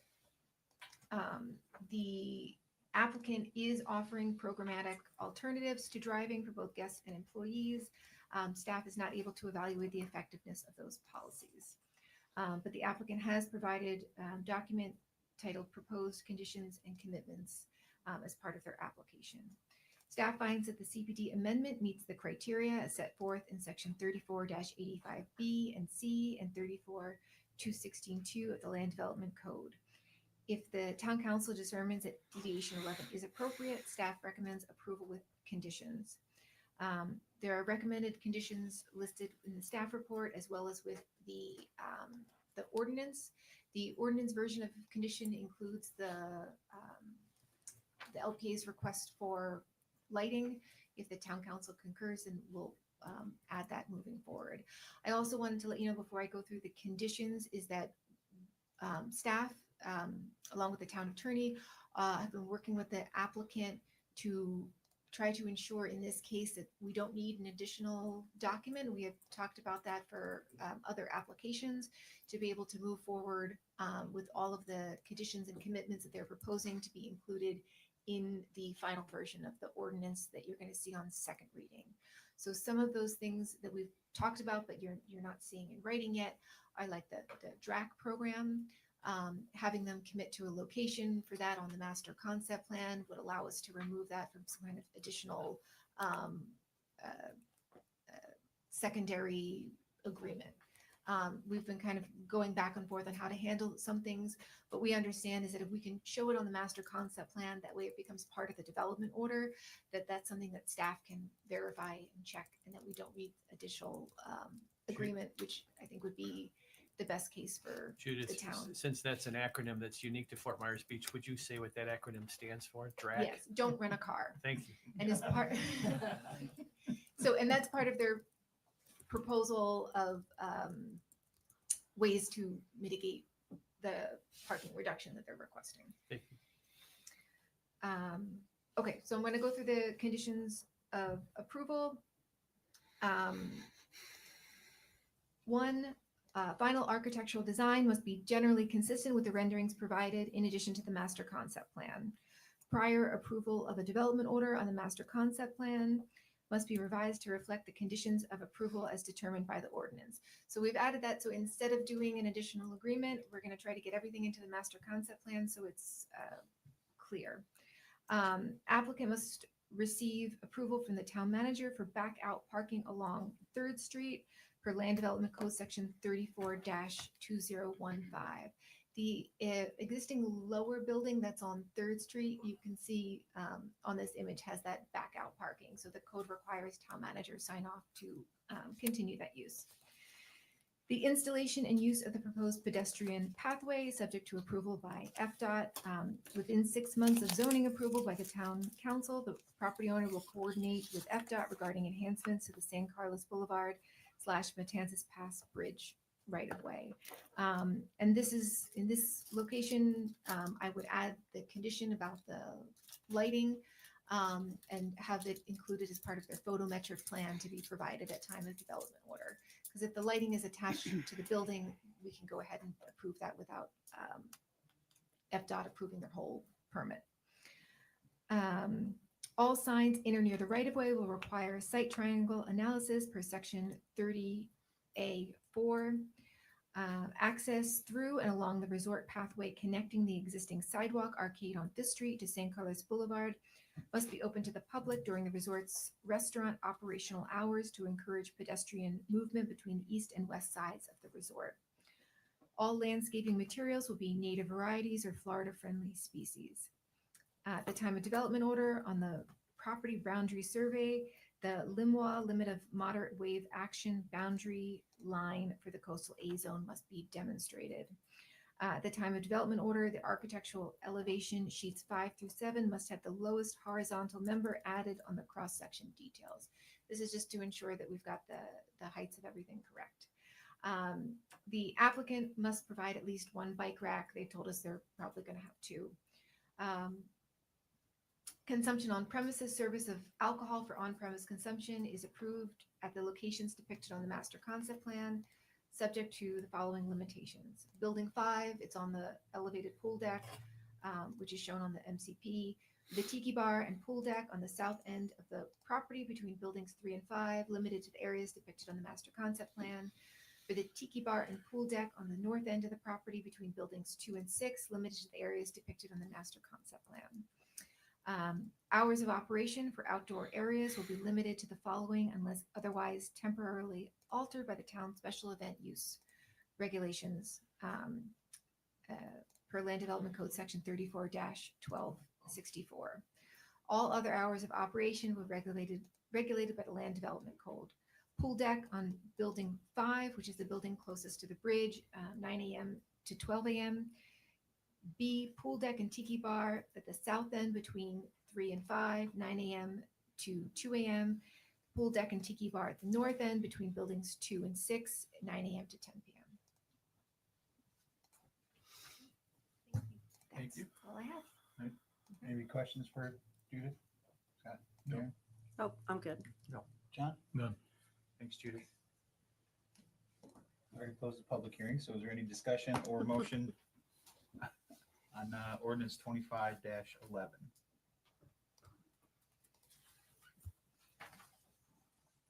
I can't discuss anything, so. Well, I'll make a motion to approve ordinance 25-11 with the exceptions, including all exceptions outlined by staff. I'll second. Motion by Counselor Woodson, seconded by Counselor Safford. Any further discussion? Counselor Woodson? Aye. Counselor Safford? Aye. Vice Mayor Arnold? Aye. Counselor King? Aye. And Mayor Allers abstains. Motion carries 4-0. And exceptions is conditions. I'm sorry, conditions. Okay, thank Yeah. you. Amended to conditions. Mayor. there's no Congratulations. Yay. Well, see you at the second reading. Eating quicker at the second. Huh? We'll be eating quicker. I've never been to the lighthouse. I can't wait to. Can't Go wait there. to check it Me out. neither. I've never been there. Heard it's nice. I don't, does anybody need to take a break to grab something to eat, or do you want to get through this last public hearing? There's been a lot of people waiting, so I just want to see what the What consensus is is. the last one? I would like food. Food. Food? Okay. Quick food. It's pizza. How quick do you need? I'll just keep going. If you guys need time, tell me what you need. That's up to them. I don't mind eating up there. 10 minutes? 10 minutes. Okay, we'll take a brief recess of 10 minutes. We'll come back at 1:35. And there's food.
Huh? We have no mics, Jason.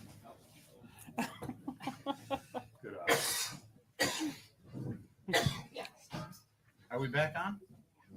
Or are we waiting for the microphone? We're live? Okay. We'll call the meeting back to order. It is 1:40 PM. The next, the last public hearing is an agenda item, and it's the first reading and public hearing on proposed ordinance 25-06. If approved at first reading, a second reading and final adoption hearing will be scheduled for June 16th, 2025 at 9 a.m. or at another time identified by town council. This is an ordinance of the town of Fort Myers Beach, Florida, approving or denying a home rule development agreement for property located at 1028 Estero Boulevard and 1046 Estero Boulevard, Fort Myers Beach, Florida. Strap numbers 24-46-23-W3-00017.0000 and 24-46-23-W3-00016.0000, and owned by Prasad Properties Florida Investments LLC, as authorized by Section 2-100 of the Town's Land Development Code and in compliance with the procedures for application and approval of development agreements with deviations set forth in Resolution Number 24-73, as amended by Resolution 24-247, for the purpose of redevelopment of the property to allow a commercial development with a maximum of 42,210 square feet, 31 hotel rooms, and a mean roof height of 38 feet 8 inches above the 100-year storm elevation, providing for terms and conditions included but not limited to the identification of the proposed use of the property, a finding of consistency with the town of Fort Myers Beach comprehensive plan, commitments and development obligations, deviations needed for development, providing for other clarifications as necessary, providing for conflicts of law, scrivener's errors, severability, and providing for an effective date. If any town council member has had any ex parte communication to disclose, please let us know the subject discussed and the identity of the person, group, or entity with whom the communication took place, any correspondence that you received, or observations made of the site. Councilor Safford? I had a meeting with Mr. Prasad last week, and as well his neighbor, Mr. Torgerson. I've received surprisingly less than 10 emails about this project in the last week. Some for, some against. I had a meeting with Mr. Prasad and Mr. Torgerson as well. I think I've had a lot more emails than that because there was 3 weeks ago and then most I'm recent. just talking the last week. Okay. Since the plan has changed. Cool. Just to be specific. Vice Mayor Earl? I met with the applicant prior to the LPA meeting and with Mr. Torgerson prior to the LPA meeting. I've received emails both pro and con. Have not had any meetings since the LPA meeting. Councilor Sheen? Also met with the applicant and Mr. Torgerson and received pro and con emails. I met with the applicant pre-LPA meeting. Oh, I guess it wasn't necessarily a meeting. It was, I attended the, I don't know what you would call it, the public event in Times Square. I attended that. I have, since the LPA meeting, I've had conversations with the applicant and one of his team members. I saw him, there he is. I don't remember your name. Tyler Peterson. Pardon me? Tyler Peterson. Tyler Peterson. So I met with Terry and Tyler Peterson. I've met with his neighbor, Tom Torgerson, as well. I also have received plenty of emails both before and after the LPA in support and against. So having made these disclosures, has everyone come to the meeting today with an open mind and is able to hear the testimony and review the evidence in an unbiased manner? Absolutely. Scott, Karen? Yes. Yes. Yes. John? Yes. And Mayor, the applicant is present with his attorney. Having made those disclosures, it would be an ideal opportunity for the attorney or the applicant to question any of the disclosures that have been made. Thank you. My name's Joe Madden here today representing Prasad Properties. I don't feel there's a necessity to question anything. I think we're all on the same page. We know what happened from the appellants on the red coconut deal. I think it's a great procedure that you implemented now to go through that and ask that question. So we do not need to further inquire. Thank you. Okay, thank you. Who's, Judith, are you? Oh, He needs to be experted. oh, hold on a second. I haven't got to that part yet. Okay. You want to do it now? Trying to move along. All right. Are you here to be Excuse me, qualified? Mr. Mayor, this is Jason Utley. He's from the Access Group. Oh, I'm sorry. I've never met you before. Never met you So before he's either. going Nice to to meet you, be, sir. What was your name? I mean, Jason Utley, Utley. Utley. I believe you're filling in for Sarah Probst. Is that correct? Yes, not even a good substitution, but I'll do my best. all right, Jason. Well, we must first Qualify as an qualify you as an expert witness. You want to tell us a little bit about yourself for those that are watching? Well, I did graduate college. I don't know if you want to know how many years it took. I went to the University of Tennessee in Knoxville. Oh, No, one supporter here. No gators chomping on me yet. Gators. There you go. I've worked for the Atlanta Regional Commission. I've worked for DeSoto County as a planner. I worked for DeSoto County as a planner. I worked for Charlotte County as a planner. I worked for the Southwest Florida Regional Planning Council as a planner. I worked for Manatee County as a planner. I worked for Sarasota County as a planner. And after I finished getting fired by all the, no, I'm just joking. I didn't get fired by any of this. I started working for myself, planning analytics. So I've been engaged in planning for over 20 years now. Okay. Well, I'll make a motion. Do you have? No, just what was your full name again? Jason, last name is Utley. Thank you. I will make a motion to approve Mr. Utley as an, do you want to use the word expert? I'm a member of the American Institute Providing, of Certified Planners. Too, so. expert testimony. To provide expert testimony. Second. Any further discussion? I'm an aye. Vice Mayor. Aye. Counselor King. Aye. I Aye. Got try it. to help you. Perfect. I haven't messed up yet. Thank you, sir. All Go right, ahead, take it away. Well, take it away. Well, I got it.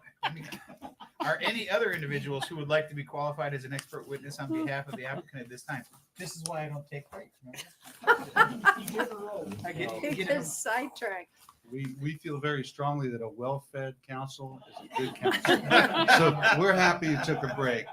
So with me today is Tina Ekblad, who I think you met during the Red Coconut hearing. We're going to tender her as an expert in the area of land use planning and familiarity with the town's comprehensive plan and land development code.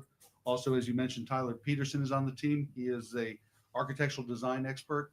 And also with us today, we have Michael Collins, an FGCU associate professor in the area of hotel marketing and finance. And we're willing to offer any of their resumes if you need it. But I think you've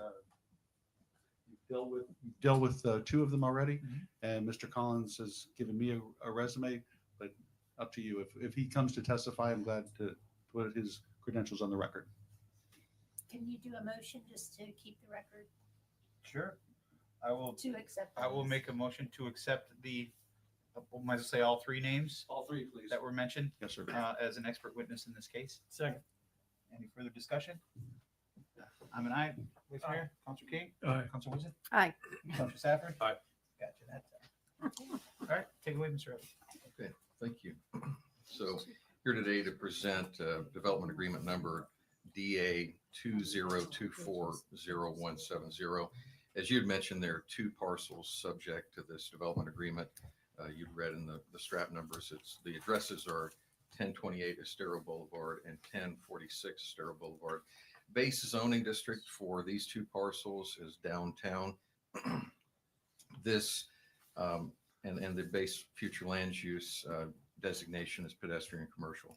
So for this zoning designation, this allows for the highest density and intensity in the town. The commercial space, you had mentioned what the cumulative total of the space would be. The applicant's proposing 15,845 square feet of commercial space. That's not including the hotel, so that's just breaking that out from the 31 unit boutique hotel. So the retail space, this includes retail space on the pedestrian plaza, beach bar, with previously approved consumption on premises, a restaurant on the second floor, and a rooftop restaurant and bar. As I mentioned, they've changed this to a 31-unit boutique hotel, and they're requesting the use of an equivalency factor of 9.7 in order to be able to achieve this. For parking, they'll be accessing the site through Estero Boulevard, and they'll provide parking with valet service and car lifts for the hotel guest.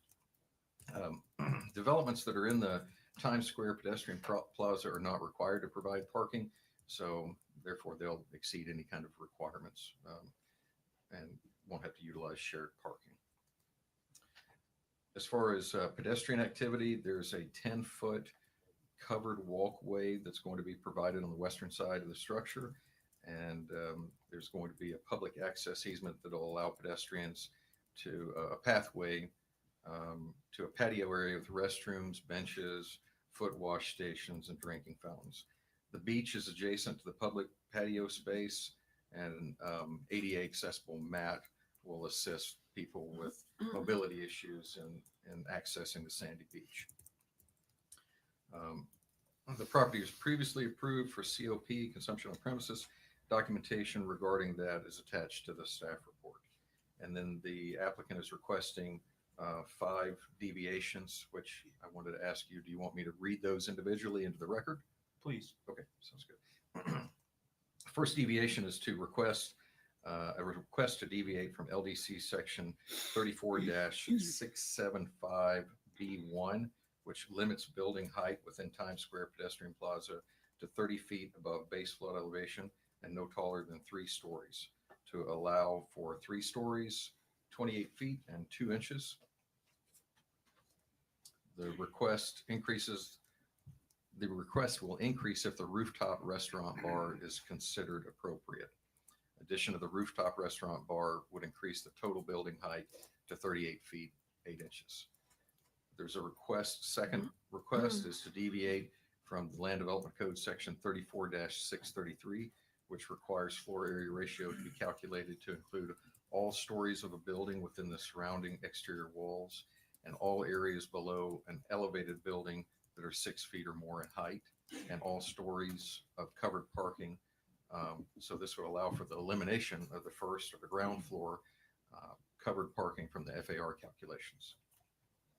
Request number 3 would be a request to deviate from Land Development Code section 34-1803, which provides the hotel equivalency factors for the number of guest units that can be substituted for residential dwelling units to allow an equivalency factor of 9.7, as I mentioned earlier, and that would allow for the development of the 31-unit hotel room and a total of 26,016 square feet for the hotel overall. Request to deviate from Land Development Code section 34-674A1A, requiring a build-to line of 0 feet in the Times Square pedestrian plan. And so the applicant's requesting a 10-foot setback, front setback. Number 5, it's a request to deviate from Land Development Code section 34-677, which requires commercial design standards to apply to all commercial and mixed-use buildings.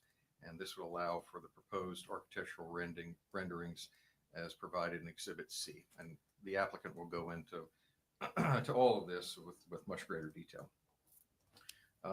The LPA heard this request at their April 29th, 2025 hearing. They recommended denial at that time. However, they have chosen to modify the conditions of the development agreement that they had proposed at the LPA, and the applicant will go into that with more information here in just a moment.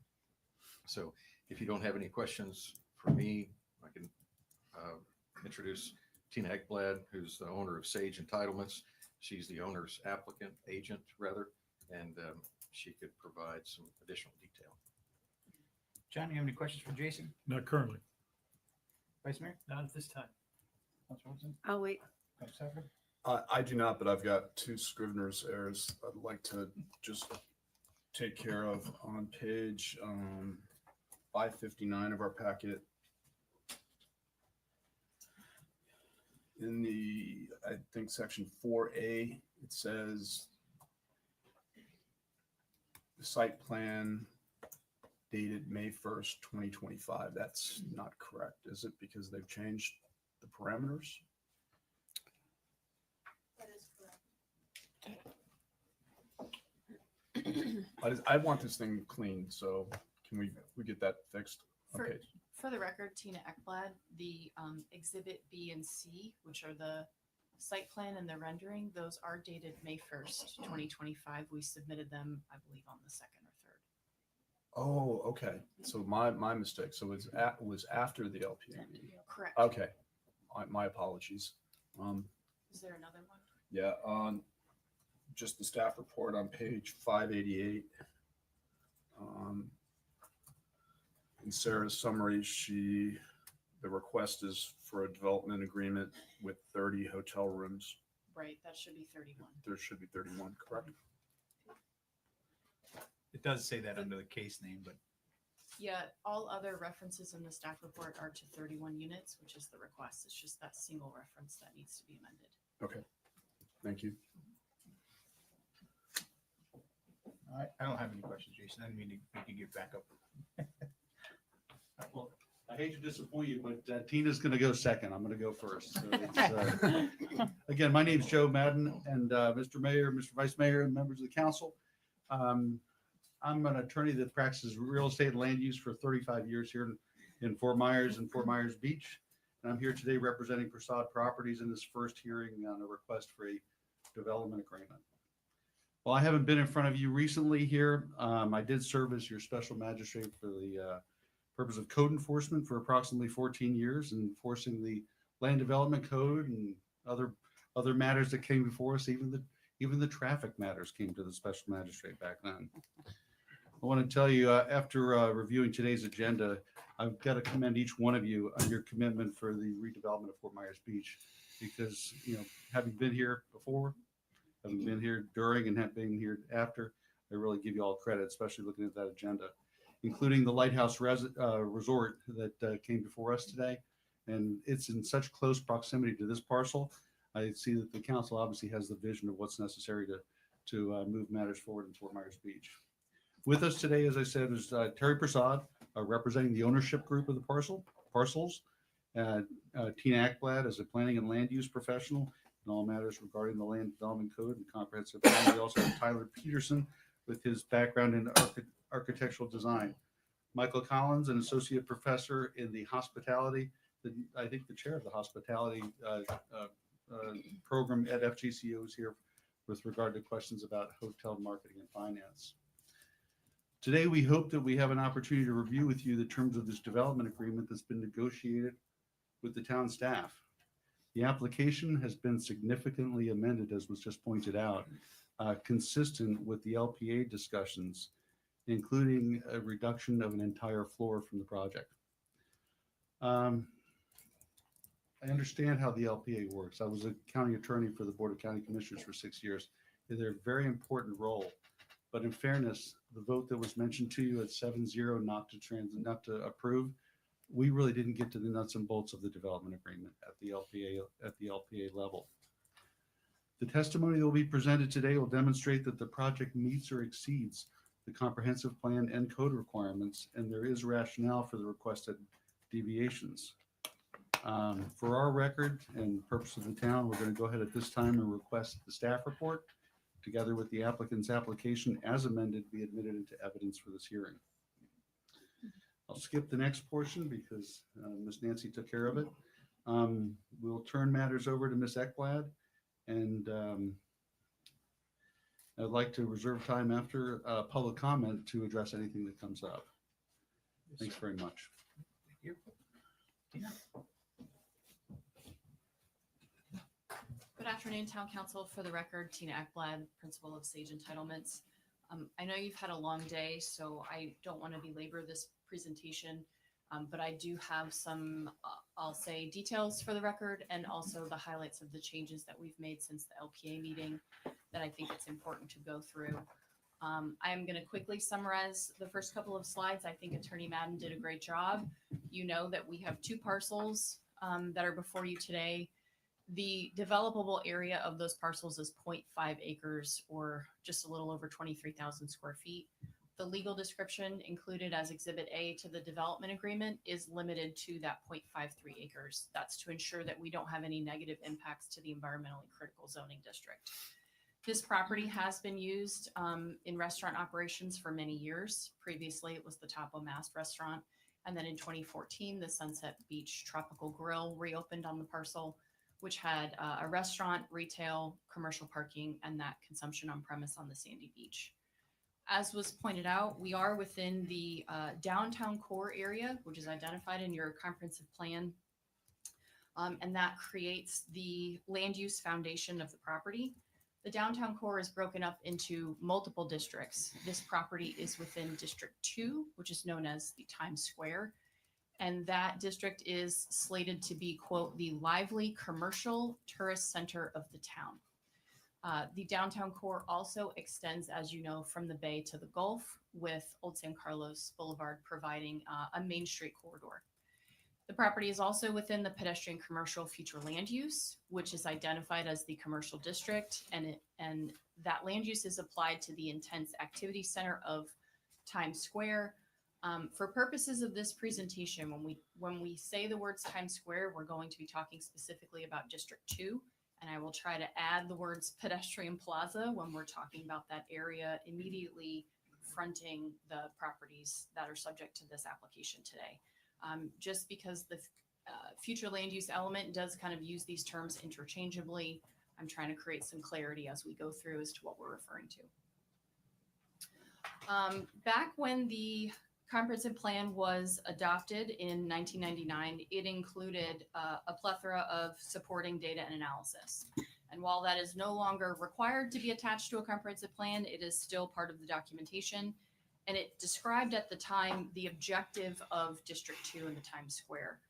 And while unfortunately we no longer have a new pedestrian mall, we do have an understanding of the design theme that was anticipated to be carried through the redevelopment opportunities. And these are implemented by Objective 3D and the supporting policies.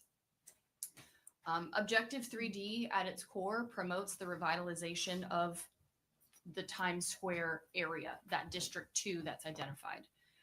It does that by giving the town itself direction for what should occur over the 10 to 20 year horizon of the comprehensive plan, and then also what private development should be doing when applications come forward. As an example of that, Policy 3D1 instructs the town to establish a downtown redevelopment agency. And then the policies on the screen here, 3D3, 3D5, 3D7, along with 3D4, 3D6, and 3D9 are to promote pedestrian-related improvements, improve parking, create either underground or on-site stormwater management to address blighted related conditions that occurred prior to 1999 and ensure those things move forward through public-private partnerships and redevelopment applications. The comprehensive plan, as you know, is implemented by the Land Development Code, and we are within the downtown zoning district. This district seeks to promote commercial designs that support pedestrian activity and a park once concept. By right, the downtown zoning district is required to have 0-foot front and side setbacks. Building frontage must be a minimum of 70%. Height is limited to 30 feet above base flood and 3 stories. Floor area ratio is limited to 1.8. And for parking, there is a 0 multiplier, which means parking spaces are not required. Deviations are permitted to these requirements, either through the commercial plan development process or the development agreement process that is before you today. Before I get to, there we go. Tina, could you go back one slide? Sure. I'm just curious, to the left there, that obviously is Lynn Hall Park. Doesn't seem to reflect Crescent Park. Is that just the way the map is, or? So this particular zoning map was adopted in 2004, and if I recall, Crescent Park did not exist yet. Fair point. Very good. All right, thank you. So before I get to the details of the application, I do want to note that in the supporting documentation to the future land use element, your comprehensive plan identified many of the challenges that we face today related to the floodplain. It specifically quotes that Fort Myers Beach will continue to have its land uses shaped by state and federal regulations. It identified that at the time of adoption in 1999, there were already conflicts between that V zone and the redevelopment vision for the downtown core. And there was multiple, I'll call them options considered. There was even a University of Florida study done looking at dry flood proofing versus elevating above flood and having a pedestrian walkway for the downtown core area. And I think it's important to note the conclusion of that study, which is incorporated into your comprehensive plan. And it states, if neither of these approaches are feasible, so that dry flood proofing or the elevated pedestrian walkway, then existing buildings will continue to deteriorate or will be rebuilt incrementally outside the current regulations, endangering participation in the NFIP program, or will be redeveloped in some presently unforeseen manner. As a result of the demolition that occurred through Hurricane Ian in the Times Square pedestrian plaza, we've seen both of these options play out. We've seen what happens if rebuilding occurs outside the regulations, and we've seen the Times Square pedestrian plaza owners come together to re-envision what this district could look like. Since the storm, they have identified several challenges to that rebuilding as a result of this visioning process. They identified the need for additional commercial intensity in this area to support greater activity within the pedestrian plaza. That intensity would allow additional uses and/or additional square footage for businesses that support residents and tourists, and also promote the Park Once concept, increasing foot traffic and then revenue to offset construction costs. When evaluating these needs against the by right parameters, it was also highlighted that most of the owners would need flexibility from the existing regulations. I've said that multiple times in multiple meetings, and frequently I'm met with, well, like what? So as an example, ground floor, as you all know, ground floor retail cannot be dry flood proofed in this location. Well, the minute we try to do a retail kiosk or something that is temporary that provides a commercial use, the commercial design standards automatically apply in your code. Those commercial design standards require windows, doors, and enclosed space at the ground level. In order to obtain flexibility from that, a plan development or a development agreement is required. There is no other option. Well, you could do a variance, but I think the threshold would not be met for that. And so typically you would see folks come through via a deviation in a commercial plan development or a development agreement. So anyone that wants to provide some sort of temporary use at the ground level, like a retail kiosk, needs to come in front of the council and request that flexibility from the commercial design standards. Tina, just Yes. on that point, we've heard some testimony as of late from an engineer who's prescribing a wave wall for Fort Myers Beach. And that she implied that it could potentially change how properties are zoned. Could that impact what you just said before? So I'm familiar with Miss Fountain's work, and I want to caveat my statement with she is the technical expert in the floodplain. So if she feels that the zone could be dropped from a V to an A and dry flood proofing could be allowed, then yes, that is a possibility. What I don't know is how the limit of wave action then comes back into play, because there are some higher thresholds related with that boundary that I'm not familiar with to answer the question. Okay, thank you.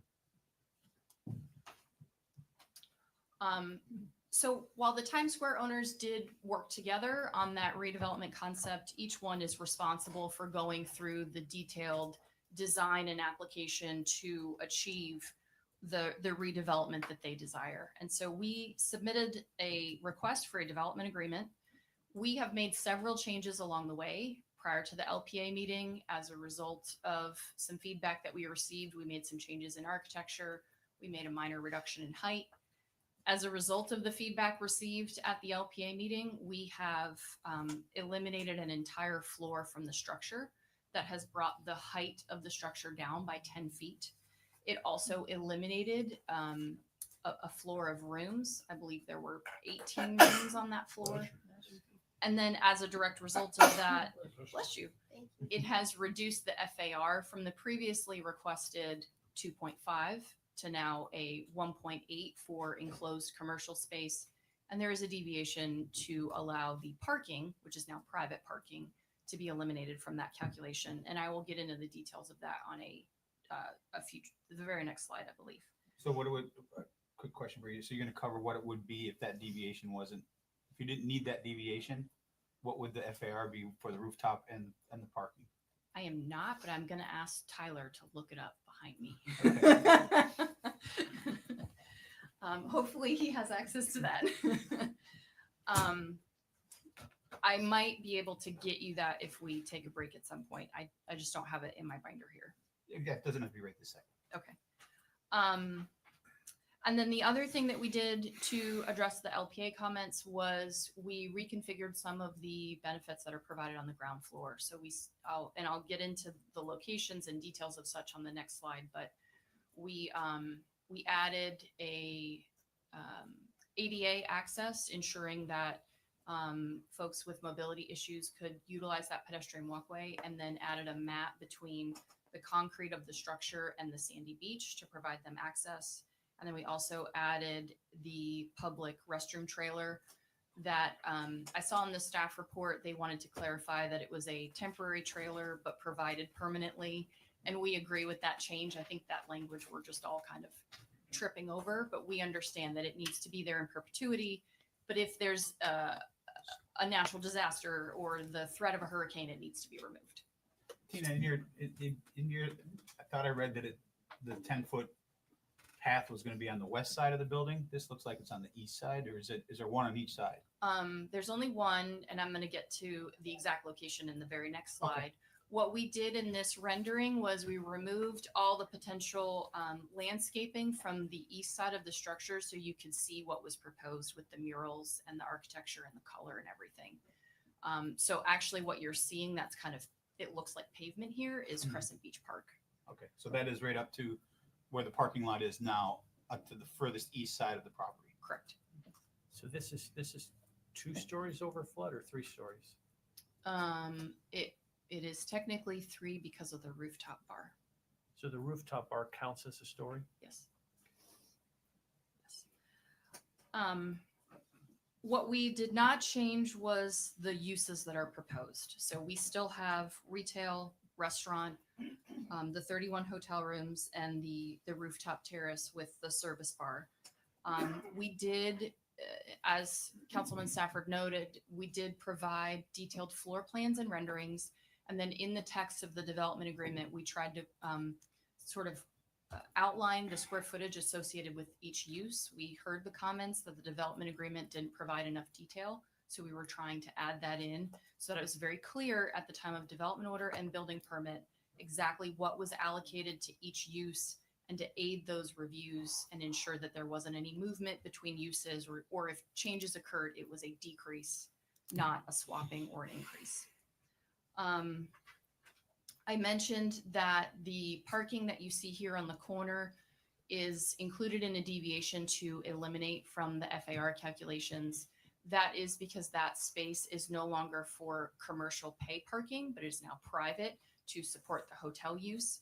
It is at the land development code multiplier for parking. There is no reduction, which is allowed in every other property within the downtown zoning district.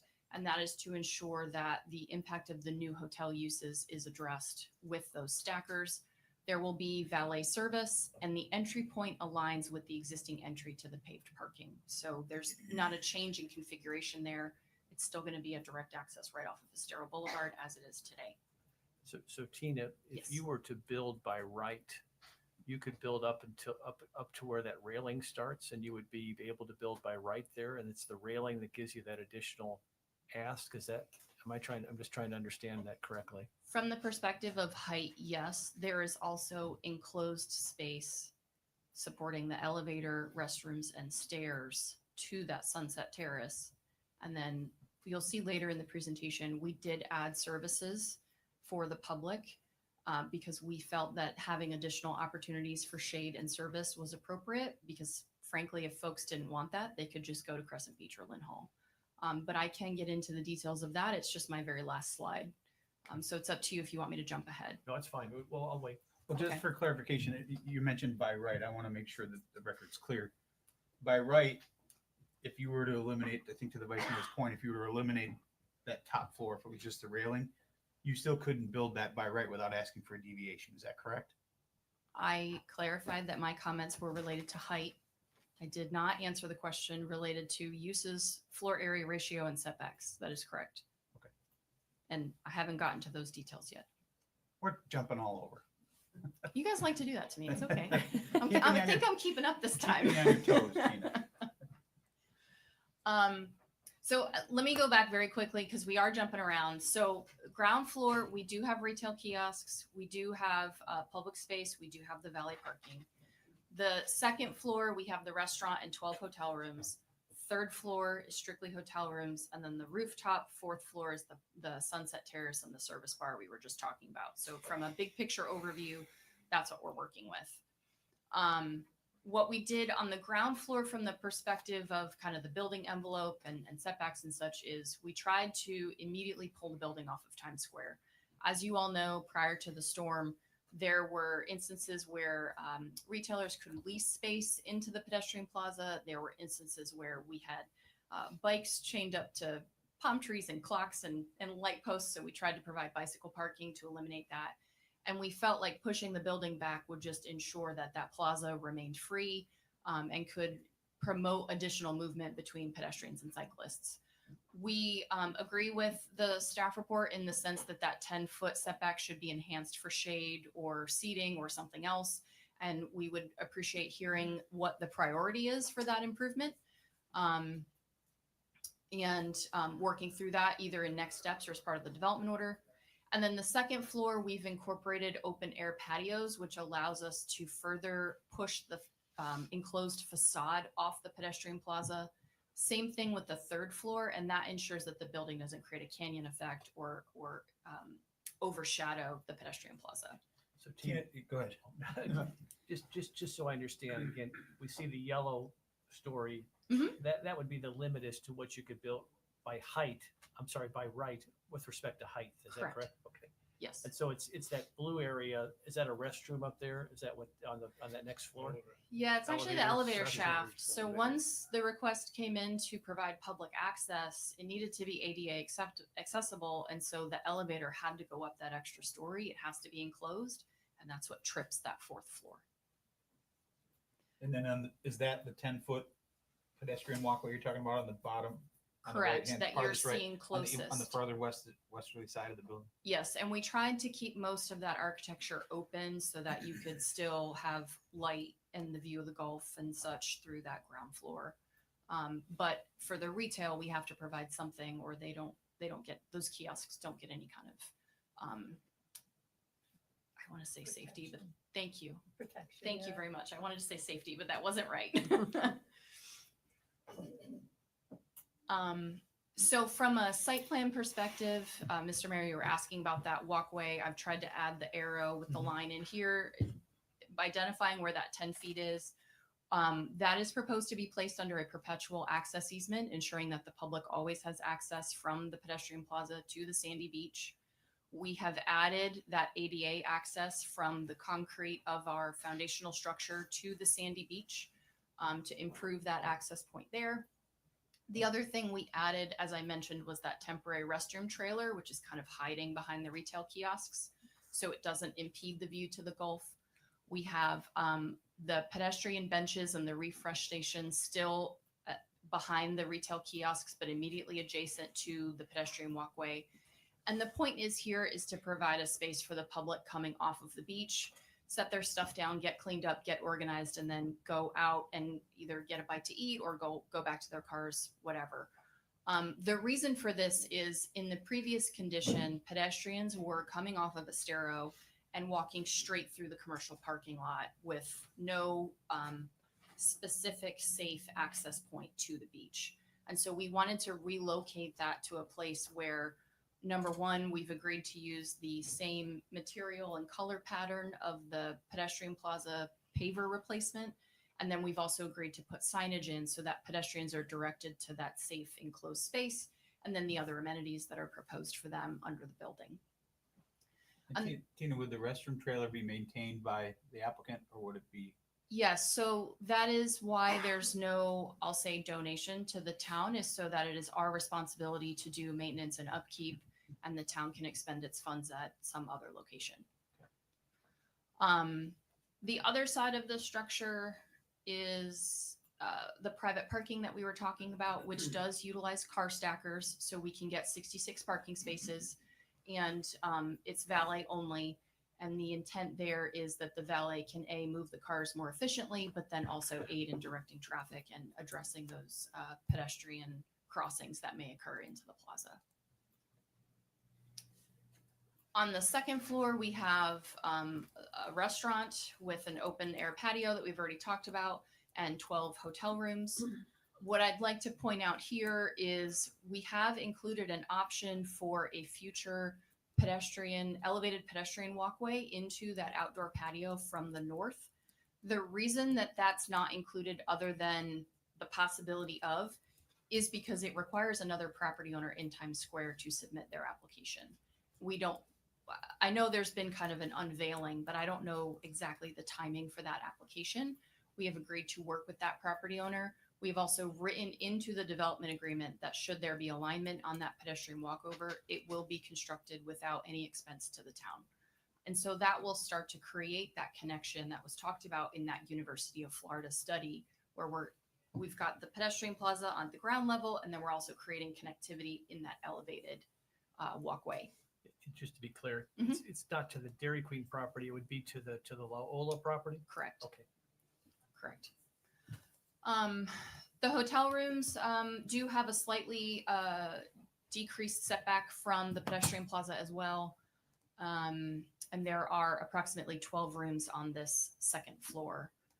Before I flip the slide, are there any questions about the design here? Okay. So moving on to the third floor, we have a floor entirely of hotel rooms, but the facade is again set back even further. It's 38 feet 7 inches from the pedestrian plaza. We do have open patios so that there will be some interaction between the ground floor pedestrian plaza and the units. These hotel rooms do establish a new commercial use for the property. So I want to be very clear, hotels did not exist previously. This is a new commercial use. The purpose is to truly implement that tourism center that is talked about in the Times Square District 2 in the comprehensive plan. It will support the businesses that are proposed to come back as part of this proposal, but then also the other businesses that are going to redevelop within Times Square, and also that are anticipated to occur at the Bayfront Pedestrian Plaza. Your comprehensive plan establishes that these two pedestrian plazas are effectively bookends, with Old San Carlos Boulevard serving as the main street in between. And so there is anticipated to be kind of this interaction, park once, walk between these two businesses with not just residents, but also tourists. And so we feel that putting the hotel rooms here in Times Square, which is not adjacent to a residential subdivision and won't have external impacts to residential units, is appropriate given these visioning statements. The 31 rooms that are proposed, it only slightly ticks the meter on the rooms that have not been reopened since Hurricane Ian. We've all seen this chart that is published by the Visitor and Convention Bureau for Lee County. I want to note that this table is from April. I did not update it, given the May data. It does include any hotel or rooms that have been opened between Hurricane Ian and April 2nd.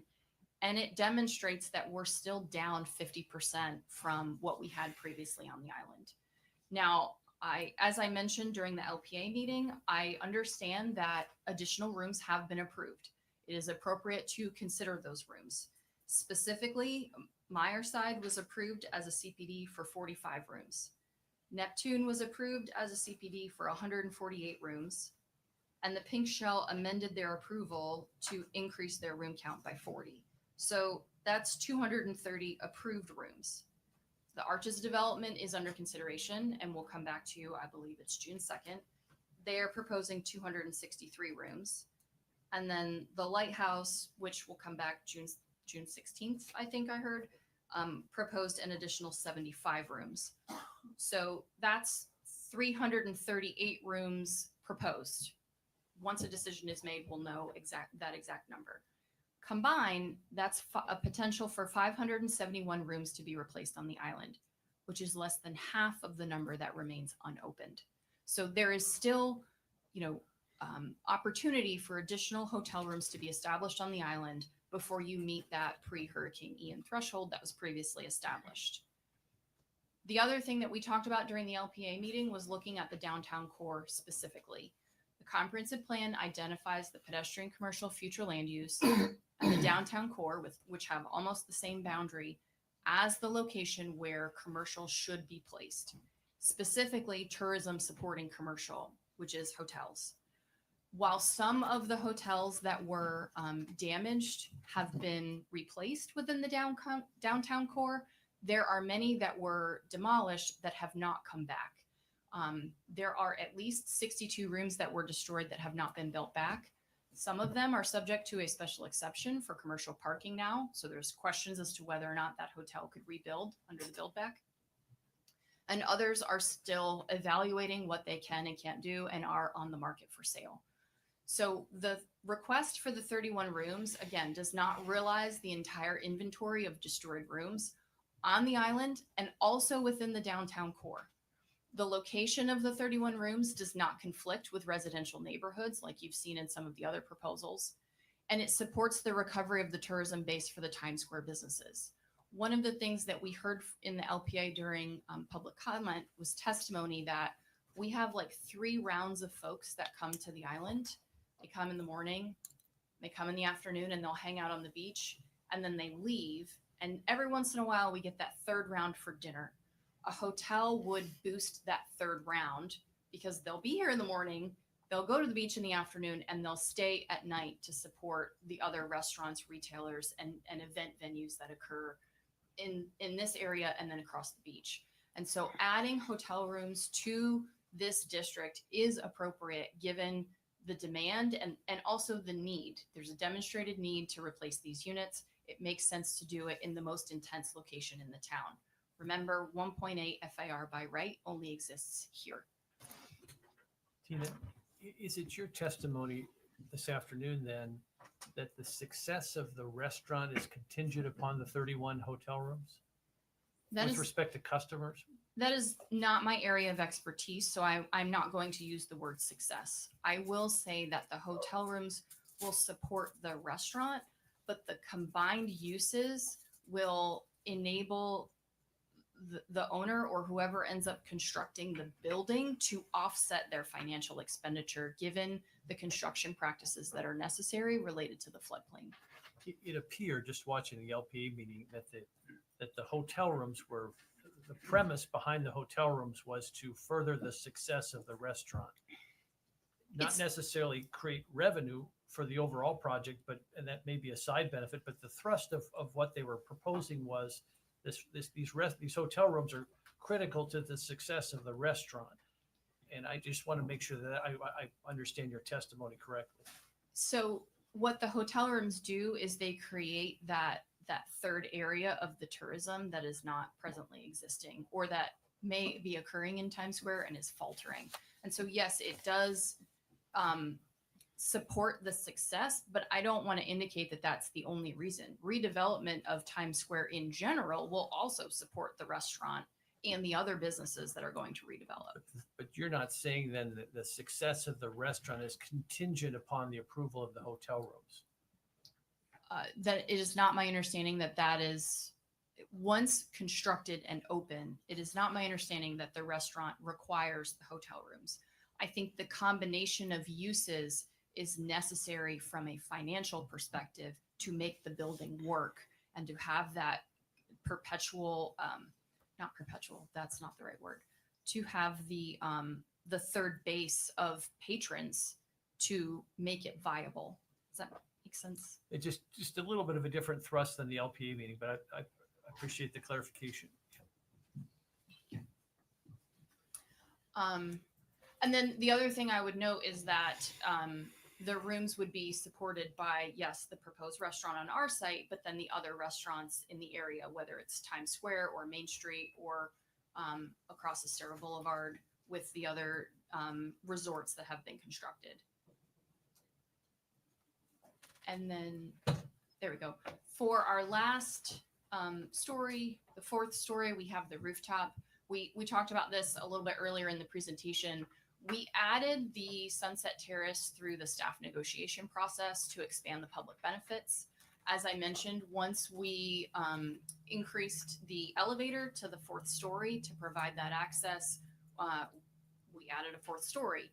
We looked at what other services would need to be necessary for the public to access that space, and we had to push the stairs up to the roof. We had to improve the roof decking structure to handle the weight of the public being on this space. And then we decided to add bathrooms and a kitchen for a service bar, because as I mentioned, if the public did not want those types of services, they have 2 public parks that are available where they can bring their own chairs, et cetera, that they can utilize. This space will provide open views of the Gulf. We have clustered the enclosed spaces of the elevator and the kitchen off towards that western boundary so that we're not reducing the view. And then the remainder of the rooftop is for shielded mechanical equipment, so the public does not have access to the entire rooftop. There were some questions about public access previously.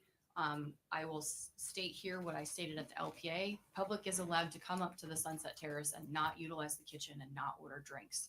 We understand that in order for it to be a benefit and to meet the intent of what was asked of the applicant, the public needs to be able to access this space without being required to make a purchase, and we agree with that. Tina? Yes. And this is a genuine inquiry here. So is it your testimony that if the floor underneath the rooftop, which contains a predominance of hotel rooms, was to go away, that the restaurant with the rooftop bar would not be financially viable? That is my understanding, yes. And it's not viable because of the 31 rooms and the customers that they would put forth, or the revenue that they would generate, or what's the testimony? My understanding is that to offset the cost of the construction and the compliance with the federal regulations, the additional use is necessary to create a financially viable project. So it's not the customers from the 31 rooms that Mr. would support your restaurant. That Mr. makes it Collins viable. is going to come to my rescue because I'm a planner, not an economist. My name is Michael Collins, and I'm the interim director of the School of Resort and Hospitality. I spent 25 years in the hotel business, mostly with Hyatt Hotels Corporation. I've spent the last 20 years in higher education, teaching hospitality business. I have a PhD in hospitality. I'm the author of a leading textbook used across the country on college campuses on hotel operations and investment. I think you testified Yes. at one point before the I was council. about to say about 2 after years ago, I Hurricane was Ian. before Yeah. you. Yeah. And at that time, I mentioned the hospitality industry was key and critical to the rebuilding of Fort Myers Beach. And the reason why is because there's a synergistic relationship between hotel rooms and food and beverage operations. The money in the the money in the hospitality industry is actually in the hotel rooms. Think about it. You pay $500 a night for a hotel room, right? Yeah, the only reason why I'm puzzled at your comment is because at the LPA, the argument was made that we need the 30 or the 40 rooms. We need the customers that they would generate in order to make the restaurant successful. Yeah, that's what I'm going to explain. It's synergistic. Well, but they didn't reference they didn't Okay. say the primary reason was the revenue from the hotels. They said that was the customers that potentially the hotel rooms would generate. Right. Well, here's the bottom line. I get $500 a night for a hotel room. I have a half hour of labor for a room attendant to clean that room. That's my variable cost, plus some soap, supplies, cleaning, whatever. In the hotel, on the restaurant side, the margins are much thinner, right? Because you have a 58% what we call prime cost. the cost of the food on the plate, and the labor to prepare and serve that meal. You pay $40 for dinner. You're going to make less margin and less money on food and beverage.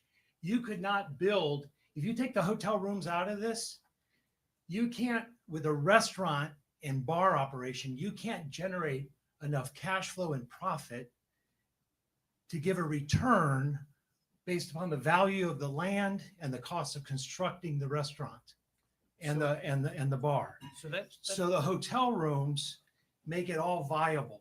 I hear you, but here's where we're just sitting here, just get confused by that Right. philosophy, in that you've got a potential proposal behind you that's just a restaurant bar that doesn't have half the view that this particular location has, but somehow they're going to make it from a financial viability standpoint without hotel rooms. That's what I'm just trying to understand. That seems like an odd. Again, I don't know the economics of their specific development. Okay. But when I say there's a synergistic relationship, so let me tell you. Oh, hold on a second. I want to go back Sure. to that comment you just said.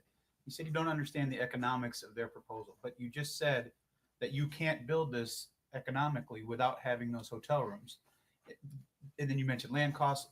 Are you calculating, if it's kind of conflicting to me? Yeah, no, your comment. I understand what you're saying. Are you Okay, are you- can I finish? Sure. Thanks. Are you basing your comments on if they were to buy the property at its value today, or what they bought the property for, what they purchased in the past? That's what I don't know. That's why I said I don't know the economics of their plans. So I don't know. I'm trying to understand how do they how we already should own the take your land? testimony as the economics of a project if you don't know the numbers. What I'm saying. No, if I can. I'm just trying to understand The what he's saying. question was about a project that we have not reviewed. So we do not know that's. your Yeah, answer- I his haven't answer is seen their about project. Their project, how about this project? He's very well aware of this project, but I don't even know what parcel you're talking about. I was just in the news, you see the Loyola. I know it's not germane to this argument, but it is a restaurant bar proposal that just recently came out that has that its location is not as ideal as this location, and somehow at least they believe they're going to be economically viable without hotel rooms. I'm just trying to understand in a general sense the philosophy as to how this can't make it without hotel rooms when others purportedly can. That's all I'm wrestling with. It depends upon the cost of purchasing the land and the cost of constructing the building, right? So I don't know what they paid for the land and what investment level they're going to make to build their building. So again, I will reiterate what I said. If you don't know those numbers, how can you testify that you can't build this project without those hotel rooms? Well, I can testify you can't build this project without this because I did a financial projection. Now, first of all, I want you to know I haven't been paid a dime. I'm a college professor, State University. I provide service to the community. So I'm doing this as a public service. So he looked at this site. He told me he was looking to build this property. So what I did is I did a projection, a financial projection of how much cash flow you could generate with 31 hotel rooms and a restaurant in this location. I got market data from Fort Myers Beach and the surrounding area to put together a financial proposal. And then from that, I can generate the projected cash flow. It depends on the return you want on your investment. Hotels are real estate investments. Typically, an investor is looking for a cap rate, capitalization rate, or certain return, 8%, 10%, 12%, 15%, whatever it is, okay? That determines how much you can afford to invest based upon the cash flow that's going to be generated from the operation, okay? Based upon my analysis, and again, I don't know the exact cost of their building, but I know that you can support maybe $15 to $20 million of construction with the cash flow that this is going to generate. So again, that's what I'm looking at. I understand. Let me just ask you though, as an expert, this is an ideal location, you would argue, correct? Right. The view is probably one of the best in Southwest Right. Florida. And if you serve excellent food and had excellent service, what your testimony is today, you couldn't make it unless you had hotel rooms? No, this would not make it on a restaurant operation alone in this location. You also have to consider the fact that you're seasonal. You're going to make money, certainly Thanksgiving to Easter. We know that's the season. This, as it stands now, they're going to have negative cash flow for July, August, September, October. They're going to be coming out of pocket to cover the debt service on this operation for a good portion of the year. So again, I work in commercial markets like San Francisco and Chicago. A lot easier to make money because you got a year-round business. I've also worked Palm Springs, California, and Myrtle Beach, South Carolina, and Hilton Head Island. Seasonal, very, very, very challenging. You need those hotel rooms to generate the cash flow to support the debt service on this facility. You're not going to get retail and restaurant and food and beverage operations. Can I just ask you Sure. a quick question? 'Cause not to be devil's advocate, because you're obviously very conversant in all this, but isn't the hotel also subject to the fluctuations of the season as well? Oh yeah, without a doubt. But here's the difference. And here's the beautiful thing. And I commend you for doing this with the Margaritaville, the new Freeland project that's going to go in, the lighthouse expansion, et cetera. You're creating an area that will be able to create demand by hosting meetings, events, festivals, et cetera, that will bring people into and onto Fort Myers Beach in the off season. The way to make Fort Myers Beach stronger is by lengthening the season. And the challenge you have right now is you have that short season, and trust me, Margaritaville and Pink Shell and everybody else, they hold their breath through the fall. We all know August and September are the two slowest months of the year. So because they have such an investment, they're going to spend a lot of money and effort marketing to bring people here. You know, our summer market, as you well know, comes from Miami and Orlando and Tampa, people who want to get away from the urban areas and come to the real Florida and escape the hustle and bustle of those urban areas, right? So this brings in that traffic during the off season so that that restaurant can survive year round. My last question, Sure. in your calculations, do you factor in whether the restaurant is run well, has excellent food, excellent service? Does that factor in? Are you working under the premise that it's going to have great food and great service? I Clearly totally it's work. going to have a great view, obviously. Right. No, I totally work under that assumption. Okay. Again, I will say, well, first of all, I should mention my son is a chef, works in Palm Springs, California with Marriott Corporation. But anyway, and my wife owned a restaurant for 20 years. Restaurant business is a tough business. You have 58% cost right off the top for the food on the plate, the beverage in the glass, and the labor to prepare and serve the meal. It's a tough business. You need year-round business to keep your employees employed so you can continue to develop or deliver that quality. I'm going to continue to push back because I'm having a hard time with your testimony when you're testifying to the economic viability of a project that's being proposed, yet you don't have any of the numbers to present to us.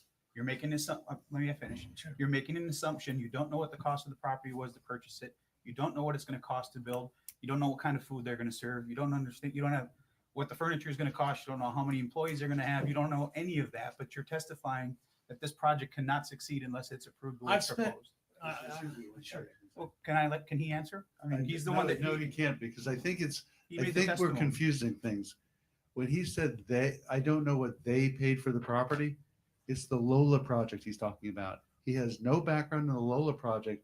He has every answer to your questions about this property. Okay, so then let me Okay, phrase the question to you this. Do you have the numbers of what he paid for the property when he purchased it? No, Do you know when he purchased it? Let me Do explain. you know how many employees he's going to have? Yeah. Do you know what the cost of the construction is? I can explain what I project is the cash flow that'll come from the operation. So how are you making those projections without any numbers? No, I have all the numbers. I'll show you a spreadsheet. I actually forecasted 365 days in a year, Based day on, by day. based on this property? What I did is I have access to CoStar data. Okay, CoStar owns STR. They provide benchmark data for the hotel industry. I projected that hotel will run just shy of 70%, about 68% occupancy on an annual basis. It will run a $337 average hotel room rate on an annual basis, much higher in the season. RevPAR or ADR? I'm sorry? RevPAR or ADR? I'm talking ADR. Okay. So you take the ADR times the rev, the On a hotel. occupancy, you'll get the RevPAR. Okay, so a $337 average rate, just shy of 70% occupancy. Okay, that would be just shy of $3 million in room revenue.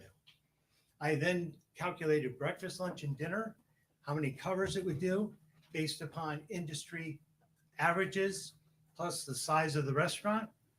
It'll do another $3 to $4 million in food and beverage revenue for a total of about $7 million a year in revenue. Okay, And then it will generate about 40% of that will be cash flow. What is their return on investment? What are they looking for in comparison to the numbers you just laid out? I And don't how long will know. it take to get Again, that? from what I heard, they were going to spend about $30 million on construction.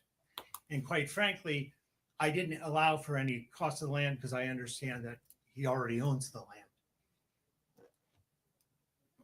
Okay, well, again, there's a lot of unanswered questions in your testimony, in my opinion, that relate to the project that we're looking at. Mhm. There's a lot of hypotheticals that you've thrown out there, and I'm not challenging your Okay. I'm not If you- challenging if your you'd like, expertise. I am more than happy. But I don't think it's specific to this project. So for you to testify to me Okay. about this project and whether or not the approval or non-approval should go forward based on having no data for this property is very difficult for me to follow.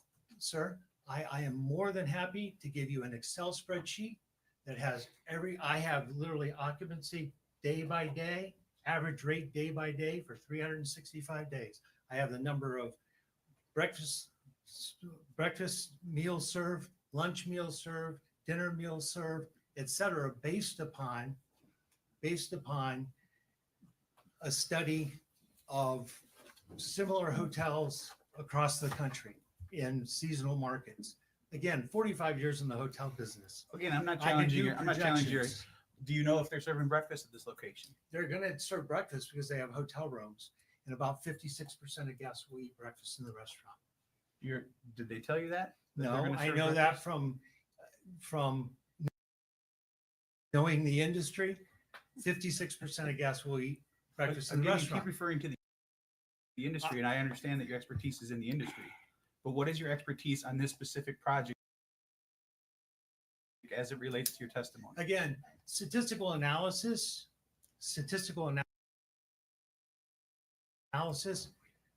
is extremely accurate. Okay, I have a PhD in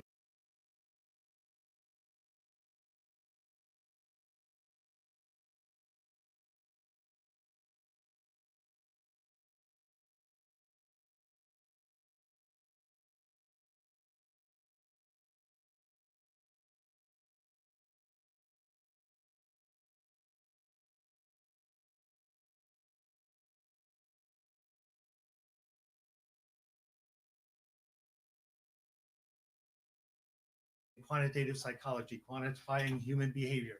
And we run all of our numbers based a couple $100 in the off season. No one's questioning that, Scott. I'm not questioning in the off season.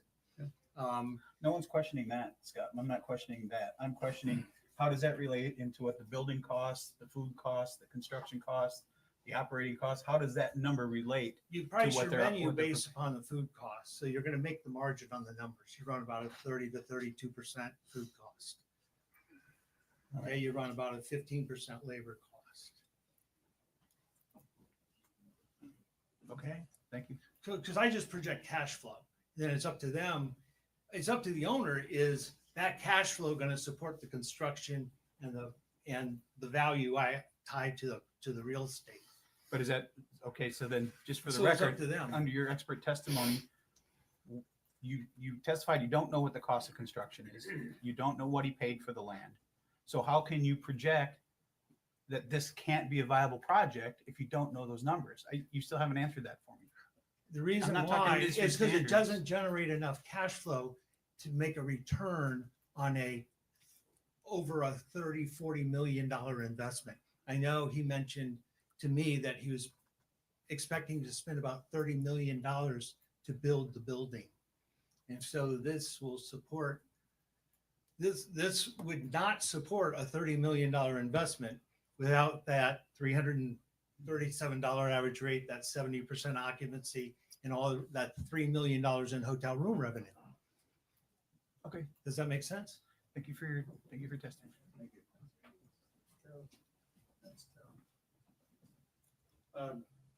I appreciate where the council's going with it, and the financial economics I know is important to you as stewards of the community. In this zoning and this development agreement proposal that we have, we're going development agreement for a reason. We're providing more data, more analysis, more plans than you've ever seen. The Lighthouse Restaurant just came in here with their rezoning application, and we saw the pictures of buildings. Well, we've actually shown you the size of the rooms. We've shown you the size of everything. But the financial data having to do with it, I think we have to assume for this development agreement that the applicant has the financial wherewithal to do this project. And if it's okay with the council, I'd like Tina to finish up the specifics of it and how the development agreement works and what our commitments are to the city, to the town, from this applicant and the public benefits. Counselor, that's fair. I just wanted you to, and I don't know if you were here at the LPA hearing or not.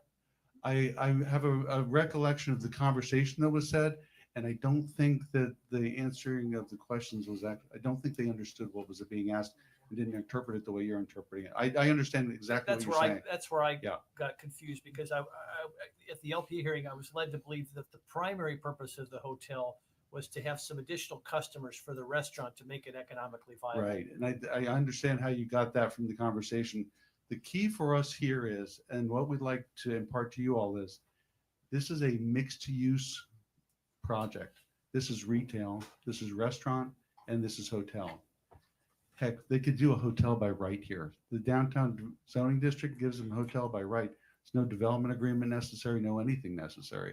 We just come in here with a different proposal. And how many rooms would they get by right? I don't know.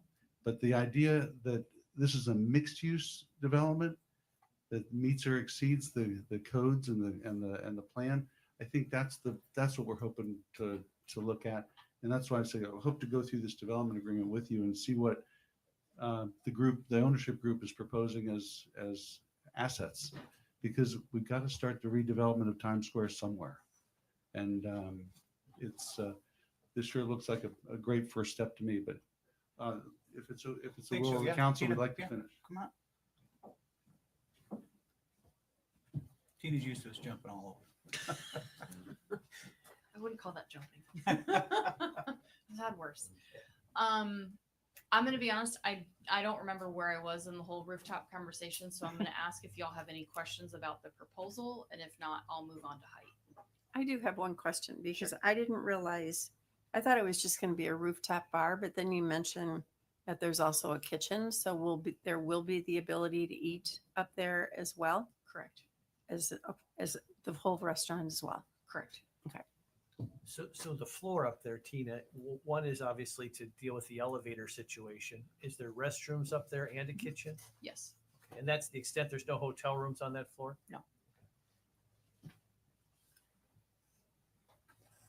So we know height was a very big topic of conversation at the LPA. It's been a big topic of conversation throughout the submittal of the proposal.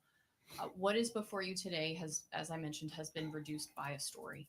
So the main structure, the retail, the restaurant, the hotel rooms, is within the by right height restriction. So the 3 stories is 28 feet 8 inches above flood. The downtown zoning district permits 30 feet above flood and 3 stories. So we've met that. I would remind you that the code counts the ground floor as a story. So the main structure that we included in our initial submittal is within the by right height requirements of the downtown district. The deviation request to increase the building height is to allow the elevator, stairs, kitchen, and bathroom to occur related to that sunset terrace. So what is before you today related to that deviation is, do you agree that the improvements related to the sunset terrace are appropriate And if so, they would necessitate an increase in the building height to 38 feet, 8 inches above flood. So that's an additional 8 feet, 8 inches above the by right requirement. You know, when you consider whether or not that's appropriate, I would offer to you the same thing that I offered to the LPA, which is that the downtown height scheme has been changing prior to Hurricane Ian, and it is definitely changing after Hurricane Ian with the proposals coming before you. So what we have on this slide is the land development code requirements of 30 feet and 3 stories north of Estero Boulevard in the more traditional blue, and the 40 feet, 3 stories south of Estero Boulevard in kind of the aqua color. And then in the gray, we have specific commercial plan developments that are greater than 30 feet. I will note the Matanzas Inn has a 2-story limitation. And in looking at the record, I believe that's because of its adjacency to residential across the canal and then to the south on Crescent Street.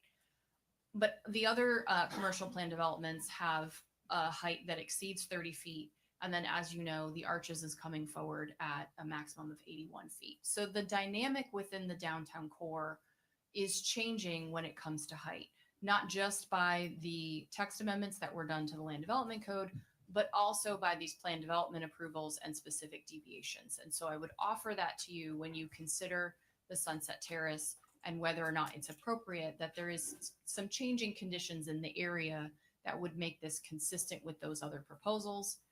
And then the other thing I was asked at the LPA is, well, what's the frame of reference?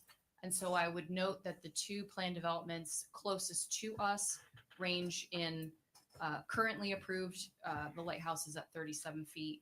They, as you know from your hearing today, have requested one building to be 40 feet related to the adjacency to the bridge. And then the CPD at the intersection of Estero and Crescent has an approved 38 feet and 10 inches. So our structure is consistent with that. It's if you decide to approve the Sunset Terrace today. Tina, in your height calculations, and you talked about the trends for heights in the downtown area, do you believe that your application is somewhat unique because of your unique location in terms of impacting the view coming over the bridge, or do you think that's not germane? That's my next slide. Okay. So we did update the rendering. And what you see at the top is the structure where we've taken that floor out. So we've got the 4 stories being the rooftop deck. You can see the gulf over the building. And then to the, I believe it's eastern side, as you look at it, it's your left side. And then the bridge perspective on the lower image is as you're at the bottom of the bridge, you can see actually the remaining buildings in Times Square in front in the pink and Norm's remaining elevator in front of our structure there. So the redevelopment that we were talking about earlier, if that gets approved, will actually screen our portion of the building. And then you can see the Gulf of Mexico again, as you look at it, it's to your left, which is Crescent Beach Park. So do we have a unique location? I would say yes, but I would say that the architectural features of that 4th story ensure that you can still see the Gulf. As I mentioned, we have clustered the elevators and stairs and bathrooms and kitchen to have the minimal impact on the view. And then again, reducing the height of that structure, you can still see the Gulf over the top. So I think that we've maintained consistency with the comp plan as it talks about that view over the Gulf. Our maximum height with the extra story is consistent with other approvals in the area that are included in this rendering. And again, it's up to the council whether that 4th story is appropriate. Your comprehensive plan does allow for building height to be different via a deviation in policy 4C4. We've talked about this at length. First and foremost, it's important to note that different heights may be applied to redevelopment areas such as Times Square. That is this property. The land development code already has a different height than as listed in the comprehensive plan of the 2 stories. It allows 3. And then should an applicant request a deviation, council is encouraged to give particular attention to permanent view corridors and then balancing the public benefits of the height limit against other benefits that result from the specific proposal. We talked about the architecture maintaining some view of the Gulf. I am not in any way suggesting that is a permanent view corridor. That is not my testimony today. But there are public benefits that are associated with the project. I will get to those in the very next slide, because I also want to note that your comprehensive plan does support new and expanded commercial activity, particularly within the pedestrian commercial future lane. Expanded commercial activity, particularly within the pedestrian commercial future land use, which this property is within. Specifically, the activity is supposed to contribute to the pedestrian oriented realm, which we do by virtue of the fact that we front the pedestrian plaza. But then the improvements that we talked about related to the public pathway, the seating, providing the retail kiosks that front the plaza to create the interaction, along with the open air patios. Any request for commercial should protect residential neighborhoods from intrusive commercial activity. This proposal does not impact any neighborhoods. There is no residential in the immediate area, unlike some of the other proposals that have come before you recently. I talked about encouraging more intense commercial within the pedestrian commercial future land use. That is the most intensive future land use district within the town. And then the Times Square district is the most intense by right commercial district as well. And then policy 4C3 suggests that shopping and services for residents and overnight guests are encouraged to be prioritized over day visitors. And then shopping and services that contribute to the pedestrian realm are preferred over primarily vehicular access. And neighborhood context is a priority, and the reduction of conflicts with residential neighborhoods. These are all from policy 4C3 that this proposal does meet. We've talked about the restaurant and the hotel rooms supporting overnight guests. We've talked about the existing vehicular entry and the parking being reduced from commercial for those day visitors to the uses proposed in this application. And then again, there is no immediate residential adjacent to the property. Tina, I'll ask you, Mr. Madden couldn't answer the question, maybe you can. The hotel units, what could they build there? But he mentioned that they could build hotel units by right. How many could they build by right? So in the application materials, I ran the calculations and it was 9 by right. And so the multiplier before you today is 9.7. Okay, thank you. And then when it comes to public benefits, there are benefits for the public, and then there are benefits related to the redevelopment of the property. So as a result of it not being vacant. I've tried to list them all on this slide. I am not going to beat a dead horse. We've talked about quite a few of them already. I will provide some additional details related to the true public benefits on the ground floor, and then other things that have been written into the development agreement in response to questions. So we have the public walkway. We've improved the ADA access. We're providing the Moby mat to get mobility limited pedestrians to the sandy beach. We have the refresh station with the foot wash and the water fountain. We have the public bathroom trailer. We have the public bicycle parking. All of these things are on the ground floor. They're all clustered in a location that shields it from the pedestrian plaza, but provides access to the public. The pathway will be placed into an easement to ensure permanent accessibility. We talked about the Sunset Terrace being publicly accessible and providing those Gulfront views. I touched on the fact that we have committed to aiding the redevelopment of the pavers in the pedestrian plaza. In our coordinations with town staff, we understand that that's an important project to the town. We are happy to pay our proportionate fair share for that. At this time, it is unclear exactly the cost of that. The town had indicated that they wanted to be responsible for working through that proposal, identifying the material, et cetera. And so once that is done, we are happy to contribute our portion. To address that in the development agreement, we indicated that we would provide our funds prior to certificate of occupancy. So that would ensure that those come in before any of the uses can open. I talked about the pedestrian walkover being a future improvement. Unfortunately, it is dependent on other properties within the area, but it is not an expense to the town as written into the development agreement. We've increased the building setbacks to eliminate encroachments into the pedestrian plaza. We've provided ground floor retail to promote interaction with the pedestrian plaza, but then also provide an opportunity for small businesses to come back to Times Square. The valet parking exceeds the downtown requirements and takes a previously commercial use and makes it private and a supportive accessory use to the hotel and restaurant. We did write expiration thresholds into the development agreement. So we are required to secure a development order within 90 days of the execution of the development agreement. We are required to secure a building permit within 1 year of the development order. Construction is required to be complete within 2 years. And then while we can request an extension, we have to come back to this town council with a justification for that extension to be approved. So that would be within your purview as to why and how long. I understand there have been some questions about, well, how do we make sure this goes forward? I believe some financing options were thrown out. We're happy to hear from the council as to what they would like to see. Quite frankly, the feedback we got was not aligned. And so we waited until this proceeding to hear from you all as to what you wanted on that. Tina, I got a question on the timeline. Has the applicant started at all talking to FDP, Swift Mud, any of those kind of things as to what, if this were approved as proposed, what the time frame? And the reason I'm asking is because, as we all know, on a barrier island, getting approvals from outside agencies other than town can take years. So although I appreciate deadlines, how substantive are they when it comes to having to continually come back and ask for extensions?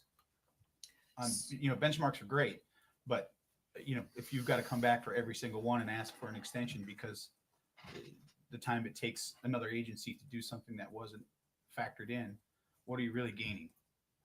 So first, with the water management district, due to the fact that we're 0.5 acres, they would not be involved. It would be a town related review. So it would be incorporated into the development order. As far as FDEP is concerned, we've already opened conversations with them. And it's my understanding that that application process is not a hurdle, given that the 0.5 acres that are subject to the agreement have been previously developed and does not impact the Sandy Beach. You all have your own utility service that would be included with the development order.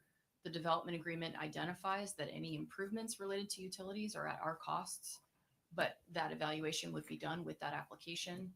And so we aren't anticipating that a request like that would be needed, but obviously if there's some sort of hang up, we're going to come back to you and be honest with what that is and why, but we have done our own evaluation and we don't anticipate that being a problem. Okay.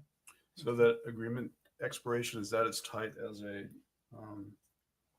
completion order, or is it just like it? Not familiar with the term completion order. Sometimes towns, I think we did that with Margaritaville, but they had to finish the project in X amount of years, or so let me look, because it is a completion timeline as it's written. So give me just a second to pull the development agreement. we've done completion orders in the past here. Yeah, hang on a second. Nancy, is that true? I don't know if you've done them here in Fort Myers Beach. There was one in Margaritaville. Okay, I wasn't. Would you guys be willing to do that on this project? I think it's written that way, to be honest. Okay. Give me just a second. But again, I'll The- reiterate what I the said before. What happens with a sentence is- completion? What happens if it's not completed? They tear it down? I mean, what does that mean? That was where we were looking for feedback because we got conflicting input as to what the town would desire on that front. So the statement was construction activities must be completed within 2 years of building permit issuance. If it needs to be stronger than that, we're happy to consider, Okay, but that's how it's written right now. Okay. If that's tight enough, don't you, Nancy? Construction must begin. Must be completed within 2 years of See, building what permit happens issuance. a lot of times, Supply people run out of money, or something happens, and you're Supply looking at it. chain. It's like you go down to Guadalajara and you see a half-built building. So that's kind of what the idea behind that is that they're committing to getting this project done. Okay, so you would be looking for language to Well, really tighten it up. No, no, I'm asking, is that language tight enough? That is the intent of the language. Okay. The intent of the language of the applicant is that it be completed, construction activity completed 2 years from building permit issuance. Okay. And what is the intent if it isn't? They have to I come think back. yeah, I think. That's my point. Yeah, it's either that or the extreme where it comes down, but it's, nobody's intending that it come down. He's as committed to redeveloping this place as you guys are, so that's the, and it's aggressive timing, because I think we just heard the lighthouse is at 3 years, and you asked them to maybe shorten it to 2 years. Here's somebody stepping up and saying 2 years.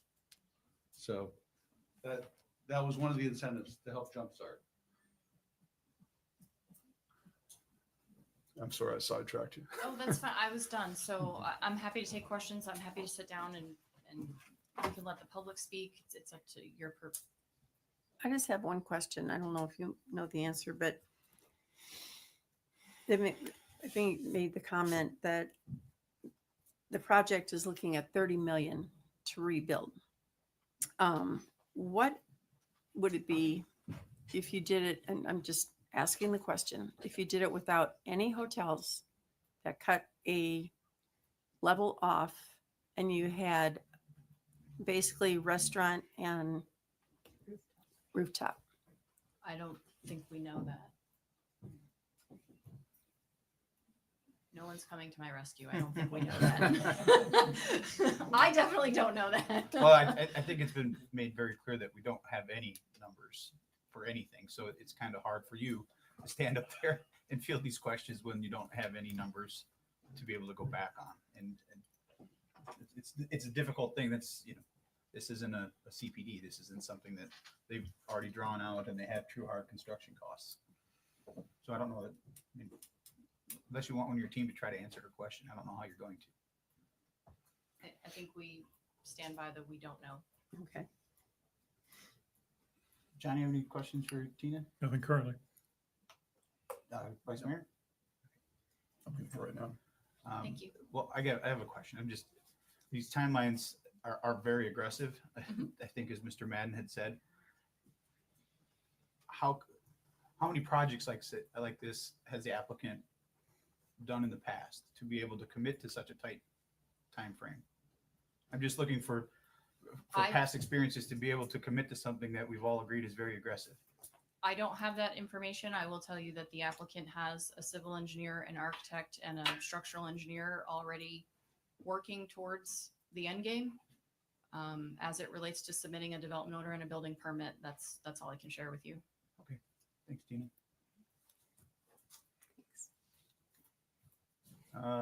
Mr. Utley, can you come up for a second? I want to ask you a question, because it was asked. I was here for the LPI, sat through the whole thing. Yes, sir. It was asked, I think it was by Mr. Dunlap, as far as, the development agreement.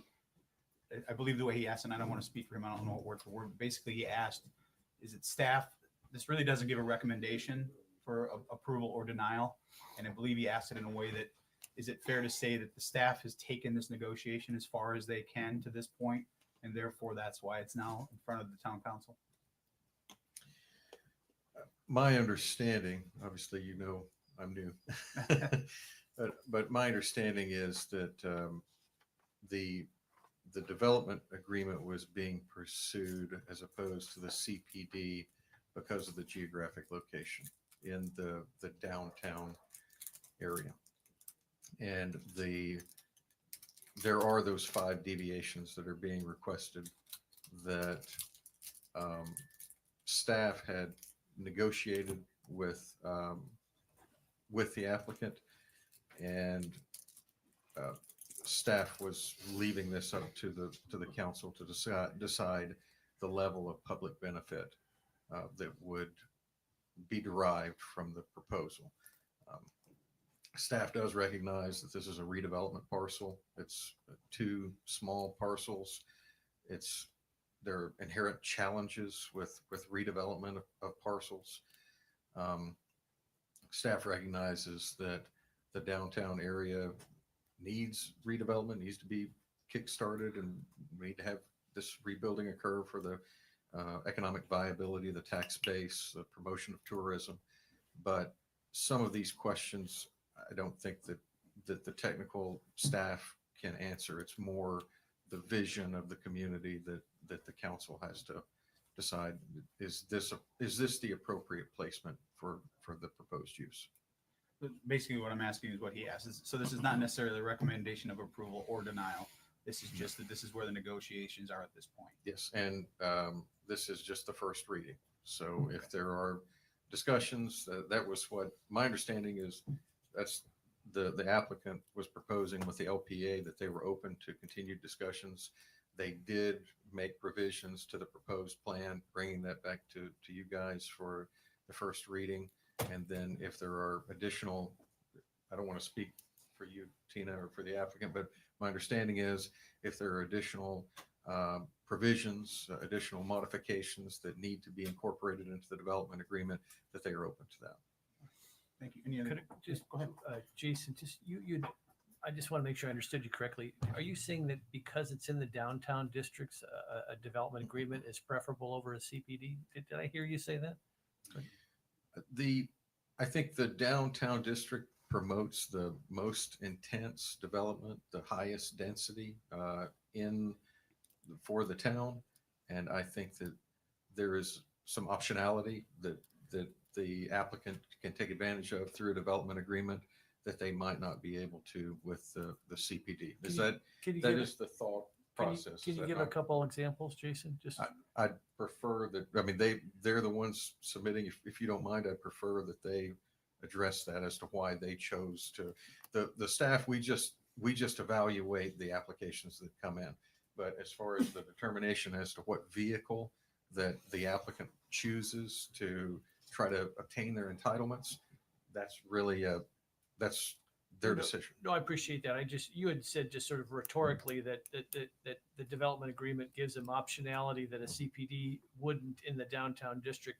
I'm just curious in general, as we're all trying to better understand the pros and cons of a development agreement. In your opinion, what would the benefit of a development agreement over a CPD in the downtown district be? Just, you're saying more flexibility, optionality. Is that what you're saying? I don't want to put words in your mouth.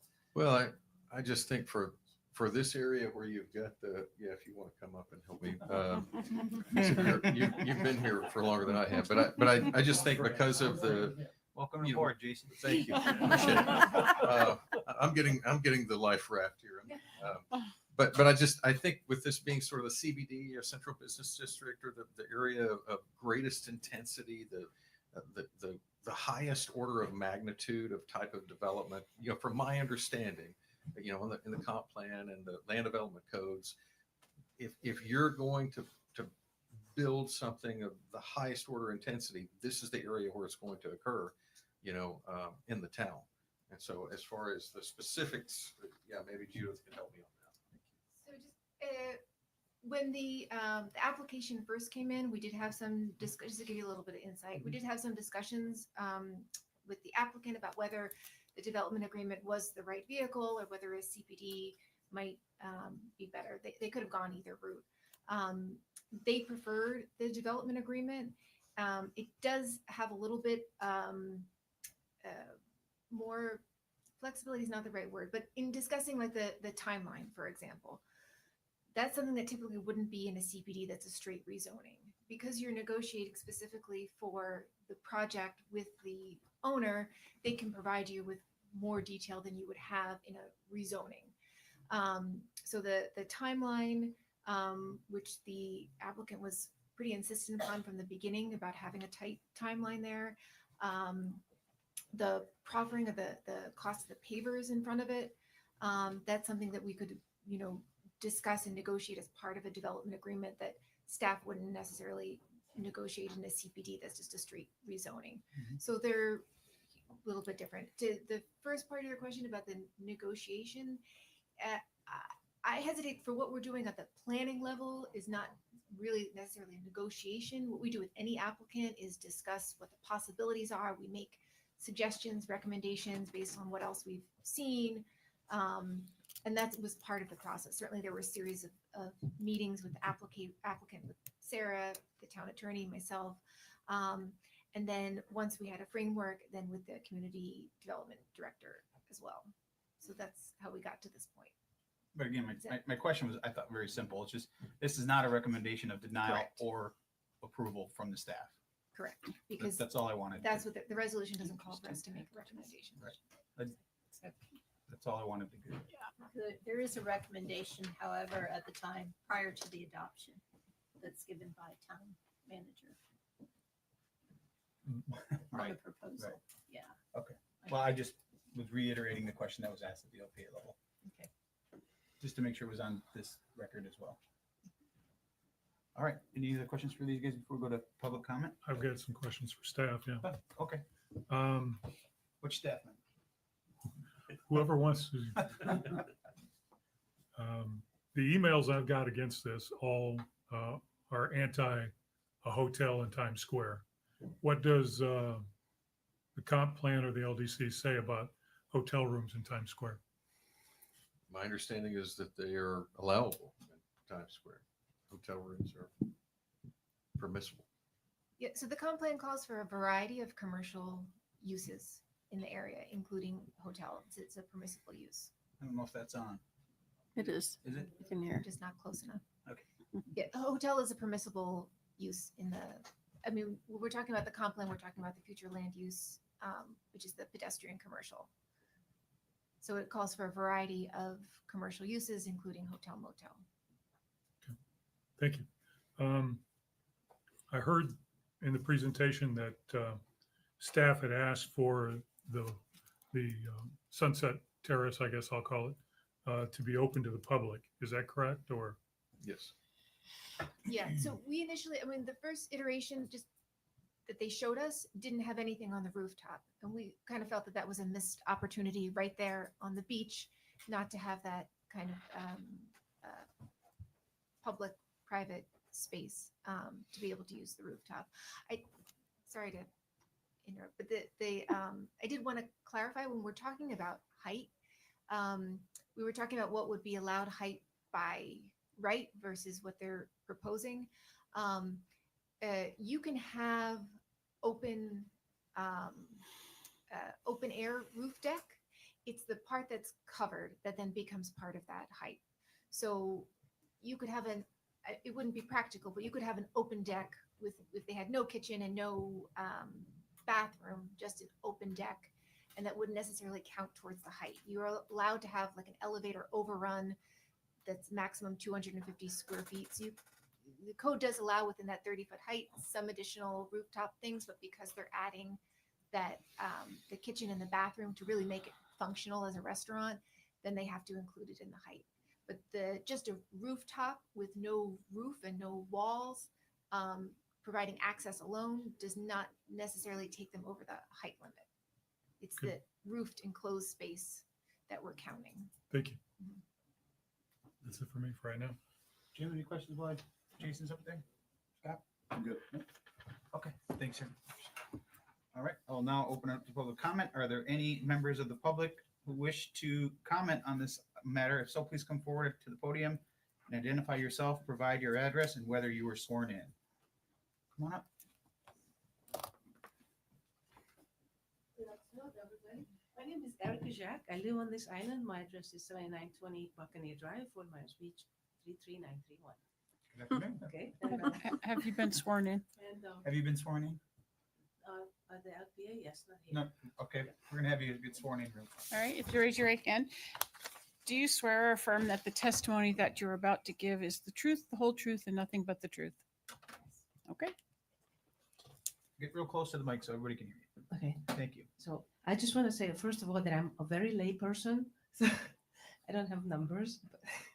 But anything else that I can provide you is my own personal observation. I work at the Times Square area, and I do have contact with a lot of visitors. As a matter of fact, most of my contacts are the visitors of Fort Myers Beach. So my testimonial is based on my own personal experience about what they say when they come to visit Fort Myers Beach, especially the Times Square area. And I can say that there are different type of people that visiting us, but there is kind of like a group of people that never been here before. They don't even know that there was a hurricane. So when they come and they ask us or whoever is available to answer their questions, that what's going on, where is nothing is here, what is all these mess, what is the sand, but it's like they just don't even have a concept of there is something was destroyed.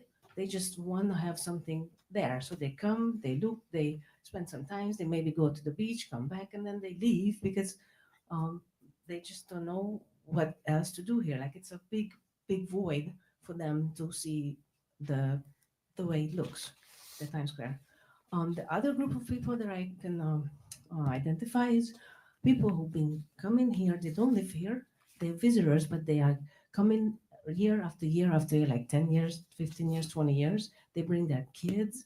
Like they have memories and they have attachment for this area. And then when they come and look Times Square, they just like, it's not even disappointment. They're just like so sad. Like they have this big void that is like, it's they know there was a hurricane. They've been here right after that, and then they still say that there is like still like that. It's and they want to come here. And then when I ask them like, okay, so where you stayed before, and they tell me the places around Times Square that there were other establishments. They are no longer there. They also coming from Cape Coral or in the downtown area of Fort Myers, and then they just commute, come back and forth.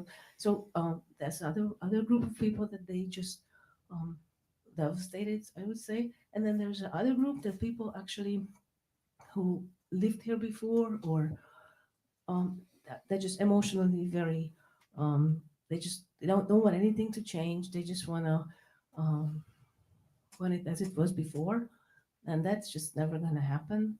So in my personal opinion, maybe if there is a development, they can maybe start to like something more again or grow into something new and accept that it's going to be nice and we'll have new memories. But I just believe that we should rebuild and allow people to come and stay and spend time and enjoy and maybe something spectacular that like they come to see the pier, which is not here anymore, but maybe some more buildings that are pretty or I don't know. I'm just thinking that we should have something nice and public use for everybody because it's just so sad without. Sorry, it's too long. No, you're fine. Thank you. Are you done? Yeah. Okay, thank you.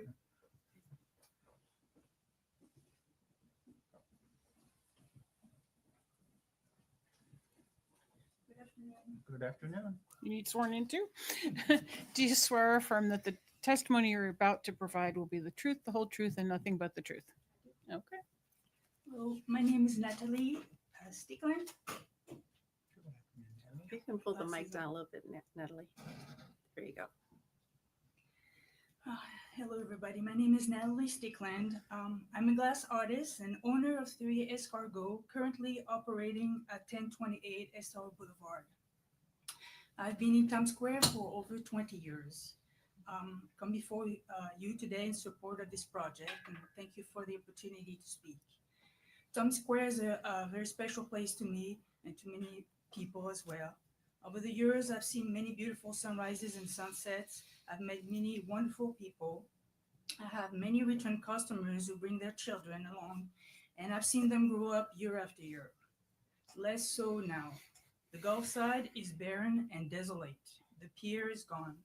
There's not much reason to come there these days, aside from music from Aula and a handful of other vendors such as myself. This project, I believe, will breathe new life into the square, where it is very much needed. Another step towards making it a vibrant and thriving place once more. Thank you for your time. Thank you. Anyone else? Barry?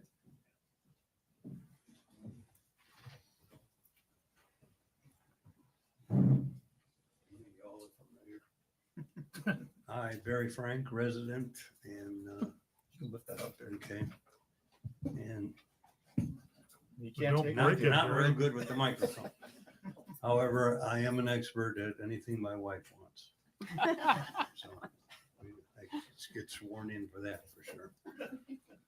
Anyway, I really think that if we're going to vote today, it's really an important vote for progress and redevelopment here. Nothing's happened for 3 years.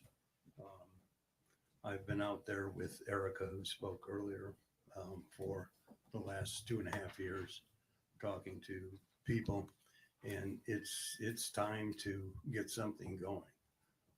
There has to be some kind of compromise. I'm fairly disappointed in, and maybe don't understand completely, because I was a developer for 40 years, not around here, but in other states and other parts of the country. We need to try to negotiate or talk about what's necessary.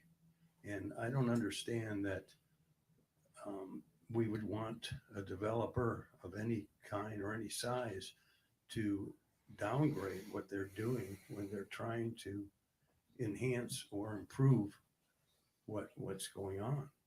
There has to be a profit made, but everybody is criticizing this particular developer for being greedy when he's willing to spend $30 million to help the island and get it going. He's willing to do it as fast as he can. I just don't understand why there just seems to be so much resistance. And this isn't what I planned to say, but that's it. I can say this, that as a developer, a former developer, I only wish this project was mine. I really like it. Thank you. Thank you, Barry. Anyone else? Tom?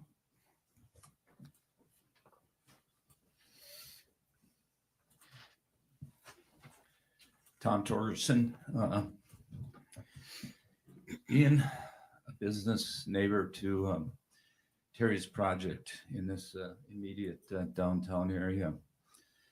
I oppose the development as it's currently presented, as it's been an amendment post LPA, and really for a basic but yet critical reason, and that is height and stories.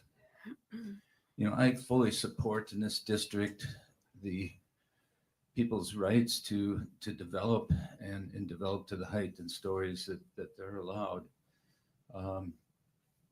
And you're seeing it, you're seeing people come out in recent times after they've been able to get their lives in order and their business in order and their plans in order. And they're coming out, and in this district, they're coming out and they're proposing projects, restaurant only projects that are within the rights that they have to develop down there. And I mean, you look at it, you know, you got Killian's, you got the Whale, you got the Cottage, you got Salty Crab, you got La Ola. You know, they're just coming out at you in droves right now. And every single one of them is doing it within their height and stories that they're allowed.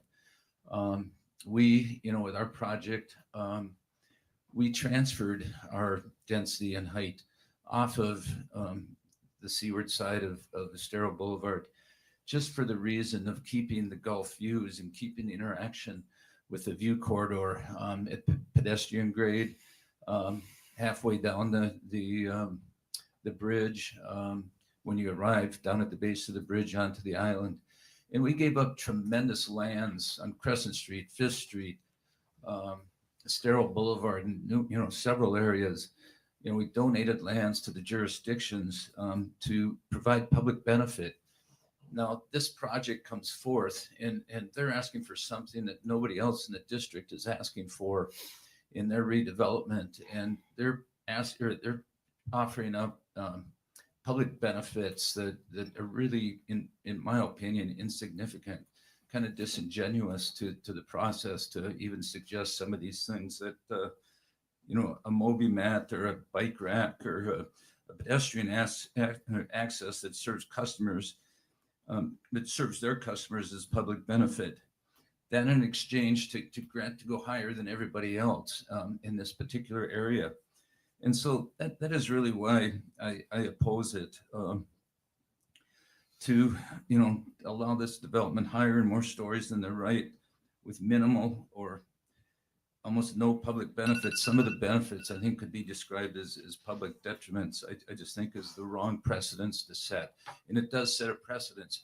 when your public benefits are insignificant, but you give somebody something more in addition to what their right is, it does set a public or a precedence that is easy to be replicated. Thank you. Thanks, Tom.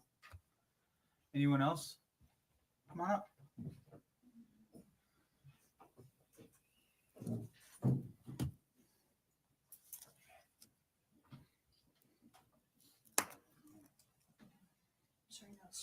Okay.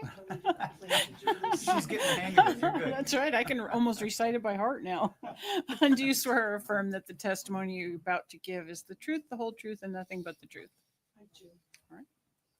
And many of you have seen me here at all Pull that sorts mic of. down for us just a Oh, little bit and sorry. identify yourself For the record. short people. Okay. And give your name. I'm Kathleen Borkman, South End.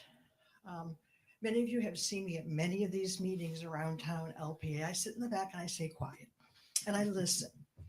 But I just felt compelled to say something because I think this is probably the most important decision that is coming before all of the boards at this particular time.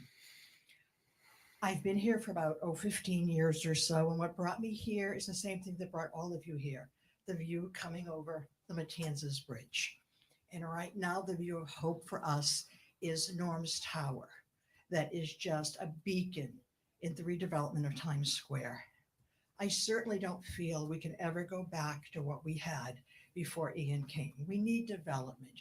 We particularly need to develop Times Square.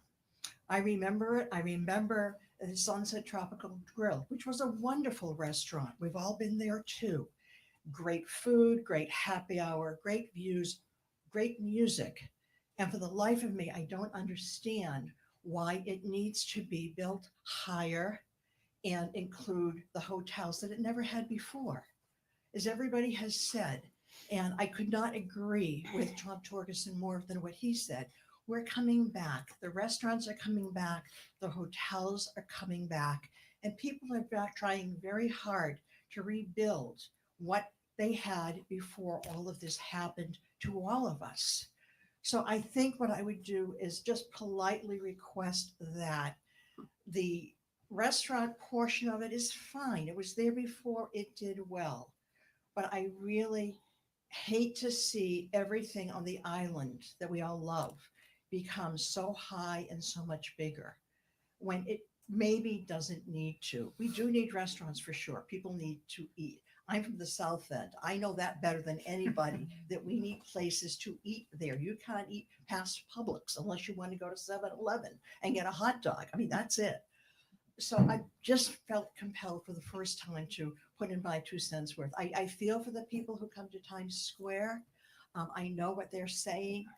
But I do know there's a lot of people that are not here today that are listening online, and they're not looking for a huge hotel. So looking for redevelopment to keep it within reasonable. So like Tom said, I respectfully ask, consider the restaurant. We certainly need those fun places in Times Square. We need to have something there other than a lot of the rubble that is still remaining.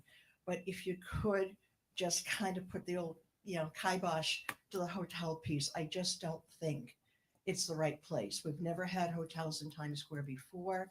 I really personally don't think we need them now. Thank you for your time. Thank you for coming up to speak. Anyone else like to speak in public comment? Okay, I will now close public comment. Are there any additional comments, rebuttal, or closing statements from the applicant? Tina? Just a point of clarification. I agree with Judith's statements about the exception in the land development code and the 250 square feet. For the record, our elevator and stairwells are larger than the 250 square feet and will be by the design characteristics. And so that's what's necessitating that additional height and additional story. So just for clarification on the record. Tina, have you been able to get the answer to that FAR question that I asked earlier? Tyler's got it. All right, Tyler, come on up. Someone. You didn't get to become an expert witness by being silent. I would be happy to come up here and answer any of your questions that you have. Currently, we're proposing an FAR of 1.785. If we were to add in the ground level parking, which totals 11,317 square feet, that would increase our FAR to 2.26. What about the rooftop? Does that get included in FAR because it's got the structure, the kitchen and all that? The covered area on the rooftop is included in that FAR calculation. It is, okay. So you go to, what was it, a 2 point what? 2.26 If you had the park. If you had the, if you had the parking, correct. thank you for getting that answered. Not a problem. While you're up, Yes, sir. the covered areas, the bathroom, the elevator and the kitchen on the top floor, the rooftop. Mhm. What percentage of that is the bathroom? What percentage of that is the elevator? And what percentage of that is the kitchen? Well, that is a very specific question that you have. I mean ballpark. Okay. The stairs are about 200 square feet each. We have 2 stairs, so that is 400 square feet. We have 2 elevators. Say they are each 75 square feet for simple math, so that's 150. So we're at 550 square feet. We have obviously a landing and elevator vestibule outside of there, so that's maybe another 200 square feet. So I'd say it's maybe half of the total area, ballpark. And the kitchen's on the roof, proposed to be on the roof just so you could have additional hotel rooms underneath? Or is there some sort of a logistical benefit of having it on the roof? I would be happy to answer that. So if we're going to put a bunch of public up on the roof, we obviously have to have them supervised. I think it would be reckless to put 200 people just up on a roof without any ownership supervising them. So we obviously have to have someone up there. It makes sense to have someone up there serving drinks. I think the term kitchen, they are going to be preparing food, but I think it'd be more of a light bar and without getting into the menu. No. So use the term kitchen. I assume that's where your whole restaurant kitchen operation is. Is that going to be below? That's going to be at the restaurant. We're going to have a small prep area up on the roof, but it's not going to be a full blown. That was not clear. So thank you for that clarification. Not a problem. Okay. Anybody else have a question? No? Well, I don't know if this is the time to bring it up, but I'll go for it and then tell me to be quiet if it's not. So the timeline was one of the things that I was interested in knowing, and Tina outlined that very well. And obviously there's a lot of permitting that has to go on. The wave mitigation walls, we kind of glossed over that. I know that I talked one-on-one with Mr. Prasad about them. He committed to whatever that would entail, that he would be involved with it and pay for the front of his building, but I haven't heard anything about it in the presentation or where we go with this, because I think that is crucial to Times Square, not just with that property, but all the way across and anywhere we can get it. And we will agree to those improvements, and we can include that in the text of the development agreement in between first and second reading, if that's one of your recommendations. I would like to see that. I don't know about the rest of my counselors, but that's really critical for me. Okay. I also, and this is a way off the topic, I guess, but I had a conversation, actually it was the grand opening of SOBs with Waste Management. And they were talking about just all the renditions that they have gone through with Times Square and trash removal and what that looks like and how it's so critical, but it's also so complicated. And so I think when we get the final plans of this, there should be an architectural review to the council that really shows exactly what this building is going to be. We hold them to that. That includes any kind of trash removal, anything that comes as services outside, delivery, pickup services, anything like that needs to be included. Okay. So we do have a dedicated trash area in this project. I'm actually also involved in, we'll say, the other project that's across Times Square. They have a large problem with their trash, and it is a major problem on the island. We have made a dedicated area on the ground level for trash. Obviously, because it's below flood, it's difficult to enclose that area, but that is something that we have taken into consideration and provided a dedicated area for that. But again, if we got the wave mitigation walls going, that could literally take this from a V zone to an A zone, that would help the entire area with those kind of structures and all the way through and with the NFIP. I think the owner would be super excited to have this and not a velocity zone and be able to have enclosed retail at the ground level. I mean, everyone's on board with that. Yeah, and I mean, I would look at those as more substantial public benefits than just covered walkways and that type of thing. I mean, this affects everybody in that downtown area as well as residential that's behind it. So if this goes forward, I would like to see all that in our next reading. Anyone have any other questions for staff or the applicant? All right, I'll now close public hearing and request a discussion or a motion from the town council to approve with conditions, deny with reasons, or a continuance to a time certain. I guess I'll start. Terry, I want to really commend you for listening to what the LPA had to say and going back to the drawing board and making some concessions and making some changes. It shows that you were listening. That being said, there's some issues that I still have with this proposal. As it's been testified, it's a half-acre lot. I'm all for development. I'm all for developing Times Square, but I think there's a fine line between development and overdevelopment.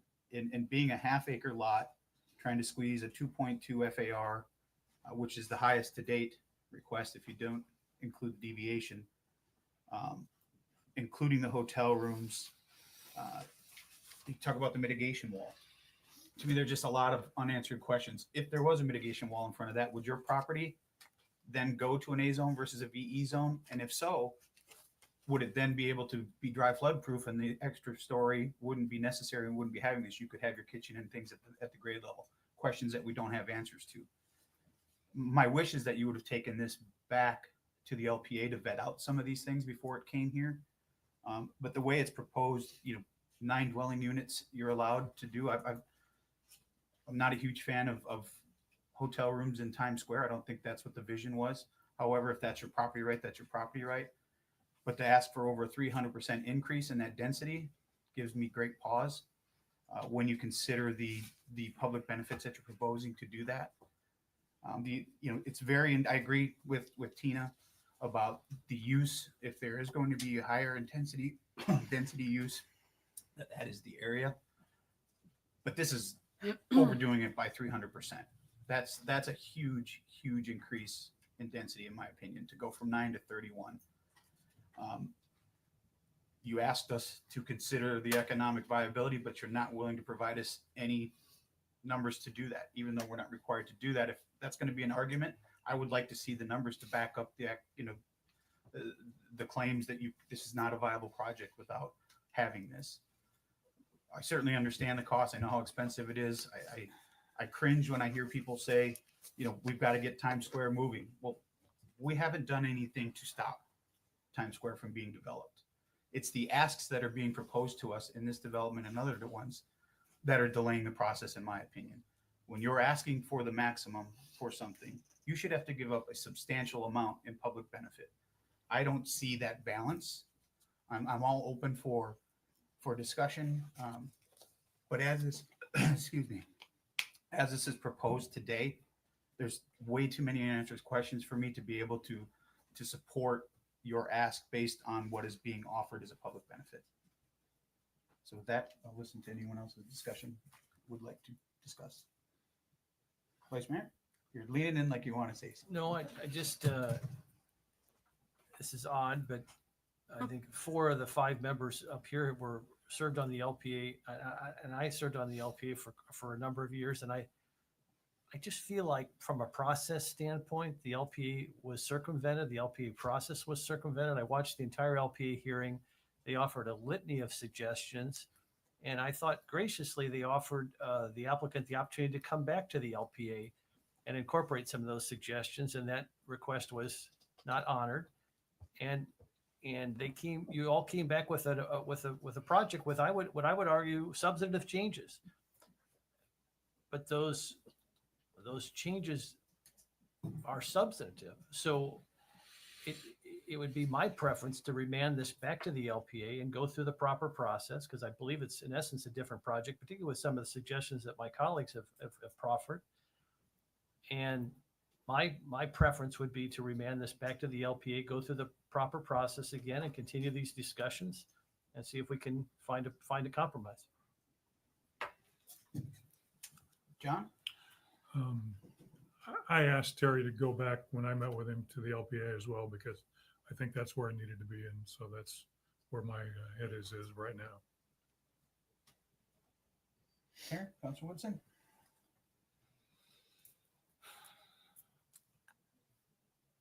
Okay,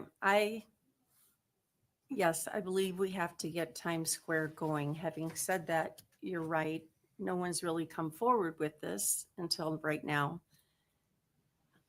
But the things that I brought up, and I had brought them up in a meeting, they weren't even brought up here. So that concerns me. I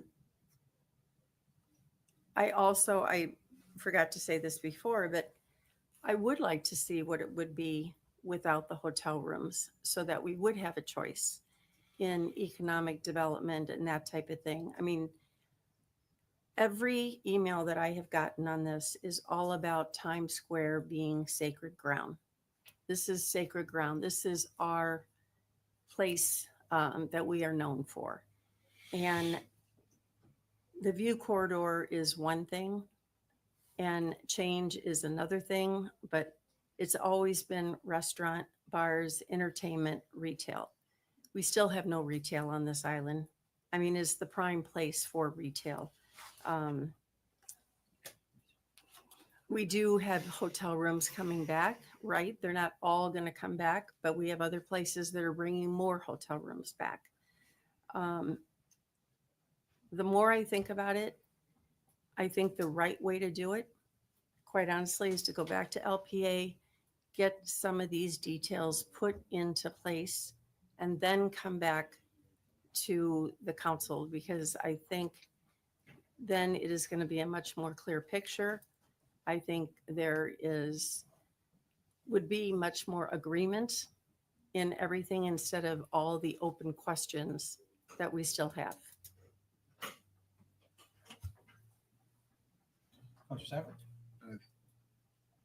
I believe the first thing I told Terry as well is, having been on the LPA for quite a number of years, it was my first ask to ask him to go back to the LPA. I think he's getting closer. The height, we just approved Lighthouse, and it's across the street, and that height isn't much different, and their equivalency factor is about the same. So I can see where he's getting really close to what we're looking for. But my question to you, my friend, is if we deny this because it's a DA, we have to do it without prejudice, so we can go right back to the LPA. We would like to help you with that, because doing this for 35 years, I could count to 3 right away. Hold on a second. We would like to volunteer to go back to LPA, so you don't even have to have that question.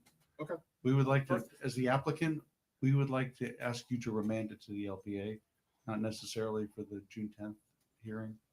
Okay, well, I just want to help. Appreciate that. I'm gonna. Okay. No, I would agree. I guess, Joe, don't leave yet. I'm kind of toying with, do you want, one option you have would be to continue this item until it goes back to the LPA and then bring it back. My only hesitation with saying that is the fact that something may change, and then I'm not sure if our title to the ordinance is also going to be affected. Perhaps you withdraw it and you go back to the LPA and we just kind of start over. There's different ways to accomplish this.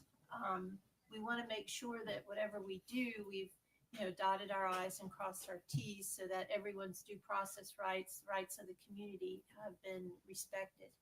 Well, I'll tell you what, I understand what you're saying, and it's, the option was given to the applicant to do that already. They chose not to take it. And now we've just spent hours going over this, and now all of a sudden we want to go back to the LPA. So where I feel comfortable is making a motion to deny this request is it without prejudice? Yes, to allow them to redo Based- and go back. Based on, I'm gonna double check. based on the evidence heard here today, the testimony from the experts, as well as our town staff, and the recommendation from the LPA is the reason for my request for denial Without or prejudice. without prejudice. He's just offered to go back to the. He still has that option through this motion. I'll second the motion. It's not taking away an option they don't have. It's just, But isn't it, I just have a question. Isn't a denial much more negative than just offering to go back to the LPA or? I apologize because I misunderstood the order of how you were doing things. Tina addressed something substantively. I thought I still had time to rebut, and I realized I missed it. I missed when everything was closed off. But I think we have a really big fundamental problem here. We did a bad job by not including the wave wall. Terry told us before the meeting today, make sure we get the wave wall in the testimony because I've spoken to everybody about it. So he's totally on board with it. The height. Thank you very much for bringing up how the height came along. The height on this thing, we provided a building with a restaurant and hotel units and retail, a mixed-use building. And this wonderful staff, the first time in 35 years I've had this happen, this wonderful staff said, "Hey guys, aren't you missing an opportunity about putting a bar up on the top? Why don't you consider put a bar up on the top?" So we moved everything up. Now we need the height deviation. Our height's still lower than the lighthouse. with all due respect, Mr. Mann, there hasn't been a lot of discussion up here at the council in regards to height. It's about a lot of the facts that were left out, like Council Member Woodson specifically requested some information on the wave wall. So my motion in denying it, by having that discussion at the LPA, will be different than the application that was presented to us here today. So to your point, Councilor Safford, it's giving them the same option. I'm assuming that they're going to want to include this discussion when they go back to the LPA based on the recommendations from council. So the project that they are bringing back could look similar to what it is, but with a few added things that would make it a different project, and they still can go back. Yes. So that's the reason I made the motion the way I did. We then, in that case, sir, we would like to withdraw the application rather than get a denial. We'll withdraw the application today. Thank you. I'm sorry for all the time we took, but we're going to withdraw the application and go back to the drawing board. Okay, so then I have to withdraw my motion, I assume, or do, how does, we've already got a motion. We've got, the public hearing was closed. Just The withdraw. motion is just withdrawn. Yeah. I'm think fine with just that. I just want withdraw to it. make sure legally that we can. Yes, Okay. my concern would be bringing closure to this particular proceeding. No vote was necessary from the council because of the fact that the Okay. applicant has withdrawn the application. Fair enough. Okay. So then I don't need to withdraw a motion, or do I? You don't have to have a motion right now. Okay. You can withdraw your motion, but the hearing's over and no further action is needed on the part of town council. Okay. I'll take your lead on that. Okay. All right, that brings us to our administrative agenda. The first item is a resolution of the town of Fort Myers Beach approving a third amendment to an agreement between the town of Fort Myers Beach and Angie Brewer and Associates LC to extend the term of the consultant agreement for funding management services for SRF and other grants or loans available to the town to December 6, 2025, approving supplemental task authorization number 6 for the uninterrupted, I can't even read anymore. The uninterrupted continuation of these services, authorizing the mayor to sign an amendment and supplemental task authorization and the town manager to expend budgeted funds, providing for severability and providing for an effective date. Mr. Thank you, Mayor. Town managers? Go ahead, Okay. Through the town manager, Linda's going to speak to this. Good afternoon, council. Hi, Linda. Hi, Mayor. See, Linda, do you want and to introduce yourself to the public? I think this Yeah, is your first opportunity. Give a little bit about yeah. your background. I know we have had a very short meeting today, but Yeah. Linda Beck, Acting Finance Director. And since Joe's left, I've been put into this position to oversee the finance department. where do you come from, Linda? I come from Illinois and I moved down here almost 3 years ago. And I worked at the county level in a small county. I should say it was a large county mass-wise as far as land. And it was a small county of about 50,000 people.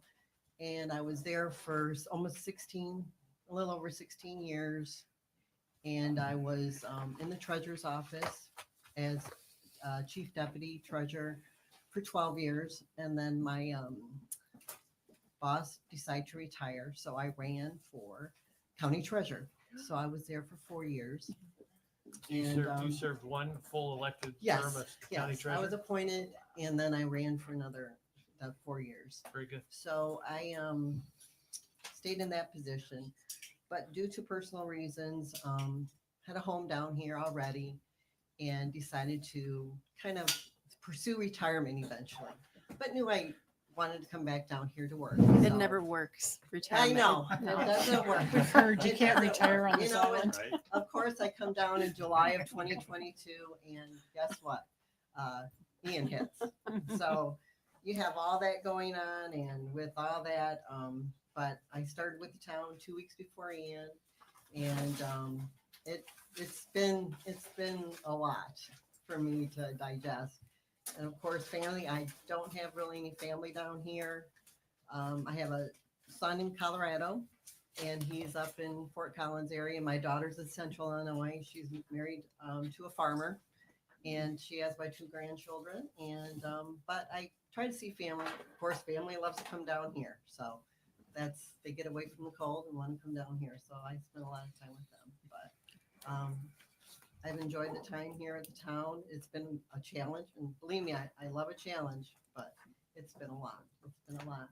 So Linda does a lot of work with FMIT. I know I've had to work with her on a couple issues, and I've always enjoyed it. yes, I've always enjoyed working with Nancy. I also know Linda's friend Lisa at NCH, who's doing my cardiac rehab. Yes, yes, yes.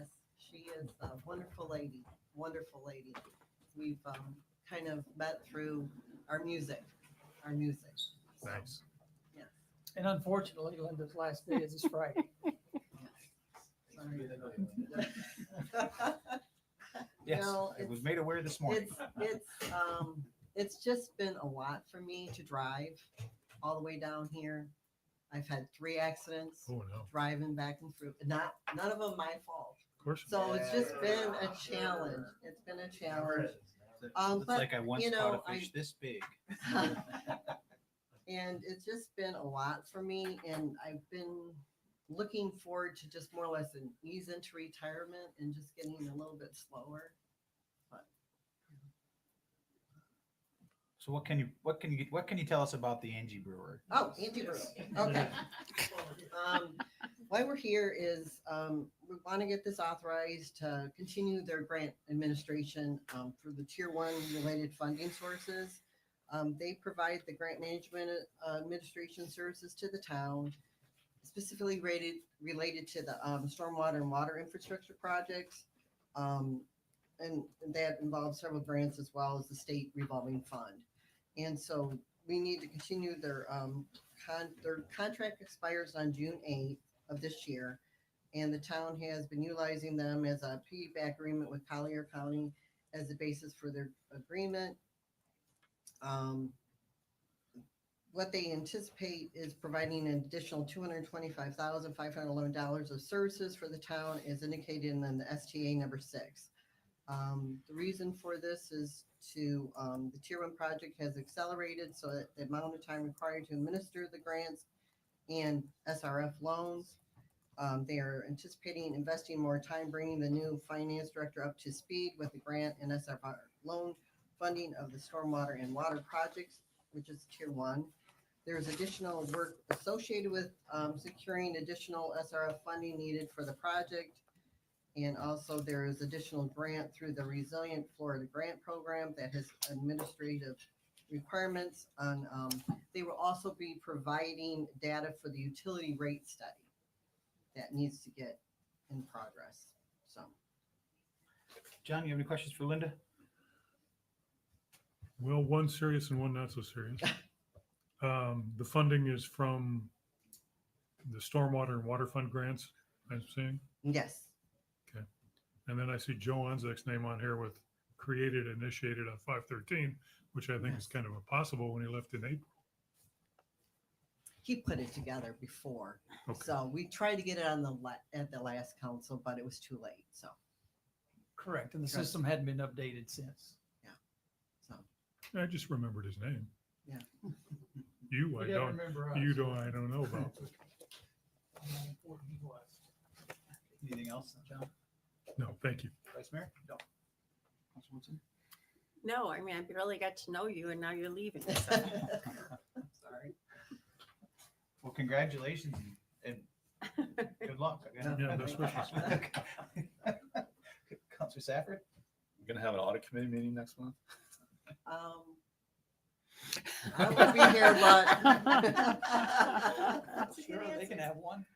You can have one. You can have one. Again, I want to say, Will, welcome aboard. All right. Any other This is the fire hose analogy. John, would you like to make a motion? Or would you? I would love to make a motion, Mayor. Move to resolution 25-149. A motion by Councilor King. I'll second. Seconded by Councilor Safford. Any further discussion? Councilor King? Aye. Councilor Safford? Aye. Councilor Woodson? Aye. Vice Mayor Edible? And I'm an aye as well. That motion carries unanimously. Next is a resolution of the Town Council of the Town of Fort Myers Beach, Florida, granting amended easement to expand the area of an existing easement granted to Lee County for the placement and operation of a county-owned sewer mains, pipes, and facilities, and providing for an effective date. I can handle. Okay, Nancy? Okay, this one came to us through our utilities director, in communication with Lee County. Lee County is doing an audit of its, utility infrastructure, its pipes and sewer mains. And what they found was the existing easement area that, the town had given them, their pipes were actually outside of it. So what this does is it just expands the area to actually encompass the area where their pipes are underground. So it's kind of a cleanup item that Lee County is requesting of us. Okay, any questions, John, for Nancy? None. Vice Mayor? None. None? None, okay. Is there a motion for resolution 25-151? So moved. Second. We have a motion by Councilor King, seconded by Councilor Safford. Any further discussion? Councilor King? Aye. Councilor Safford? Aye. Councilor Woodson? Aye. Vice Mayor Adderhope? And I'm an aye as well. That motion carries unanimously. Next is a resolution of the Town Council of the Town of Fort Myers Beach, Florida, retroactively approving a first amendment to the Emergency Services Provider Agreement, SPA 24-12-EN, dated December 16th, 2024, between the Town of Fort Myers Beach and ICS Materials, Inc., to extend the term of service from November 6th, 2024 to December 21st, 2024 for debris and hazard cleanup services due to Hurricane Milton, and increase the not-to-exceed amount by $123,287 from $300,000 to $423,287 and providing for an effective date. Chad? Chad Schutz, environmental staff. Good afternoon, everyone. So let's see, this would be the Milton emergency contract.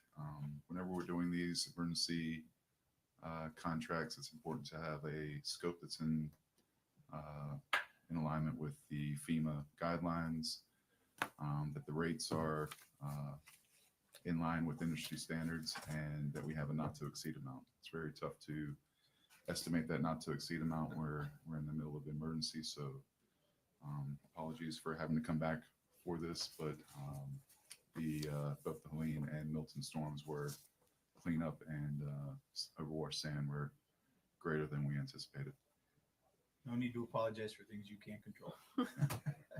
We all understand. And these are all reimbursable, obviously covered by FEMA. Yeah, FEMA, was it 90 days from the storm, so 100% covered. We got it within that window. Okay. Scott, any questions for Chad? Nope, sounds good to me. Aaron? Nope. Vice Mayor? Chad, can I just say, You thought you were going to get out. and I know it's a team effort, and you've had a lot of support from our town staff and our council, but to look at Leonardo Arms today versus 2.5 years ago. Uh-huh. It's truly transformative. So Mhm. a credit to you, the team, the council, everyone involved, the patience of the neighbors, but it is truly transformational. So thank you very much for those efforts. I know. Yes, sir. Thank you all for your support. Is the south end officially done? Yes, sir. We're out of there. And May the- 15th. The pipe is gone, Yes, sir. so it's literally done. Done. It is spectacular. Just to reiterate, when you walk along that beach, is that sand already packing down? Yeah, it's gonna, as soon as we get rain, it'll really pack down. Right now, it's mostly just footsteps packing it down. Because the beach is demonstrably extended out into the Gulf, which is beautiful. Mhm. Does anyone who's swimming out there, since it's sort of a new area, is there potential for debris out there, or is it safe? What's been your experience thus far? Swim and try and risk. No, seriously, do we know? I mean, Changes every day. That's tough. Yeah. when the water's clear, can we take a drone and fly it over there and just get a sense of things, or? Yes, sir. We can try and figure something out. Yeah. I know there's some tree stumps, I think a little bit north. One tree stump in particular was mentioned at the Murph meeting that we need to get after. And there are some historical pilings that I would stand clear of. There's a single one, and then there's a few rows of remnant pier. Other than that, I haven't seen anything even at low tide, but we'll take advantage of next, was it new moon we're coming up on, and go take a look if we have, if it's during the day, we can go take a look. Thank you. Great job. I have a question now that you brought up those historical pilings. Mhm. There was a big discussion on that months ago because they wanted those historical pilings to stay in place. Mhm. Is that going to be able to happen, or did Yeah, they so go? we skipped it and we moved about 200 feet south of there to avoid that area. Now we're getting questions of why can't we get more sand in that area?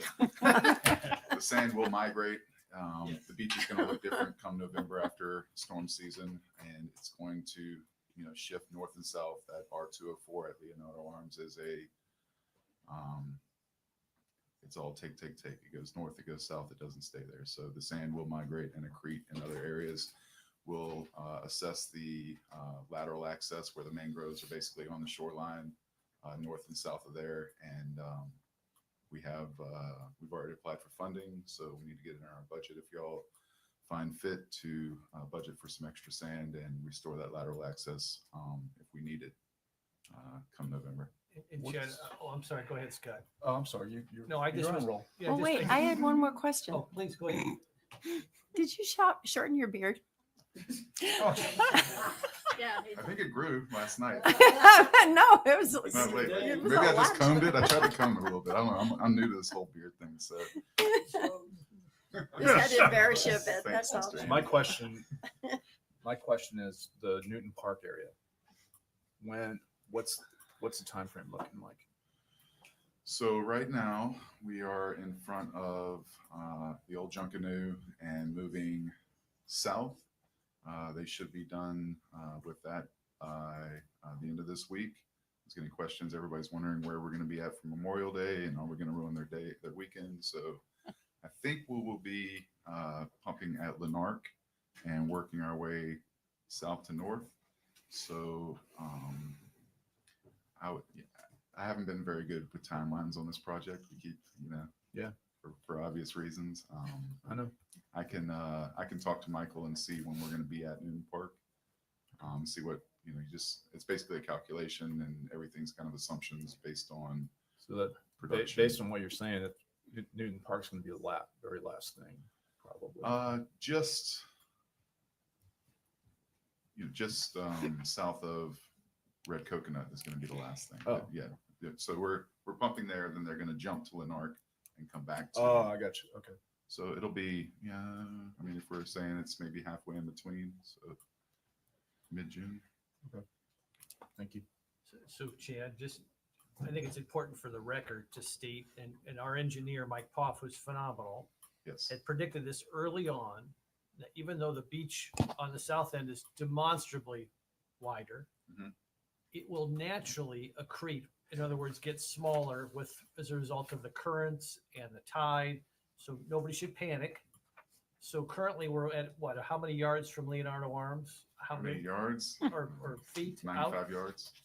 more or less. 95 yards. So, It's about 300 feet. But it'll naturally come back on its own without any hurricane, without any drama. It will naturally accrete back, what, another 50 yards? It's gonna, 25? so whenever it's being taken away, that's erosion, accretion is Yep. getting bigger. So it's gonna erode very quickly within, the first few months, and especially whenever we start getting our bigger storms, we'll really see sand moving around. But So that's expected. yes, Nobody should panic. just like over at the pier, we've seen it kind of come back from initially it was, probably about 50 feet we've lost already. So same kind of thing. Both those areas are erosional spots, and Will that sand go north or south? yes. Both? Yes. All right, thank you. Any other questions for Chad on this one?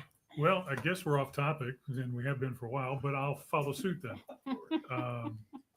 Being at the extreme south end of the island, we are looking forward to accretion because that's how we got our beach to begin with. But you had mentioned funding for more sand. Michael Poff and you had come here before. You had talked about, I thought, funding for Helene and Milton issues. Is that still?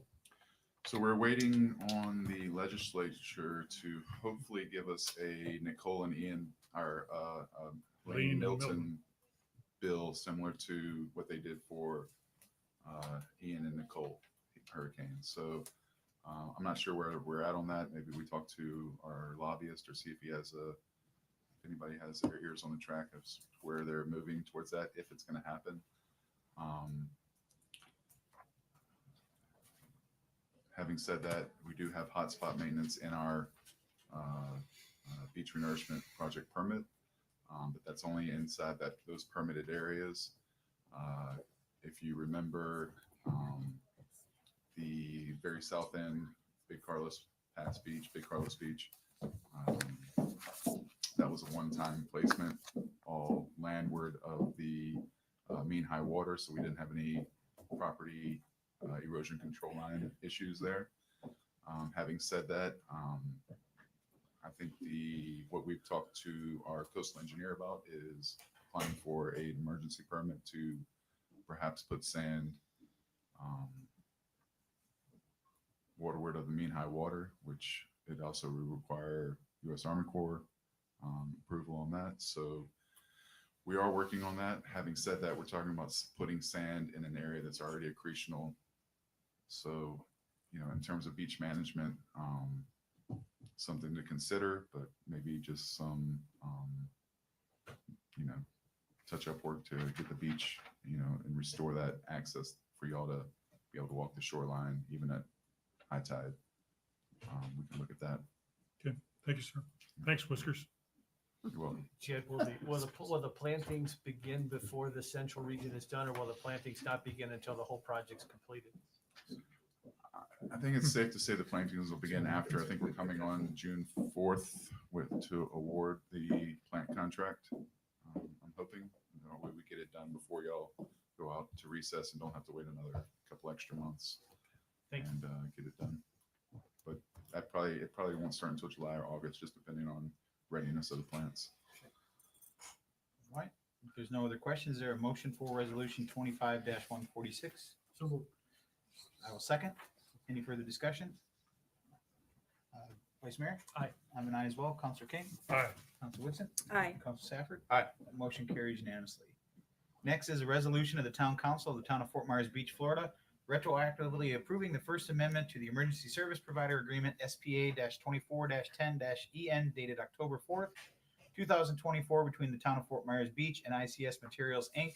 for debris and hazard cleanup services due to Hurricane Helene, to extend the term of agreement to October 8th, 2024, and increase the not to exceed amount by $17,942 from $200,000 to $217,942.40, and providing for an effective date.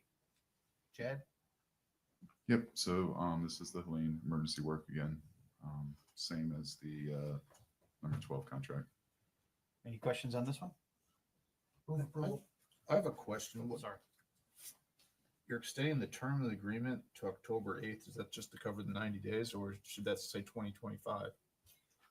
No, these. No, these are retroactive. Right, Okay, these so it's are retroactive. Okay, got it. right. These, Okay. if I may, these are just some invoices that needed to get paid. And unfortunately, 2 of the 3 contracts had already terminated, so gotcha. we did it Okay. retroactive. But I will tell you that I gave Chad a real hard time about these, but we did validate, and all the amounts are correct. Okay. Thank you for that. That's a very important piece. Okay, we've got a motion by Vice Mayor Adderhall. Seconded by Councilor King. Any further discussion? Vice Mayor Adderhall? Aye. Councilor King? Aye. Councilor Woodson? Aye. Councilor Safford? Aye. And I'm an aye as well. That motion carries unanimously. And the last administrative agenda is a resolution of the Town Council of the Town of Fort Myers Beach, Florida, retroactively approving the First Amendment to the Emergency Service Provider Agreement SPA-24-13-EN dated December 18th, 2024, between the Town of Fort Myers Beach and ICS Materials, Inc. to amend the not-to-exceed amount by $53,971.69 from $900,000 to $953,971.69 and providing for an effective date. Yep, so this is Which the, hurricane was this one? this was Milton Category A debris project, which that overwash sand was considered debris, if y'all remember the piles, and they were big, and we still got some additional sand from Lee County, so, which we needed, and built some berms back and filled in some scours, so make good use of it. Okay. Any questions for Chad on this one? Move approval resolution 25-148. All right. Vice Mayor's getting involved. I will second. Moving. Any further discussion? Vice Mayor? Aye. I'm an aye. Councilor King? Aye. Councilor Woodson? Aye. Councilor Stafford? Aye. That motion carries unanimously. Thanks, Chad. Thank you to all of y'all. Sludge must be wearing off. Chad. That takes us to final public comment. Anyone? I think Pat came back. Pat came back. He wants to talk some more. No, it's all right. We'll close final public comment. Town managers items. Will? Thank you, Mr. Mayor. Just really quick, Mr. Mayor, Mr. Vice Mayor, all the councilors, I just want to start by saying thank you. Thank you for trusting me with the great responsibility and honor to join this terrific team and to lead the town staff. I'm really excited to be here and looking forward to working with everybody. Just a couple of things that the staff helped me with here is first, the Community Forum for Strategic Planning takes place on May 28th. So looking forward to getting that kicked off May 28th, 5 p.m. to 8 p.m. at Bay Oaks. This is where we're working with consultants from USF to really flesh out some of the themes discovered through resident surveys and start to build a good strategic plan for the town here to work off of. And the second thing is the Community Forum takes place on June 12th. We're hoping to get that, to have that in the new town hall by then. And finally, there will be, I was informed there'll be a meet and greet hosted by the Chamber of Commerce for myself and Deidre coming up on Thursday, May 22nd at Diamond Head. So I know Nicole is going to post both that and the town and the forum, community forum on all our social media feeds and so forth. What's that? Not for the chamber. The chamber will do You their got own it. posting. Chamber This will one's do the their own. town. The town is hosting this one. Thank you. Okay. Mr. Town Manager, Wait, I will so be this in is the town one? This is the town. Okay. Okay, my mistake. Thank you for the And it's on the correction. 22nd. It is. It'll take place on Thursday. Okay. So May you'll send out- 22nd. You'll send out all the information that. I is sure necessary will. when it's- In fact, while we were sitting here, I finalized it with Jamie from Diamond Head. Okay. We'll look forward to seeing that email. Unfortunately, we have an ad hoc school meeting that evening, so I'll be there in spirit. Yeah. All right. That's all I have. Andy? You got anything? Huh? If I may? Oh, Jeff, can you give us a little update on Bay Oaks real quick, and then I have a couple other words. Yeah, we're getting really close. Yeah, that's good. If you have a chance to go down there, you can certainly, while it's open and they're working on it, the gym floor is done. It looks terrific. It's exactly what I wanted, what we wanted as a staff to be, resilient for a possible next storm or flooding. It's going to be there permanently. The floor will be. I mean, we didn't put a logo on because it's going to last that long, where if we change the logo, we wouldn't be able to change the flooring. So, so the only things we have left, sorry, my voice is gone. The only thing that we really have left is to hook up the HVAC system. We just have to have our fire people come in and verify a wire to hook it up. And then our weight room equipment should be in the next probably 2 weeks. But we'll for sure be open. We'll be open for the kiddos for the summer program in June. And then once our weight room equipment gets here, we'll announce that and get that all open up and get all the programs and all that ready to go. So it's really close, and it looks great in there. All right, thanks for the update. Also, the drinking fountain was replaced by the tennis courts. So if you need water down there as you're playing, finally have it back. Thank you, thank you, Jeff. Also, my first meeting was May 1st, 2023 was my first day as well. We had about 4 things on the agenda, so we're starting off really well. It's a full day. I think we went about 2 hours, but the biggest thing was our permitting process and our debris removal continuing to be done, and beach renourishment. So we still talk about beach renourishment. The other thing is town hall. We continue to work on that, and hopefully will allow me to continue that process for the next 8 business days, which is what I have left. And but he and I'll talk more about that probably tomorrow. But I think the one thing that I'm going to take a minute here to, as much as you guys think of me and how great you actually think I am, John, it's the staff, and I'm leaving them to Will, and we all know that, and Will's going to figure that out really quick, and I know he already has. He's plugged in.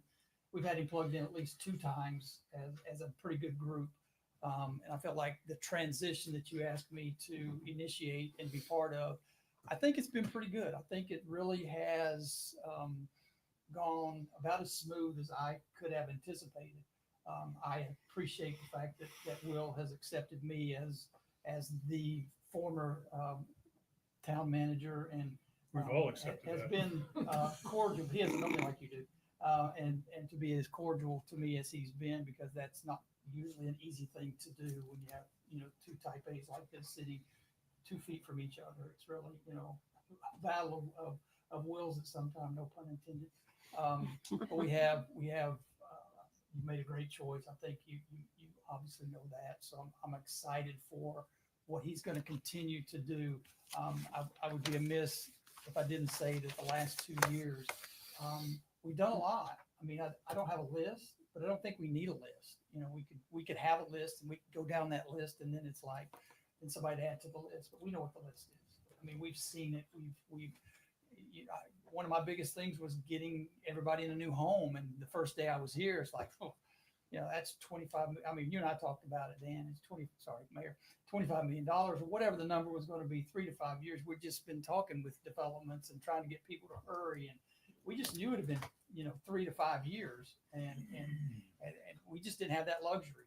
And we're very fortunate that we got what we have, and we're where we're going to be. You're going to, be there. Realize that dream really soon. Tomorrow, Box Modular will be here to start evaluating getting these off the property. So I'm going to be working. Hopefully, will allow me to focus on getting these things removed as close as I can get in 8 days. But I think the staff. I want to thank the staff. I know that we've been through a lot, and we've accomplished a lot, and I know that you'll do a lot more after today as I fade into the shadows and Will takes over. And please send him the emails, not me. Everybody, please send Will the emails, not me. I'll be happy to answer any questions he has, but I think that's where your loyalty is now, and I the loyalty that I got and the cooperation and the working alongside ability that you had with me. I think that speaks a lot for the type of people you are and the focus that you had on the community. Because when you look back this way, I'm the only one that lives in the community up here. They all drive out here every day and fight the traffic and do what they have to do to be out here. And I know it's a job, and I know you get paid to do that, but there are other places, and I know some are going to other places, but I do realize that, and we all realize that there's a challenge every day to do what you do. And it's a thankless job at times, and public service is thankless at times, but I appreciate it. And I will always remember my last group that I worked with, but our entire staff is our most important resource, and personnel is very important to getting jobs accomplished. And there's a lot to still get accomplished, but thank everybody for the support. I've always believed that not everything, something, Frankie will correct me, but that a lot of things, everything, nothing moves without friction. And I know Frank was saying that's not true because and there's things you say, but it's true. You know, sometimes there's friction and sometimes there's friction from the community and we react to that friction. But I think we've done a great job with that. Could we've done a lot more? Absolutely. We can always do more. We can always strive to continually improve. And that's why he's here now, to help you get to the next level. I think in the scheme of things, I've gotten it as far as I can probably get it with my abilities. We all reach our Peter principle, our level of incompetence, and I've probably gotten there. So I think we are at that point now. And I'm not too proud to admit that I recognize that in myself. My limits, my abilities and capabilities are only so much. And with this accent, it's hard to get much accomplished because people don't understand what I'm saying half the time. But I think all of you have accents, it's not me. So having said that, thank you for everything. I did too. See, and everybody understands what I say. We heard accident over here. Two of these, one of these. Thanks, thank you. Tag, you're it.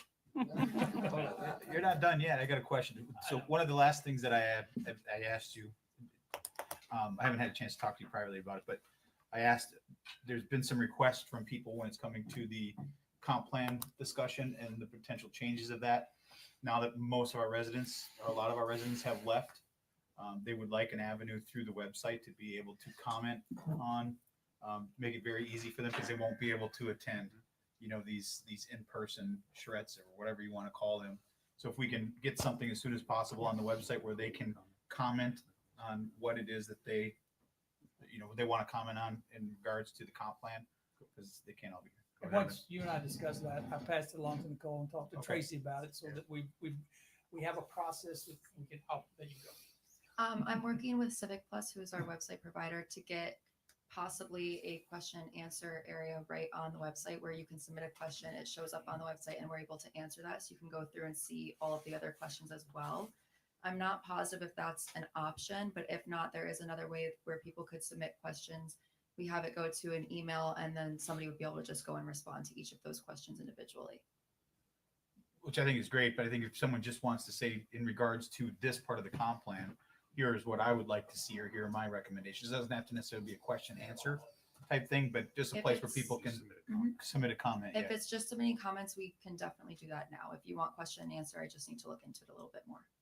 Well, as more robust as it can be, I think would be, Yeah, I think would be good Possibly because, both options. Well, Yeah. definitely.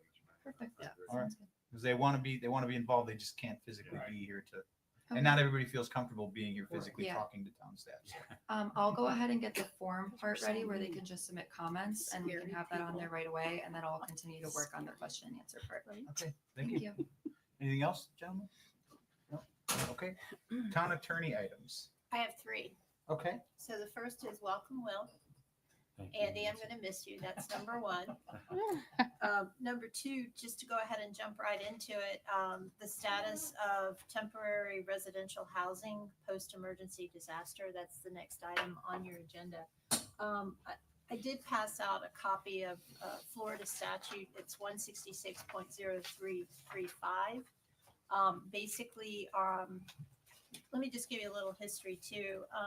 So as you know, Hurricane Ian hit in September of 2028. The town thereafter began issuing emergency temporary placement permits. September 28th of 22. Right, what did I say? You said 28. Oh, She's 22. She's Nostradamus. I know, I'm getting tired here.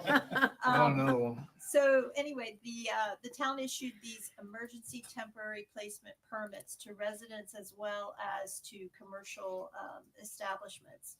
Shortly thereafter, Senate Bill 250 was enacted, and that had the limitation on your development approvals unduly burdensome, more restrictive. We're all very familiar with that.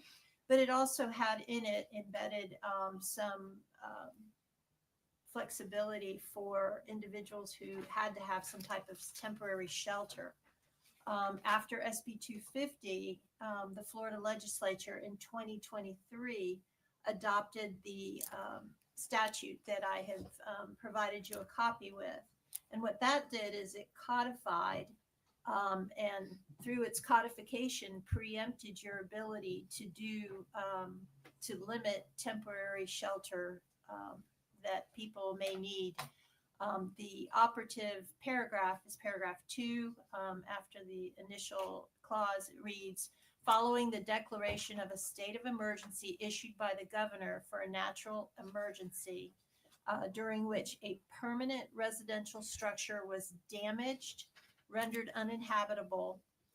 Again, the municipality, we cannot prohibit the placement of one temporary shelter for up to 36 months after the date of the declaration or until a certificate of occupancy is issued if the following circumstances apply. And then there's 3 criteria.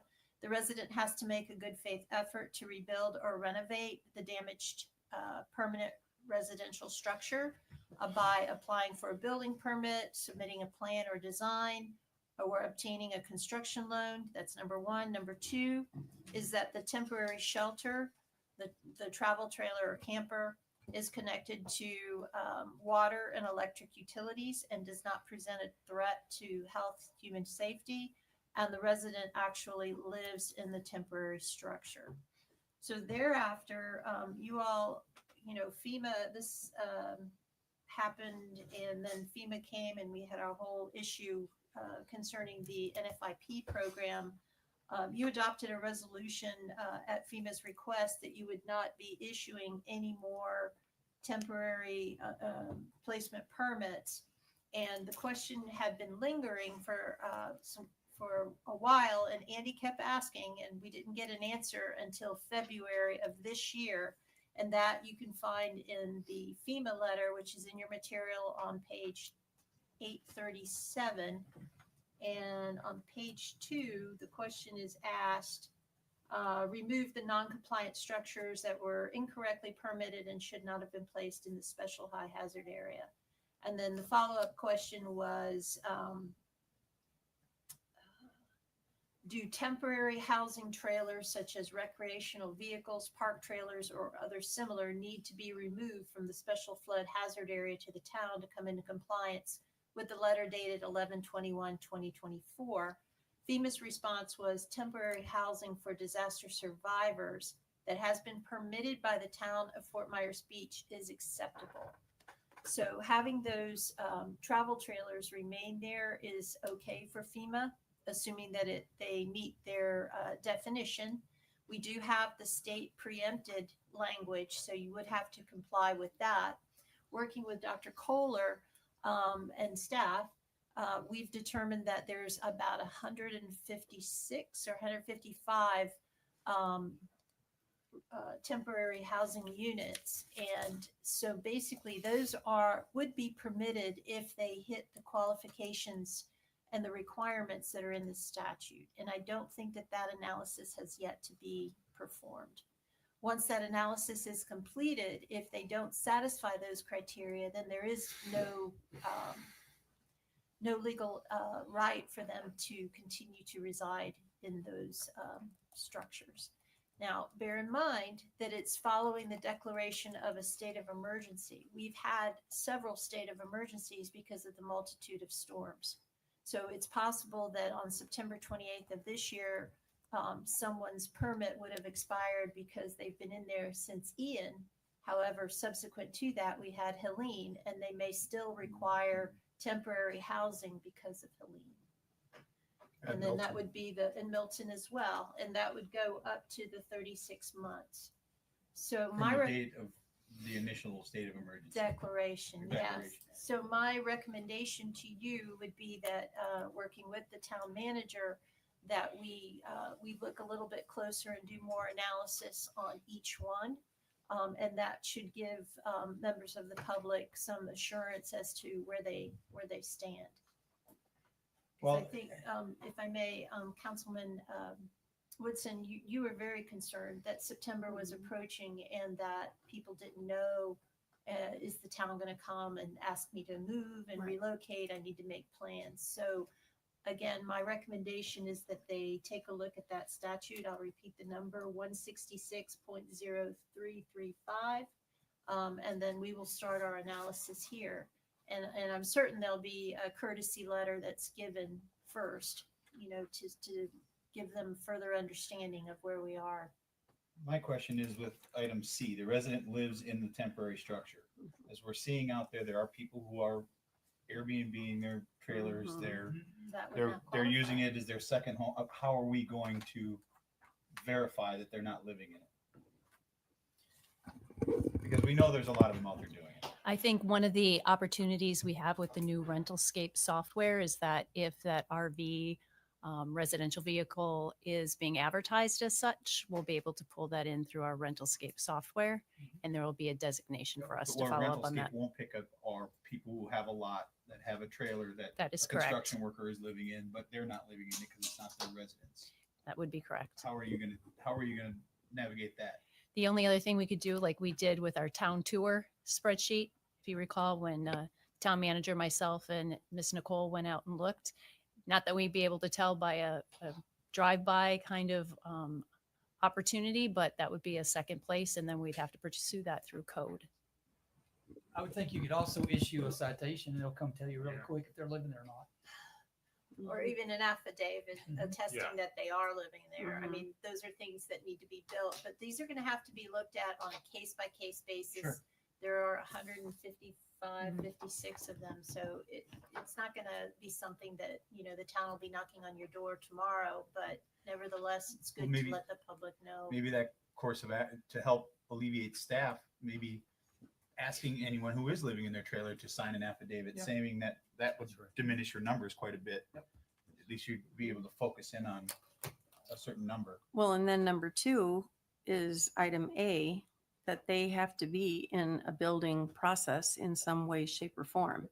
So if they are the owners living there, but they haven't even started the rebuilding process, then they can't stay there either. It does say if all, you are correct. Mm-hmm.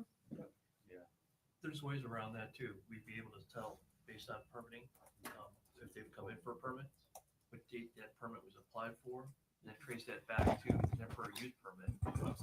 Right. So I almost hate to use this phrase, but we can do a crosswalk. I just broke out in hives.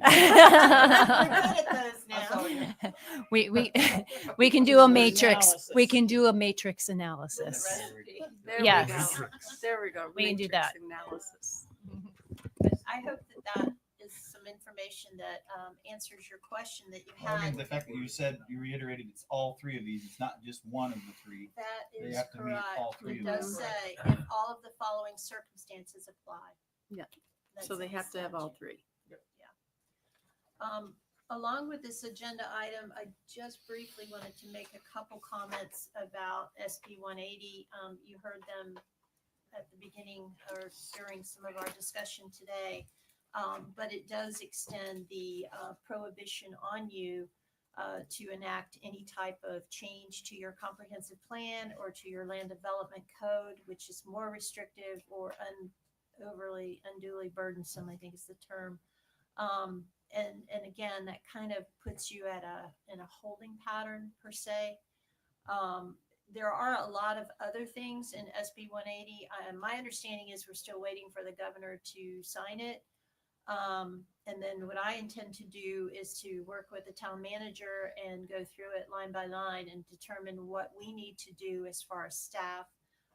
There are things such as the look back period, that they're eliminating it, that no look back for repairs and things like that would come up.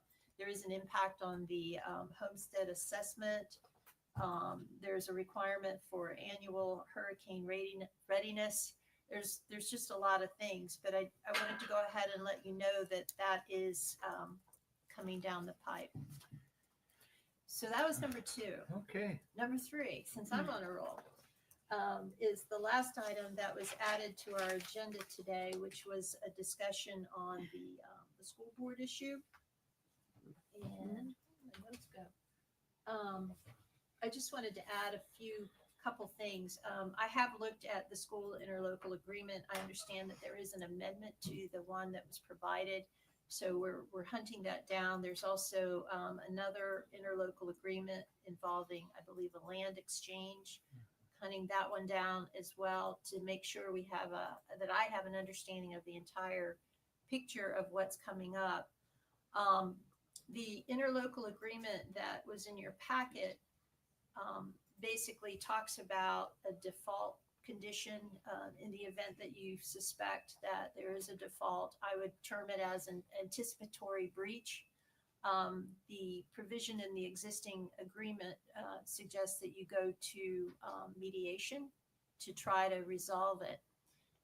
Between governments, there's also a separate statutory section. It's Chapter 164 of Florida statutes. And even if we unfortunately found ourselves in a position where we did want to litigate the interlocal agreement, we would be required to go ahead and go through that process under 164.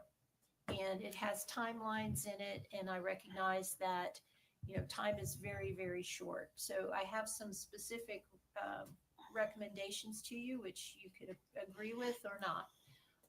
The first is that you had heard reference to the third-party consultant, and I don't know if anyone has actually made an official public records report or request for that. Is there one pending, or we don't know? I believe to the one of our county? local media folks has made a request for it. Okay. But can But a fellow, on can a behalf fellow, of can the a fellow town- municipality? Here's the challenge, Nancy, for the next 4 days, 3 to 4 days. We had one of the parents who was well-meaning, wrote all the school board members and referenced this potential violation of the ILA in a broader discussion. That then triggered one of the school board members to say, we're not, because they were trying to arrange meetings with all the school board members. They said, this sounds like a legal matter. We can't meet with you because this could potentially be pending litigation. I would suggest we continue to brainstorm and continue to do your research, find out what that consultant report says. And if it turns south on us, then it's all hands on deck. But if it doesn't, then we haven't, because there's going to be a lot of communication opportunities in the next few days. And I hate to see them be able to say, Mr. Mayor, love to talk to you, but sounds like there's a potential threat of litigation here. So my lawyers advised me not to discuss this matter.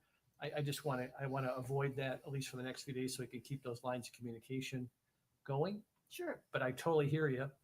I love the fact that you're researching this. You and I talked about this a while ago. Yes, Yeah. yes, I was asked to Yep. look into it. Yeah, no, with good reason. Yep. So in addition to a formal public records request, and that might be something that maybe the town manager could request from Lee County, just as people ask us for public records, we would be asking them for a copy of the consultant report. I think it'd be great to have. Yep.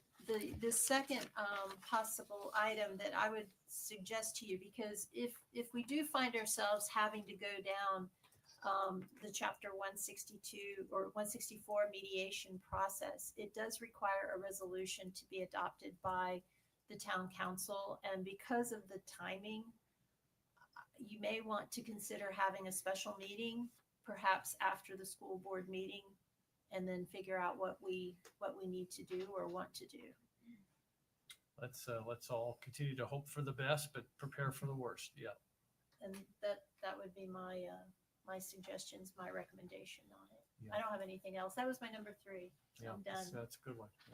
Yeah. Okay, anybody have anything for Nancy? No? All right, then we'll move on to, where are we at? Council member items and reports. John, since you brought it up, you go first. I'll be taking Will and Tracy with me as we attend a meeting on Thursday of the Southwest Florida League of Cities. I'll be introducing Will around, so it'll be a busy day for him. Also, along that line, in July, I'm expected to be bumped up to vice president, which then means I would become a member of the board of directors for the Florida League of Cities and have to start attending their conventions and things like that. So, long pants. Do you own long pants? Do you own long pants? Dan can verify that I do. Whoa. Don't say a word. Focus. So Lisa, We rode together on Wednesday to the Lee County Sheriff's Fallen Deputy Memorial. And I wore a blazer and long pants wow. and flip-flops. No. That's it for me. Okay. Vice Mayor Adderholt. I've got nothing additional. Councilor Woodson. So just one thing, I keep getting asked about the free parking and for the summer and where and how do you get it and who gets it and all that. So if we could maybe advertise that a little bit more and even put it even out on Facebook posts and things too, but not, well, I guess it is for just the town, isn't it? Just for Because you have to residents. have your It's sticker. not free either. Yeah. Or a $25 pass, you gotta buy it, but it allows you Yeah, to well, park. okay, but that's pretty much free. So that is an actual clarification too, because everybody is asking me, well, can anyone come over and get the free parking? So the answer to that is no, it's strictly for residents that have the permit and they pay $25 parking. Got it. Well, I think that needs to be clarified. Well, I've had a lot of people come up to me thanking for that parking. I mean, it's been a huge success. Mhm. I'd like to even expand it further and look into, as we've discussed in the past, is there, people are willing to pay a little bit more to be able to do it all year. Does it make sense to put a price point where a resident would feel comfortable paying that fee to be able to park year round where they want to park? Many have said they would pay The key is anywhere. anywhere. They can park certain places now year round, Right. but it's be anywhere. Right. So maybe I'll offer them two options. This will get you the ability to park, outside the, where you could park now under the Mhm. bridge, or this one will allow you to park anywhere, any time of the year. I don't know if we need to bring it back for discussion, but I thought we Color discussed. coded or something. Well, it'll be same passage, like you said, different color. I think it would need to come back just to make sure to clarify it and get Or a direction. future from MMP or staff. something. Yeah, and maybe we look at it. I don't know. We'll talk about it in MMP, but maybe you look at, to your point, a lot of people reach out and like, well, I'm not a resident, but I come down there, I Mhm. work there, or maybe it's worth having a discussion. Is there an option for someone who's a non-resident? Maybe you're a Lee County resident, you could qualify for. You know, a lot of it brings people to the island too for the businesses and everything else. So, I mean, however we could look at it, but that was my only thing. I'm happy to announce that we found or identified 2 parking spots that are going to be 15-minute max downtown. The 2 closest to Harbor House on First Street. Yay. And we're going to have signage probably in a week and a half, maybe 2 weeks. Very nice. And then we also have on Third Street an area for Uber and Lyft, and another one right next to the park by the pier. So there's a row of about 4 spaces. So hopefully Uber and Lyft guys will start going there, and then now people can pop in just for a couple minutes if they need to DoorDash or whatever. Well, maybe we can ask the town manager to task our IT guy to. I know that Uber can pin and Lyft can pin places. Maybe they can, if you open up the app, here's the pickup locations for Uber and Lyft. I don't know if that's falls into the hands of IT, but it'd be nice that way when they open it up, they know where they got to go to make it much smoother, as opposed to just putting signs up that no one's ever going to see unless they're walking by. That's all I have. All right, I have just a couple quick things. I haven't had a chance to talk with you yet, Will, but I took the liberty, speaking of the EOC, their ribbon cutting is coming up on the 29th. I RSVP'd for both myself and the town manager. If you'd like to join, I think that'd be a good opportunity for you to meet all of the people throughout the county of who you would be interacting with in the case of emergency management. So that is on the 29th at 10 a.m. So we could carpool up there and I'll show you, where it's at. I think that'll be a good chance for you to get to meet people from the county and other municipalities at the new opening of the EOC. But I apologize, I didn't reach out to you before. I just took the liberty of RSVPing because it was a short window. Okay. And the other 2 things I have is, do we have an update?